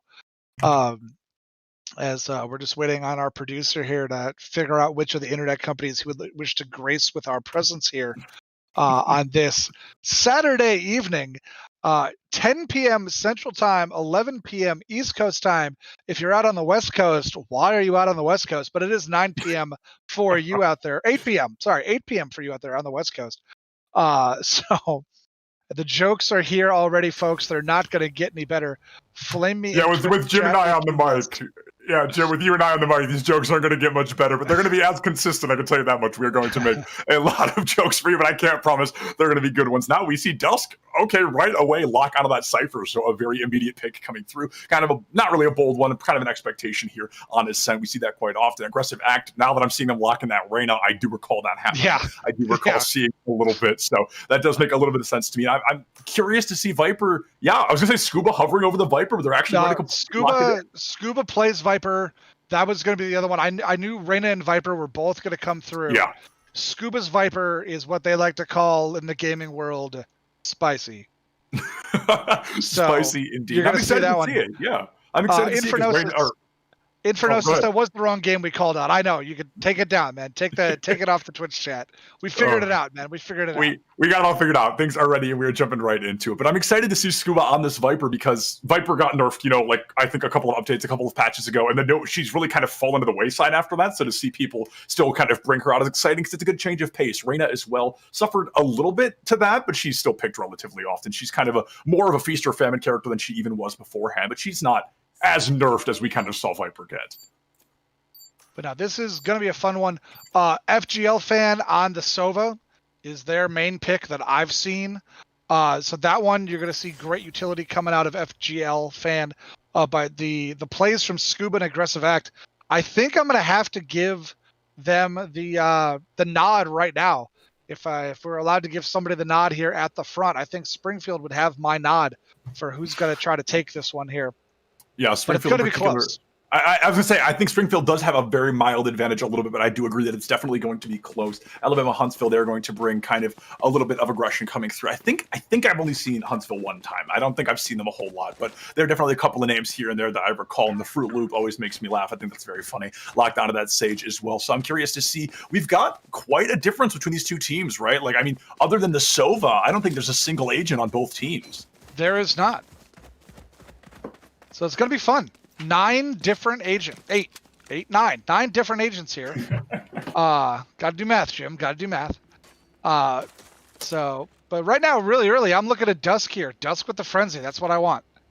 Yeah, absolutely. I love the Frenzy, and it did, it's not really seen as often lately. We see a lot of people going for the Classic, going for the Ghost, so on and so forth. But now, today we're going to see at least the one Frenzy come through, and I'm super excited to see if any value from Dusk comes off the back of it. Now, it looks like we're going to be seeing Aggressive Act now, hanging out with that Ghost as well in a bit of a smoke cloud, just waiting it out. We're waiting to see if Springfield can get an early kill here, if they can get a spike plant early on, and that's going to do it. Dusk with the Frenzy going to be able to find Citrus early on, going to give them an immediate 5-4 advantage.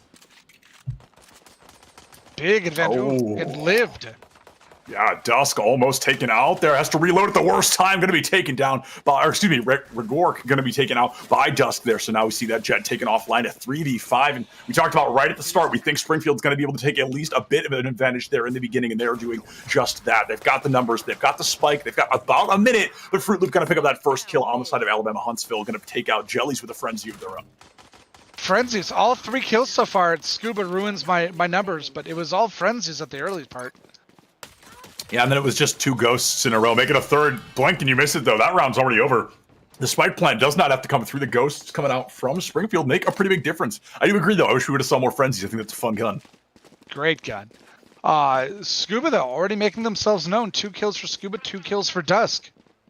Yeah, and I mean, I talked about at the beginning, Aggressive Act, that name looks familiar on the radar, and I'm super excited to see as we get out of that pistol round, can they kind of keep up with how Scuba is already performing quite well? They've got that Spectre online as well, and that Spectre, my personal favorite gun in the game. Don't ask me why. I don't know. I just like using it, and I think it's a lot of fun, so I hope to see that maybe a little bit of damage comes out from Springfield here. 4 of the 5 of them locking in that Spectre. I mean, I can tell you why the Spectre's a fun gun if you're a 90s kid. Because in the old school action movies of the 90s, the silent MP5 was the gun for the hero. Maybe that's what it is. Maybe I've got a nostalgic attachment to it. But either way, I'm very excited to see if they can make a good use of it. That owl drone from Tiki gets a little bit of recon before it's shot out of the sky, but not really any helpful information. You kind of probably could have guessed somebody was right around that corner. Aggressive Act going to be pushing in with a rather fair level of aggression here. Ragwork hiding right around the corner. Going to go for a shot. Misses quite a few, and Jellies just finds Ragwork there with that shot on the Spectre. It just comes down to that faster fire rate. Aggressive Act picking up that Killjoy as well. Already a 3v5 again here for Springfield. Never mind. Never mind. It's a flawless round for Springfield. Great round there, and we see different kills. Tiki got a triple.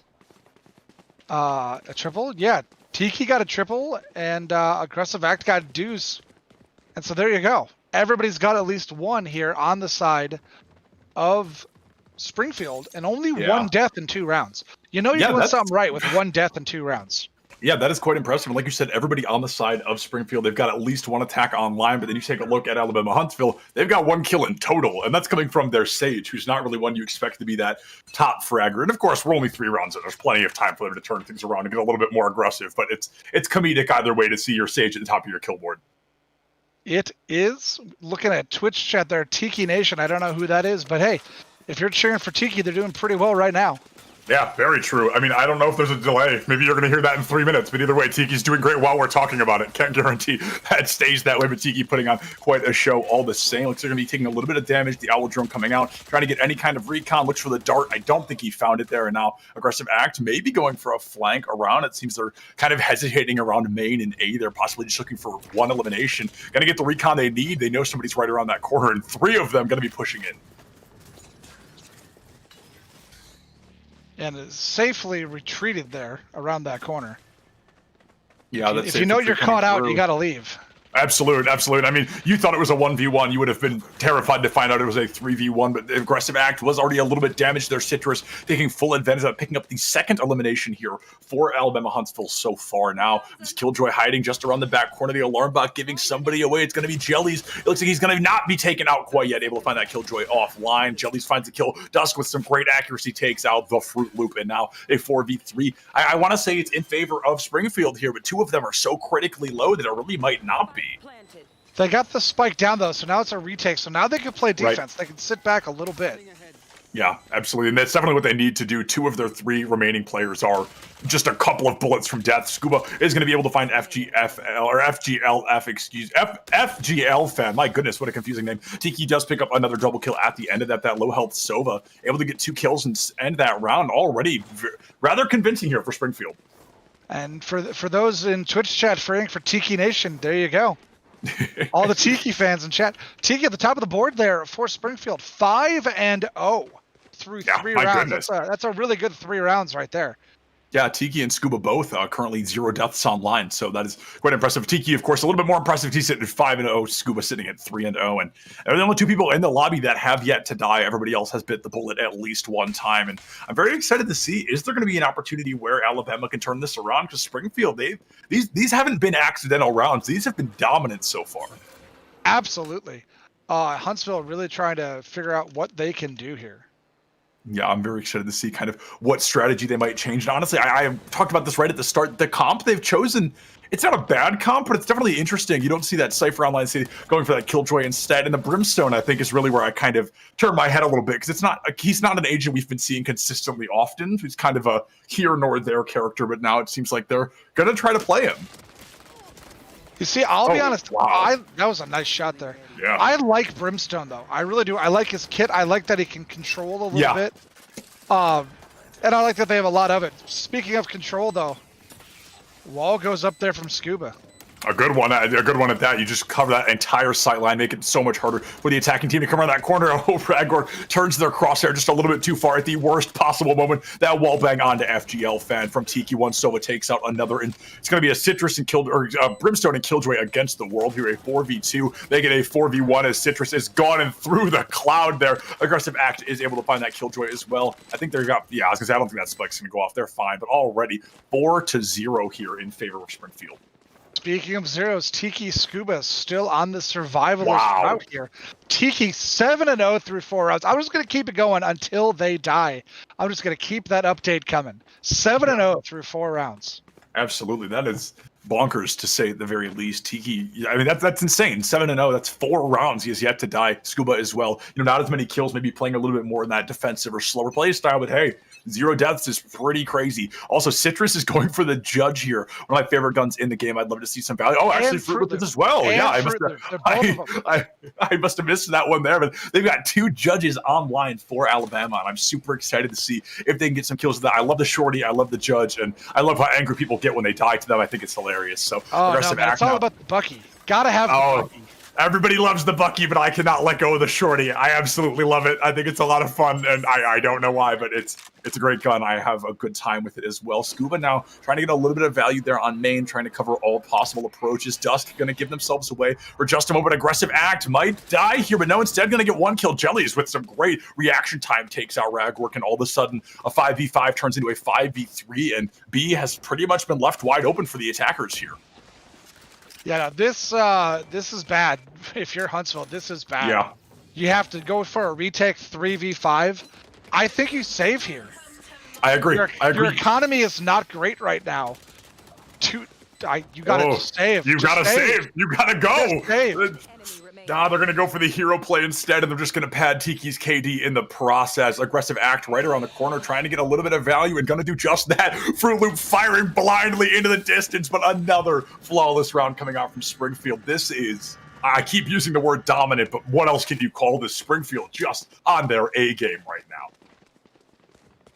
For the record, I promised it. 9-0 on Tiki right now. 9-0. That's crazy. Yeah.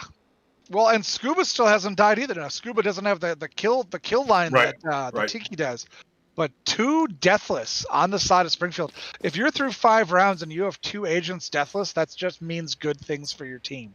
Oh yeah, no doubt about that. This team so far has been nothing short of hyper impressive, hyper aware, and I mean they're hardly dying in the process, right? I mean they've got some deaths here and there, but that's, I think, their second, maybe third, but I'm pretty sure second flawless round coming through. So 5-0, aggressive Act already, and it looks like we might see another death not far behind. The Jellies just not hitting those shots there. Looks like aggressive Act looking for a second, going to be able to find it. Here's the Hunter's Fury. A little bit of insult to injury as everybody on B was already dead, but it is going to open up that space. Jellies has no idea he's about to walk face first into that Brimstone. Oh, and Citrus, finds the shot onto Jellies. Not what they were hoping for there. I don't think you noticed Rigork did have the shorty that round. Oh, I did not notice. I absolutely would have said something. I did not catch that, but I'm sad they're already dead. We didn't even get to hear it go off. I would have heard the audio cue and known, but no, nothing comes through from that. Now we're gonna see that Bruce ultimate coming out, and Tiki just by the skin of his teeth, they're able to make it out of that radius, just barely not going to be taken out. And that was honestly, I really liked the use of that ultimate there because he knew they were going to go for that spike play. He knew somebody's going to be on that point, and if they were able to pick up that kill, it would have made it a 3v3. So that play, I like the idea behind it. Yeah, I love the idea behind it. Huge. Oh, speaking of huge, Scuba and Tiki currently both still deathless, and yeah, that's not going to change anytime soon. Aggressive Act finding a 3K in the process. Tiki 10-0. 10-0 through 6 rounds. Hitting double digits without a single death. I mean, that is very impressive. That is kind of crazy. And you guys are going to get tired of hearing me talk about it. We're going to keep saying it until it changes, though. And honestly, with the way this is going, it might not. Interesting buy on the side of Huntsville. What do we got here? Oh, what is that? I'm not going to disagree. I like it. I respect it. I don't hate it. I'm not sure I like it, but I definitely respect it. It is a bold choice coming out here from this Jet, who doesn't have necessarily the greatest KD so far. Jelly's going for one as well, and Scuba going to get that free ult orb. Going to be waiting just a little bit before turning the corner. That's such an expensive gun that if they don't get a single kill, all of those credits just go down the drain. I was like, they actually found a way to have 5 different classes of weapon. Amazing. Beautiful. Absolutely beautiful. It's like poetry. Oh. Wow, here we go. An op on both sides. Oh my goodness. Now, to be fair, yeah, I was gonna say, to be fair, that's not the Jet with the operator, but still, losing somebody that early on does not spell good things for the rest of your round. Citrus, however, could get some great value here if he just poked out of this cloud a little bit, but instead, gonna choose to kind of wait in the darkness, maybe pick up a kill out of the Cypher that, if he knew he was there, this is a free kill, but I don't think he is the least bit aware Dusk is right around that corner. No, he had no idea. And Tiki gets another one. Oh, gets Tiki 2. Gets a double. Tiki right now with the Vandal making dreams come true. Finds a 3K. Do we see 4? Finds 4. Another flawless 4K. round. Tiki almost with an ace and yet to die. My goodness. For the record, people, 7 rounds, 14-0. They're going to have to turn my audio down. I'm going to scream it to the heavens. I might have to turn your audio down too.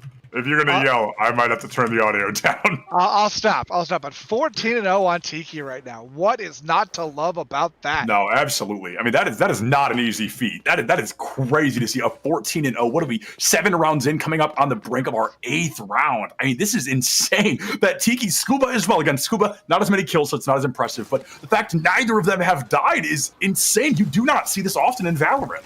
You do not. It's huge. Although I do think that the longest survival streak was in a game that Upper Iowa was part of.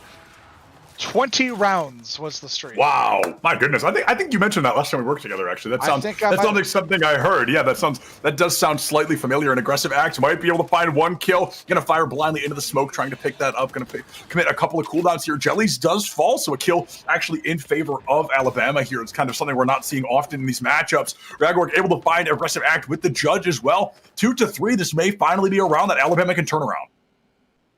Let's see what they can do. Tiki, though, right there. Oh! Tiki goes down. He falls. Tiki falls. Oh, the brightest flames burn the fastest, or whatever that saying is. I don't know. Tiki's dead. That's what I'm trying to say. So it's a 2-2 here on B. The spike has been planted. So again, it kind of turns into that retake scenario for Huntsville. But that's going to be a 2v1. Scuba, however, our only not dead fighter here in this matchup between these two schools, currently sitting at 0 deaths, putting up that wall to block off the point. And Ragorg, may be able to find the kill onto the Cypher, but probably not going to. Has no idea how close they just were to taking out Scuba, but Scuba now sitting at 7-0.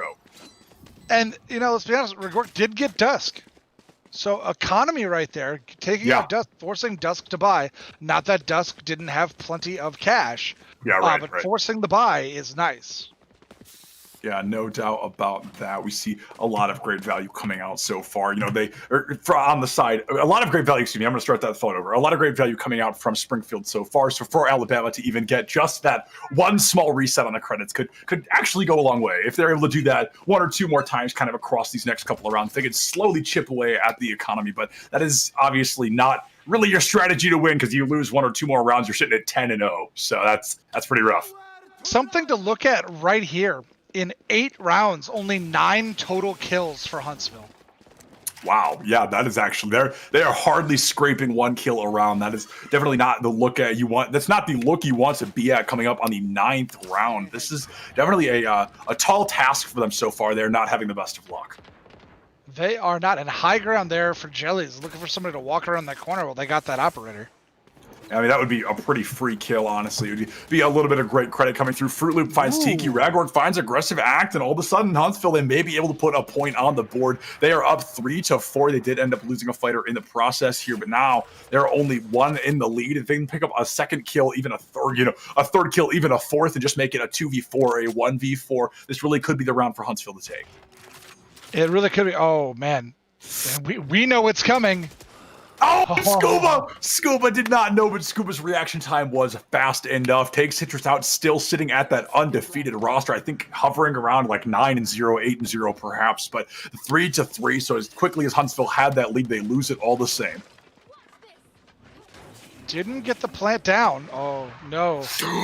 The operator shot. He knew. He absolutely knew, but no, Jellies was not able to find the shot. Scuba picks up Fruit Loop. It's going to be Scuba versus Ragorg, and Scuba comes out victorious. Finds the 3, and the 4th will come through thanks to Dusk. A phenomenal turnaround so far. They were down in the numbers, but now Scuba sitting at 10-0, also cracking that double digits.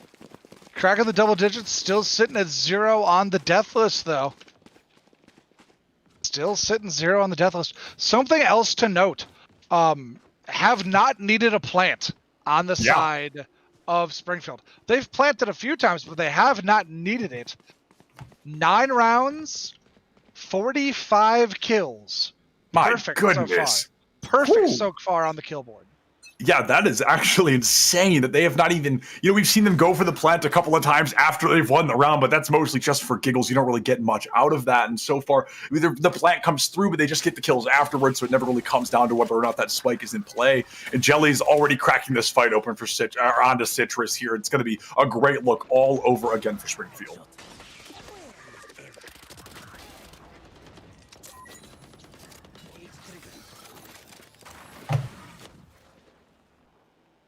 We both got quiet there. I don't even know what to say. This is just running away with it here. Yeah, no, this is Dusk taking out Fruit Loop. It's going to be a 4v1 again. They're looking at straight double digits here. And this is going to be another, not flawless round, but another kill-confirmed round coming through. Ragorg, unless you absolutely pop off here, but taking now down to 17. Yeah, Tiki picks up that kill. 10 rounds in a row. It is Elimination City right now for Springfield. They're just doing a phenomenal job. And this is perfect Valorant right here. Absolutely. I mean, this is what this is. It's perfect Valorant. This is what you do. You set up your team. You set up your team to win. And yeah, you might go down individually, but if you set up your team to win, that's all that matters. On the side right now of Alabama Huntsville, they have 3 ultimates available. They need to make use of those this round. They need to stop the bleeding. They need to get a round before the switch. Yeah, they absolutely need to get 1 round online. Don't get me wrong, coming out of this, the fact that we see Springfield with double digits before halftime is a very large deficit to come back from. Realistically speaking, that is a very difficult thing to do, especially with how dominant this game has been for Springfield so far. But FGL fan falls. Citrus does pick up Dusk, so that's going to get some damage in there. Aggressive Act able to find the Fruit Loop, taking them offline. 4-3 now. They're going to go for the spike plan, but we've yet to see them actually need it. So they get it. That gives them a couple of extra credits here and there, but then all of a sudden it's just going to be, Jellies just walks right into that Killjoy, takes their head clean off. It's going to be a Brimstone and a Jet kind of versus the world here. Looks like this may end 11-0, and we might even see a 12-0 going into halftime. We might. And, they just, at this point, they just need to get around just for the confidence factor going into map number 2. No doubt. I mean, going into map number 2, 12-1 or 13-0, that makes a big difference. Oh, absolutely. I mean, just that single round, we kind of thought, you can see that across a lot of games, is even if you lose, losing even getting a single point online, no matter what the game is, just feels better for morale. Getting completely shut out, of course, is devastating. So to put even one round online could be phenomenal. That could be such a morale booster going into that second map, going into Bind. And who knows, maybe they turn the entire fight on its head and go crazy on Bind. But right now, Ascent is just Springfield all day long. All day.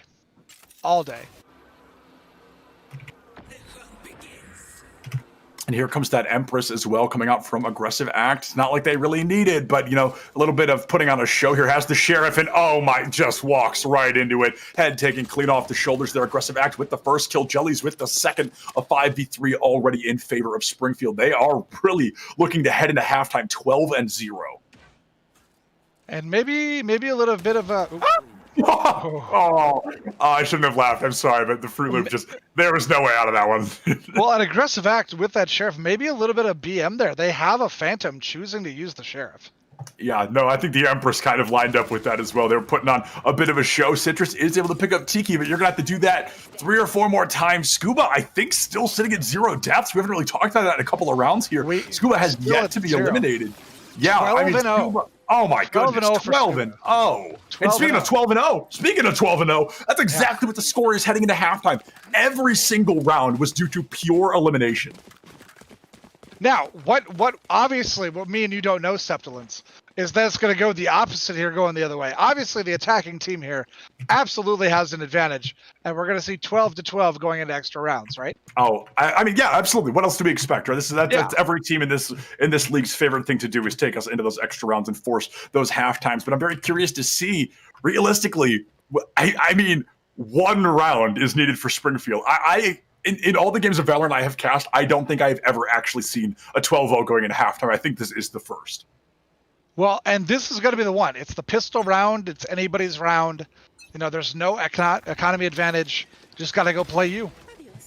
Yeah, absolutely. You just got to do what you do best. Aggressive Act already finding Ragwork, and that is going to be a disaster. There goes that Killjoy as well. Scuba finding the kill with the Sheriff, and Scuba very well may end this game with no deaths on board if they play it smart. Jelly's able to find the Fruit Loop. There goes FGL fan as well. Citrus finds one, but Aggressive Act finds Citrus. Blink and you miss it, and it is over. Ascent, only 13 rounds. Every round coming out on the side of Springfield, and every single round due to the eliminations. Not a single round actually involving the spike.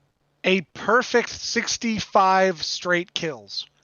A perfect 65 of 65 in 13 rounds.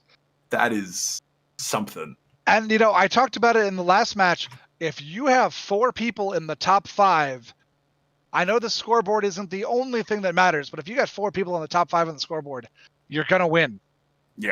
Yeah, realistically, I mean, that is insane. We see Ragwork just barely separating the entirety of that team being on the top. It was almost split, one team right after the other. And I believe we're going to throw it to a quick break before we head into our second map, which is going to be Bind. So we'll see you folks in just a couple of minutes. Go ahead, refill your water bottles, use the restroom, do whatever you got to do, but we'll be right back in just a couple of minutes.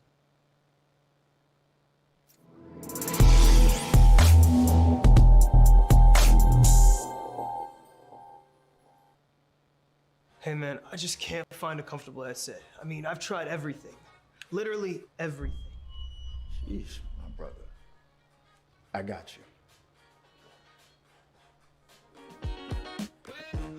The HyperX Cloud 2 Wireless. Legendary comfort goes wireless. That is comfortable.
I guess I'm going to take this one. Septilin sat there and looked at me.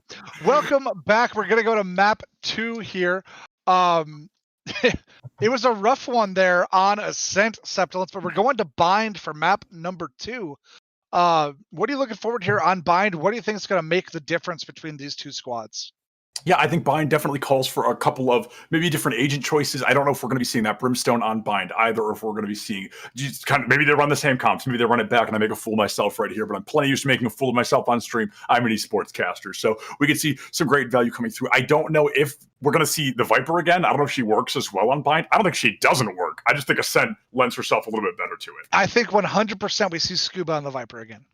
Yeah, you know Scuba better than I do. I've only seen Scuba, I think, one time, so I would believe it. Scuba, I mean, with the performance we saw, 14-0, why would you not, right? I'm just saying, I think that maybe, I'd like to see a Raze. I'm going to change my answer. I would like to see somebody play Raze, just because I like Raze. I think she's fun. Yeah. I would like to see Scuba survive 7 more rounds, so Upper Iowa didn't give up the longest survival streak. That's just me, and that's on a very personal note. That would be neat. That would be cool. Would be nice. Aggressive Act and Tiki, though, at the top of the scoreboard on the last one. Tiki 18-4. 18-4. Aggressive Act right behind him is 17-4. Just craziness at the top of the board there. And not to be outdone, Scuba 14-0. Between the 3 of them, 39 kills. The three people, 39 kills. What is that, 13 kills a person? If you break it down, but it's 3 kills a round. It averages 3 kills a round. That's crazy. That's crazy. Nuts from those 3. Yeah. So like we said, a perfect 65 kills straight for Springfield in that one. If you don't know the math, people, these are the numbers. You probably don't hear that number a lot. You don't usually hear 65 straight kills. It was team wipes the whole way. Yeah. No giving up though from the side of Huntsville. Huntsville played that one to the bitter end, and they were going at it till the bitter end. Yeah, I mean, they were going for eliminations in even those final rounds, just trying to turn even one round around. That was a weird sentence, but I'm very excited to see kind of, can they bring us back? Bind is going to call for different rotations, and I think we saw somebody from Springfield talk about how Ascent is kind of their map. Like, that is the map they consider themselves best on. It's one that they've played probably hundreds, if not thousands of times. Like, it's definitely a map, and I called it at the beginning. I called it, the face of Valorant, at the map we see all the time. But now, moving into Bind, one that we still see kind of often, not nearly as much as Ascent, in my opinion, but definitely one that is a mainstay, to say the least. And again, just somebody lock Raze for me. Somebody give me a good time. And Jelly's already hovering over it. Already right there. We might see some new stuff come out. That could be interesting. Oh, Jelly's breaking my heart. But I do see Aggressive Act over the Yoru. I think that'd be a lot of fun. We see Godo on the other side hovering over that Sky, so that healer coming through. Maybe the Sage didn't work out like they wanted to. Sky, she's got a lot more viability and utility to kind of distract the opponents or get in their face a little bit more than Sage is able to. And I'd be surprised to not see a Sage this time, if I'm being honest, because the wall gets a lot of value here. And there, Rigork looking at Sage right now. And they're going to lock it in. So there you go. Rigork. There we go. And Raze, you got your Raze. Sage. Look at that. Look at that. Raze and Sage. I absolutely love it. I'm very excited to see it. And I kind of hope Aggressive Act plays this Yoru. I mentioned this earlier. I've casted a lot of Valorant in the last couple of months. I've seen Yoru one time. I do not see him picked very often. So that'd be fun for me. I've seen some dirty Yoru plays. Some dirty Yoru plays. Nobody locked in, though, on the side of Springfield yet.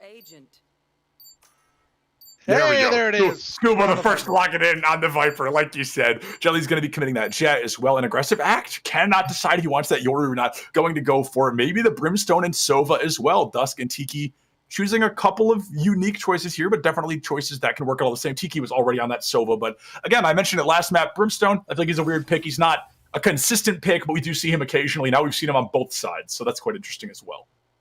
Look for a little bit more of the utility from Brimstone coming out here. Right. Look for some really thick smoke. And I'm not talking about like 3 different places. I'm talking about thick smoke. And look for Scuba and Dusk to get together with their 2 utilities and just impenetrable walls of vision blocking. Yeah, I would expect to see that Brimstone utility coming out maybe very consistently. Citrus already locked onto a shorty here, and I hope that we can see that come out. I love the shorty. I think it's a great gun. I mentioned that already on Ascent, but I'd be very excited to see that as well. And it looks like we're going to be seeing, I believe, we're going to be seeing Springfield on the attack. And I could show my age here and go, hey, Citrus, what's up, Shoddy? I'll show my age. We had one. It was a couple weeks back. The whole team went shorties. 5 shorties. Oh, I wish. That's my ideal pistol round. It's just 10 shorties down the board. Everybody just full send it. This pistol round's going to open up. Yeah, okay, the Sky is going to be locked on the immediate flash. I'm excited. I never see Sky. I never see Yoru. I never see Viper. All 3 of them are in the game right now. This is a lot of fun for me. I'm very excited to see what they're going to bring to the table. Everything you could have wanted. Honestly, this is a great game for me so far. The Raze as well, the Sage. I'm having a great time. Jellies is going to be able to take out Ragwork right away with that shot. Jellies finds another, but Citrus with that paint shell going to be able to find Jellies in the process. A 2-for-1 trade in favor of Springfield. Tiki goes down. Oh, okay, he's not going to have that game he did last time. He's not going to have quite as good luck coming through. So 3-on-3 here with a minute remaining.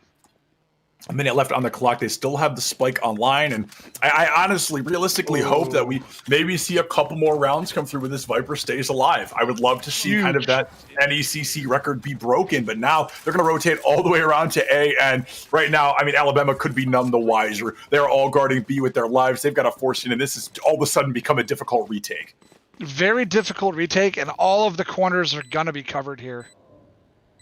Yeah, this is going to be, and then from what we've seen from Springfield, they're going to cover every single corner that they can. Aggressive act, possibly even flanking around to catch somebody off guard. FGL and Sky here are going to be moving in, trying to get a little bit aggressive. They're going to rotate into point, but they're going to very quickly find out nobody's over there. And they're about to get flanked by Dusk.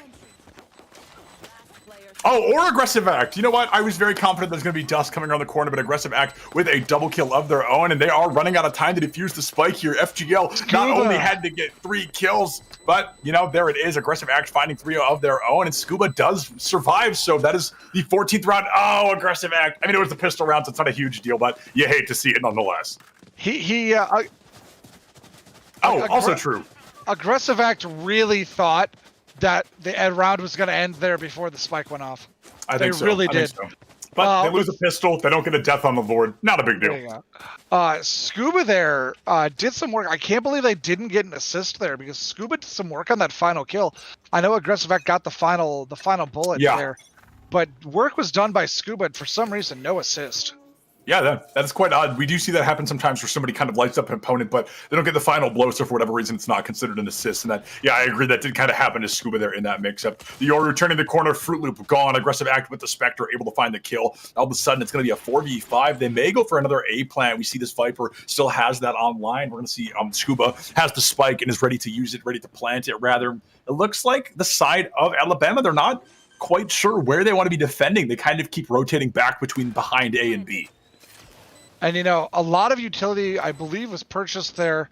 Not a lot of guns purchased on the side of Springfield, but you have the utility they need here. Yeah, perhaps just a short buy to save up their economy. Maybe they're going to go for some operators later on in the lineup here. But it's going to be a 4v5, and the Jet on the side of Springfield, I think it was Jellies, is critical condition. They're like 1 bullet from death. You breathe on them a little too hard, and they're going to get taken offline. Citrus with that double blast pack in, but aggressive act, able to find the kill. Going to be taken out by that Sky as well. The spike is ticking, and it is going into that higher speed there, that higher BPM, and now I think there already might not be enough time to defuse it. This could be a lot of deaths because of the spike here. What do we see? How many? Oh, they're running. Oh, no, I think they're fine. Okay. Oh, no, Dowski doesn't make it. Okay, I thought there was going to be... there was a point where if that spike had gone off maybe 5 seconds earlier, like 6 people would have died. So that could have been a disaster. It looked really bad, but they were able to get out. I think somebody teleported out, too. They may have had to. That really did get close for quite a few people there. So here we go. Operator on the side of Springfield. 2 judges and a sheriff on the side of Huntsville. Heavy artillery going out. Yeah, absolutely. And here's Fruit Loop with the judge. The judge taken out by Scuba there. So Scuba currently still alive, but taking over half their damage in the process. Oh, Scuba may finally fall here. Oh, but now able to find Citrus as well. Scuba just immortal so far. Knock on wood, the caster curse. Yeah, I mean, Scuba's got to fall one way or another, and if it's at my words, then Scuba, I do apologize, but it will happen eventually, I'm sure. Tiki able to take out Ragwork there. Now it's a 5v2 coming through. It looks like Aggressive Act's going to be able to not find anything quite yet. Jelly's with that operator, finds FGL fan. It's going to be a 1v5. Maybe you go to save here, but all you've really got is a Spectre. Oh, going to be able to find Dusk, not able to find Scuba. Scuba had to be, I mean, just on the brink of death. Still, okay, already the only person in the lobby to not have a death online. That is correct. The other one had been Dusk, but right there, Godot gave them their first. Scuba, though, picking up a 3K in that round. Yeah, I was going to comment on that actually at the beginning of the round, that Scuba was surviving through these rounds, but also wasn't getting any kills. And then I'm glad I didn't say anything, as Scuba immediately proved me wrong by picking up 3 in the mix-up there. So now it's going to be a good look. That is 16 rounds where Scuba has gone without a single death, only 4 away from what we think is the most at NECC. We're not sure. It's kind of a record we're making up as we go along, but it's all fun nonetheless. The Sova now with the spike online, but Ragwork able to find Aggressive Act right away. It's going to be a 4v5 in favor of Alabama. Oh, Tiki falls. Scuba gets the kill onto Ragwork there, so it's going to be a 3v4, in favor of Springfield. In favor of Alabama. A great wallbang, and Scuba will fall. Citrus with the wallbang kill. Scuba only able to make, I say only, Scuba makes it 16 rounds without a death online, but will finally be taken out by a judge, a jury, and an executioner there on the side of Alabama. Speaking of judges, the dual judge doing work. And there we go, Alabama. 4 of those 5 kills were judge kills in that round. Yeah, the judge finally working out. We saw them go for it quite a few times on Ascent. They were never really able to get their footing, but it looks like they may be relying on it once again. Both Citrus and Fruit Loop insta-locking that judge as their primary weapon moving into this, and that is Alabama's first point online. So I've got to say it, of course, doing better than they were on Ascent. Maybe they're finally able to flip some momentum here. That would be the hope. You know, you get the first one, there's the confidence. Helps your economy, lets you do the buying you want. 2 Vandals, a Phantom, 2 Judges. Not a bad accumulation of arms there. Right, yeah. A bit of a weird one. You don't see the judge as often as we've seen today, but definitely some good weapons online for both sides for the time being. Tiki, it looks like they're going to be moving in. We see the Blade Storm online coming out from the side of Springfield as well. I believe, again, that's Jelly's. I keep forgetting to look who's playing that Jet. I'm pretty sure it's Jelly. It is Jelly, and they didn't buy this round because they knew they had the Blade Storm. That's something we see relatively often, is these Jets choosing not to buy, because there's no point in buying if you're not going to use that weapon to begin with. Dusk able to find FGL. It's a 5v3 in favor of Springfield, but that Jet, she is critical condition to say the least. Scuba falls again 2 rounds in a row where Scuba has been eliminated. That is the first here in this lineup so far. Citrus still alive with that judge, just waiting in the doorway for somebody to walk in. And they might be waiting a minute. Oh no, look out. Oh! Ooh. Aggressive Act has a 3K online, might be able to find a 4, and there we go. Tiki gonna pick up that kill onto Citrus. Everybody now at least with 2 deaths online. So a quick turnaround there. Huntsville took 1, going right back at it. Springfield took it back. But you know, you got to feel good. You know, taking the 1 there, the confidence boost for Huntsville. Absolutely, yeah. There's definitely going to be a confidence boost here, because they found out that Springfield can bleed, right? They have gotten a kill onto at least one of them every single time coming through, so there's going to be deaths online. They found a couple of cracks in the armor here and there. They've gotten a round online, so they have found some weaknesses either here or there, and they might be able to exploit those moving forward. To our producer in Twitch chat, they're saying that it's kind of quiet game noise. If you didn't see that one in Twitch chat, they're saying the game volume is kind of quiet. Is the game volume quiet, or are we very loud, Jim? The world may never know. We are both rather loud, so quiet game volume may also be even worse with us on the mic here. But Tiki and Ragwork going to be going toe-to-toe. Tiki able to find a double kill. Godot not going to be far behind, a 5v3 in favor of Springfield. Looks like we see some great value coming through. And Scuba going for another plant. If I'm not mistaken, we've seen a couple of rounds here that actually did rely on the spike rather than relying on just getting those eliminations, or been very close to. Very close. None yet has been the spike. Oh, okay. I knew it was either like close or we had seen over there. It was only close there. So Fruit Loop is going to find a kill with the Judge. Citrus with a Judge of their own. Dusk is going to find Fruit Loop, but Citrus, a Judge and a Dream here. The Showstopper being committed. Might be able to find one. Going to be able to, but going to be taken out by Dusk in the process, unfortunately. Just Judgment Day here. As far as Alabama Huntsville is concerned, it's Judgment Day. Yeah, no, it really is. The Judge coming out, honestly, I like it. I think it's kind of an unusual pick. Not one we see as often from a team. We see that Alabama's picked it quite a few times so far, and I mean, we see 2 of them online already again. So they really are utilizing the Judge, and I think it's working. The rounds aren't exactly in their favor, but they are looking a lot better here than they did on Ascent. If it ain't broke, don't fix it, Zeppelin. Absolute. Those fake footsteps. I love the animation on them. I know that's such a little thing, but I love the way it looks. I think it's so goofy. And now the Fruit Loop waiting just around the corner with that raise as well. Aggressive act. Going to commit a couple of fake footsteps, but he finds somebody around the corner. Finds one. They know Citrus is on the other side of that wall. Able to find Citrus as well. A 5v3 in favor of Springfield all over again. And it looks like there's a couple of players left online. FGL fan waiting in the shadows, but aggressive act with a long distance headshot. Able to take them out as well. Something to note there, both judges went down early. Yeah, right at the start, essentially. I mean, they just almost immediately were taken offline.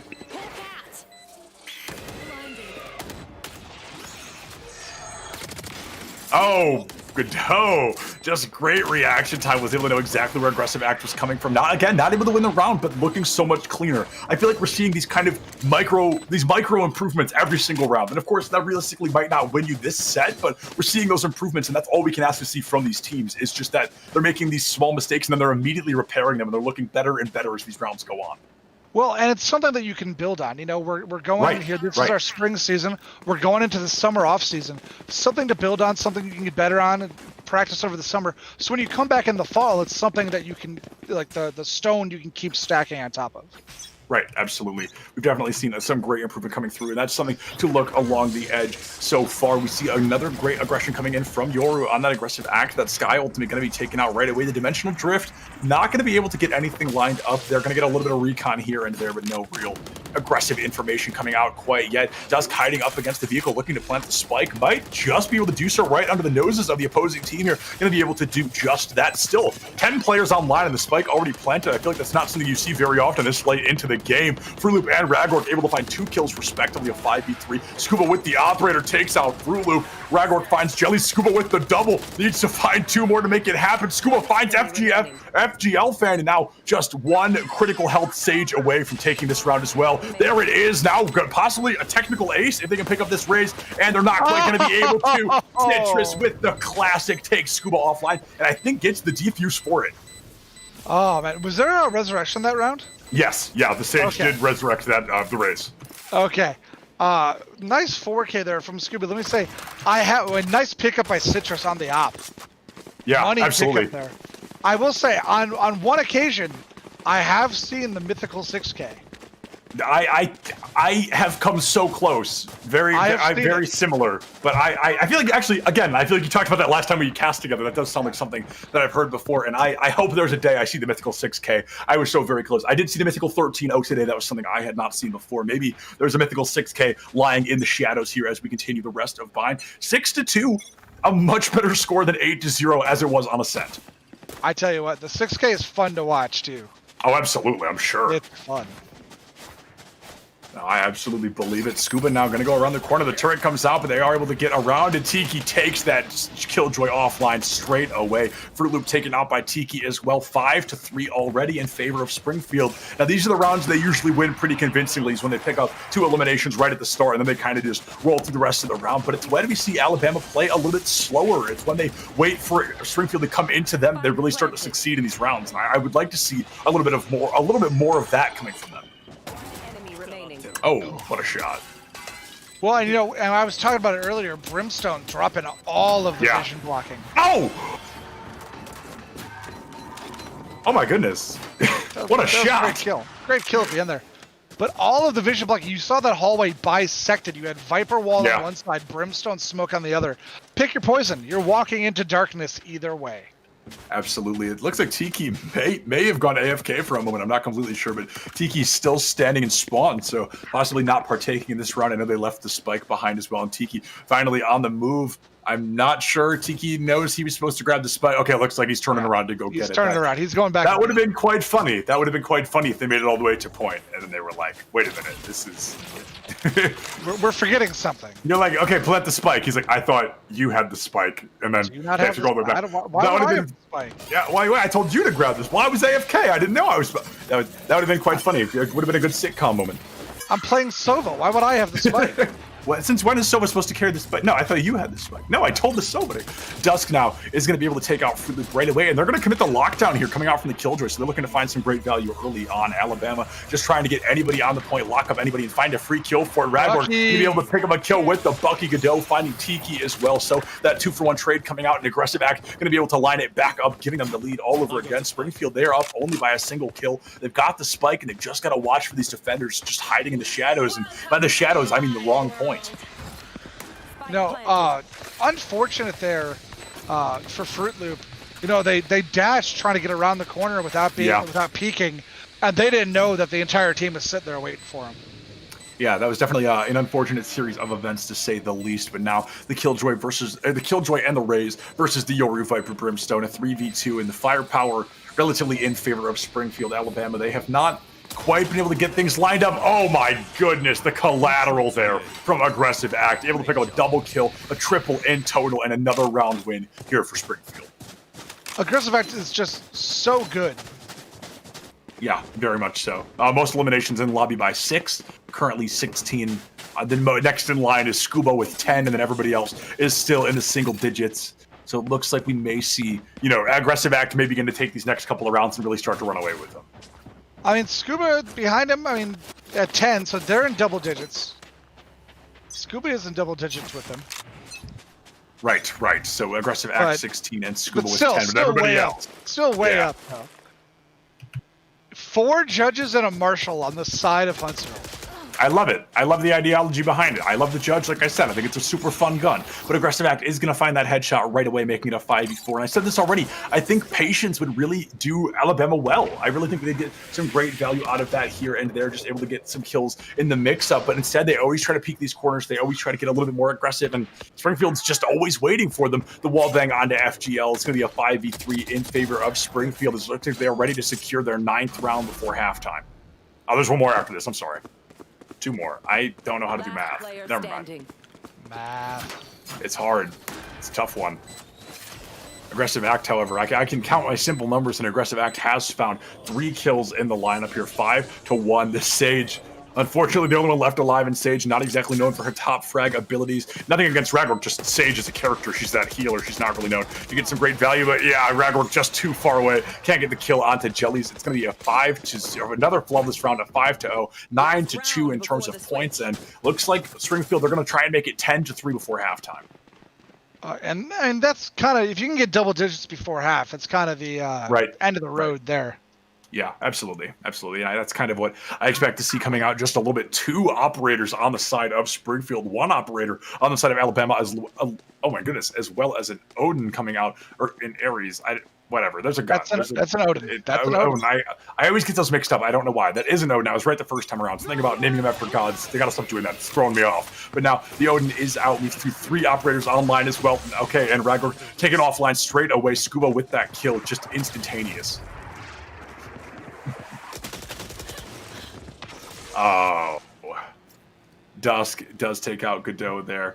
Definitely. That was an intelligent use of the dimensional drift coming out from Springfield. He just absorbed all those bullets, and they got to take full advantage of it, fired right through it, and took that sky down in the corner. Yeah. Maybe a little bit on the dirty side, but it works. If it works, it works. Yeah, absolutely. I remember in either the last patch or the one beforehand, they removed it so Yoru in his dimensional drift was no longer allowed to body block players, and that is sad because I can only imagine the hilarious plays that would come off the back of that. Jellies was able to find Citrus, and FGL able to pick up the elimination onto Jellies there with the Bulldog nonetheless. Finds a second, looking for a third, but no, Aggressive Act is going to find that kill. Oh, and actually that's the 20th kill. Yeah. 20 kill drop here. Scuba got to 12. Scuba's at 12, 12-3. That's not bad. Yeah, 12-3. Not bad in the slightest there. Definitely a good turnaround to keep an eye on. 12-3. Aggressive act with a couple more eliminations, sitting at 20-5. Dropping that 20 bomb, and now going into a new pistol round. It looks like Citrus hovering over the shorty. I would love to see it in action. And they played it in the first pistol round on this map, Right. so we're probably seeing it. That's probably going to come through. Considering they're no longer in the buy zone, I am pretty sure they're going to keep that one. Frenzy for Fruit Loop as well. Yeah, the Frenzy online. We saw the Frenzy working out relatively well during the pistol rounds of Ascent. I don't think we saw it in the pistol round beginning at the start of Bind here, but that was so long ago that I may simply be incorrect. 10-2, a minute and a half as always here. Getting some great value moving up, and Fruit Loop trying to get some value with that Frenzy. Gonna immediately go through the teleporter.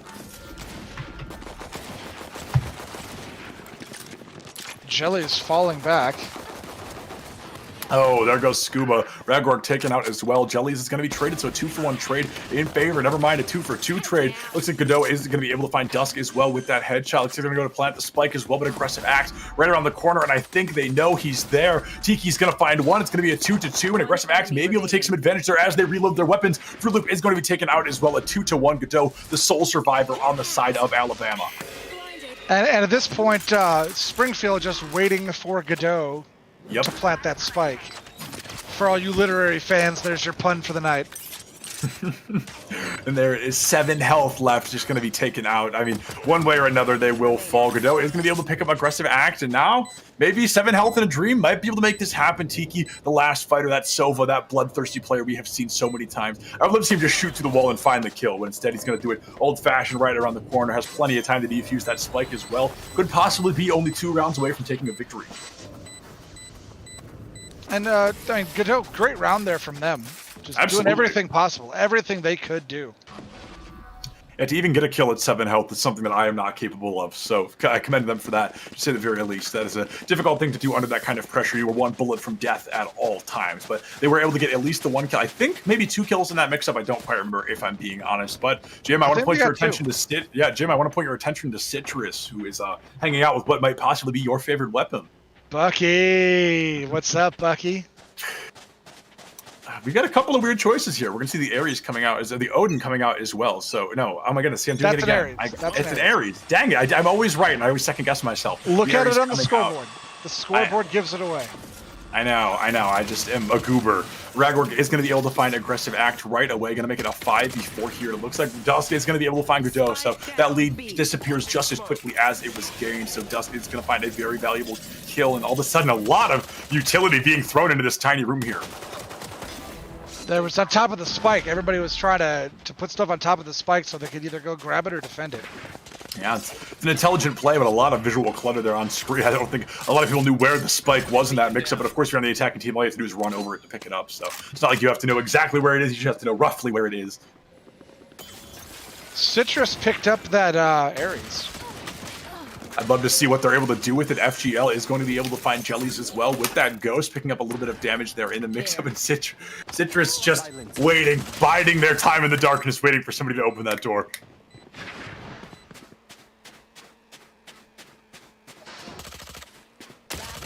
Oh no, Citrus does not get to use it. Dusk is going to take their head clean off. 2-1 now. Ragorg is going to be the sole survivor. The spike has been planted. Ragorg trying to guard it with their life, but has no idea they're about to get attacked by not 1 but 2 opponents. Dusk finds that 3rd kill, and I believe secures a 12th point. I think they've got plenty of time to defuse. I think plenty of time. Plenty of time. Yeah, I was going to say. Unless they really make some kind of crucial mistake. Yeah, still 10 seconds left on the clock. So that could very well be our penultimate round. Now it's going to be Springfield 1 round away from taking a 2-0 victory over Alabama Huntsville.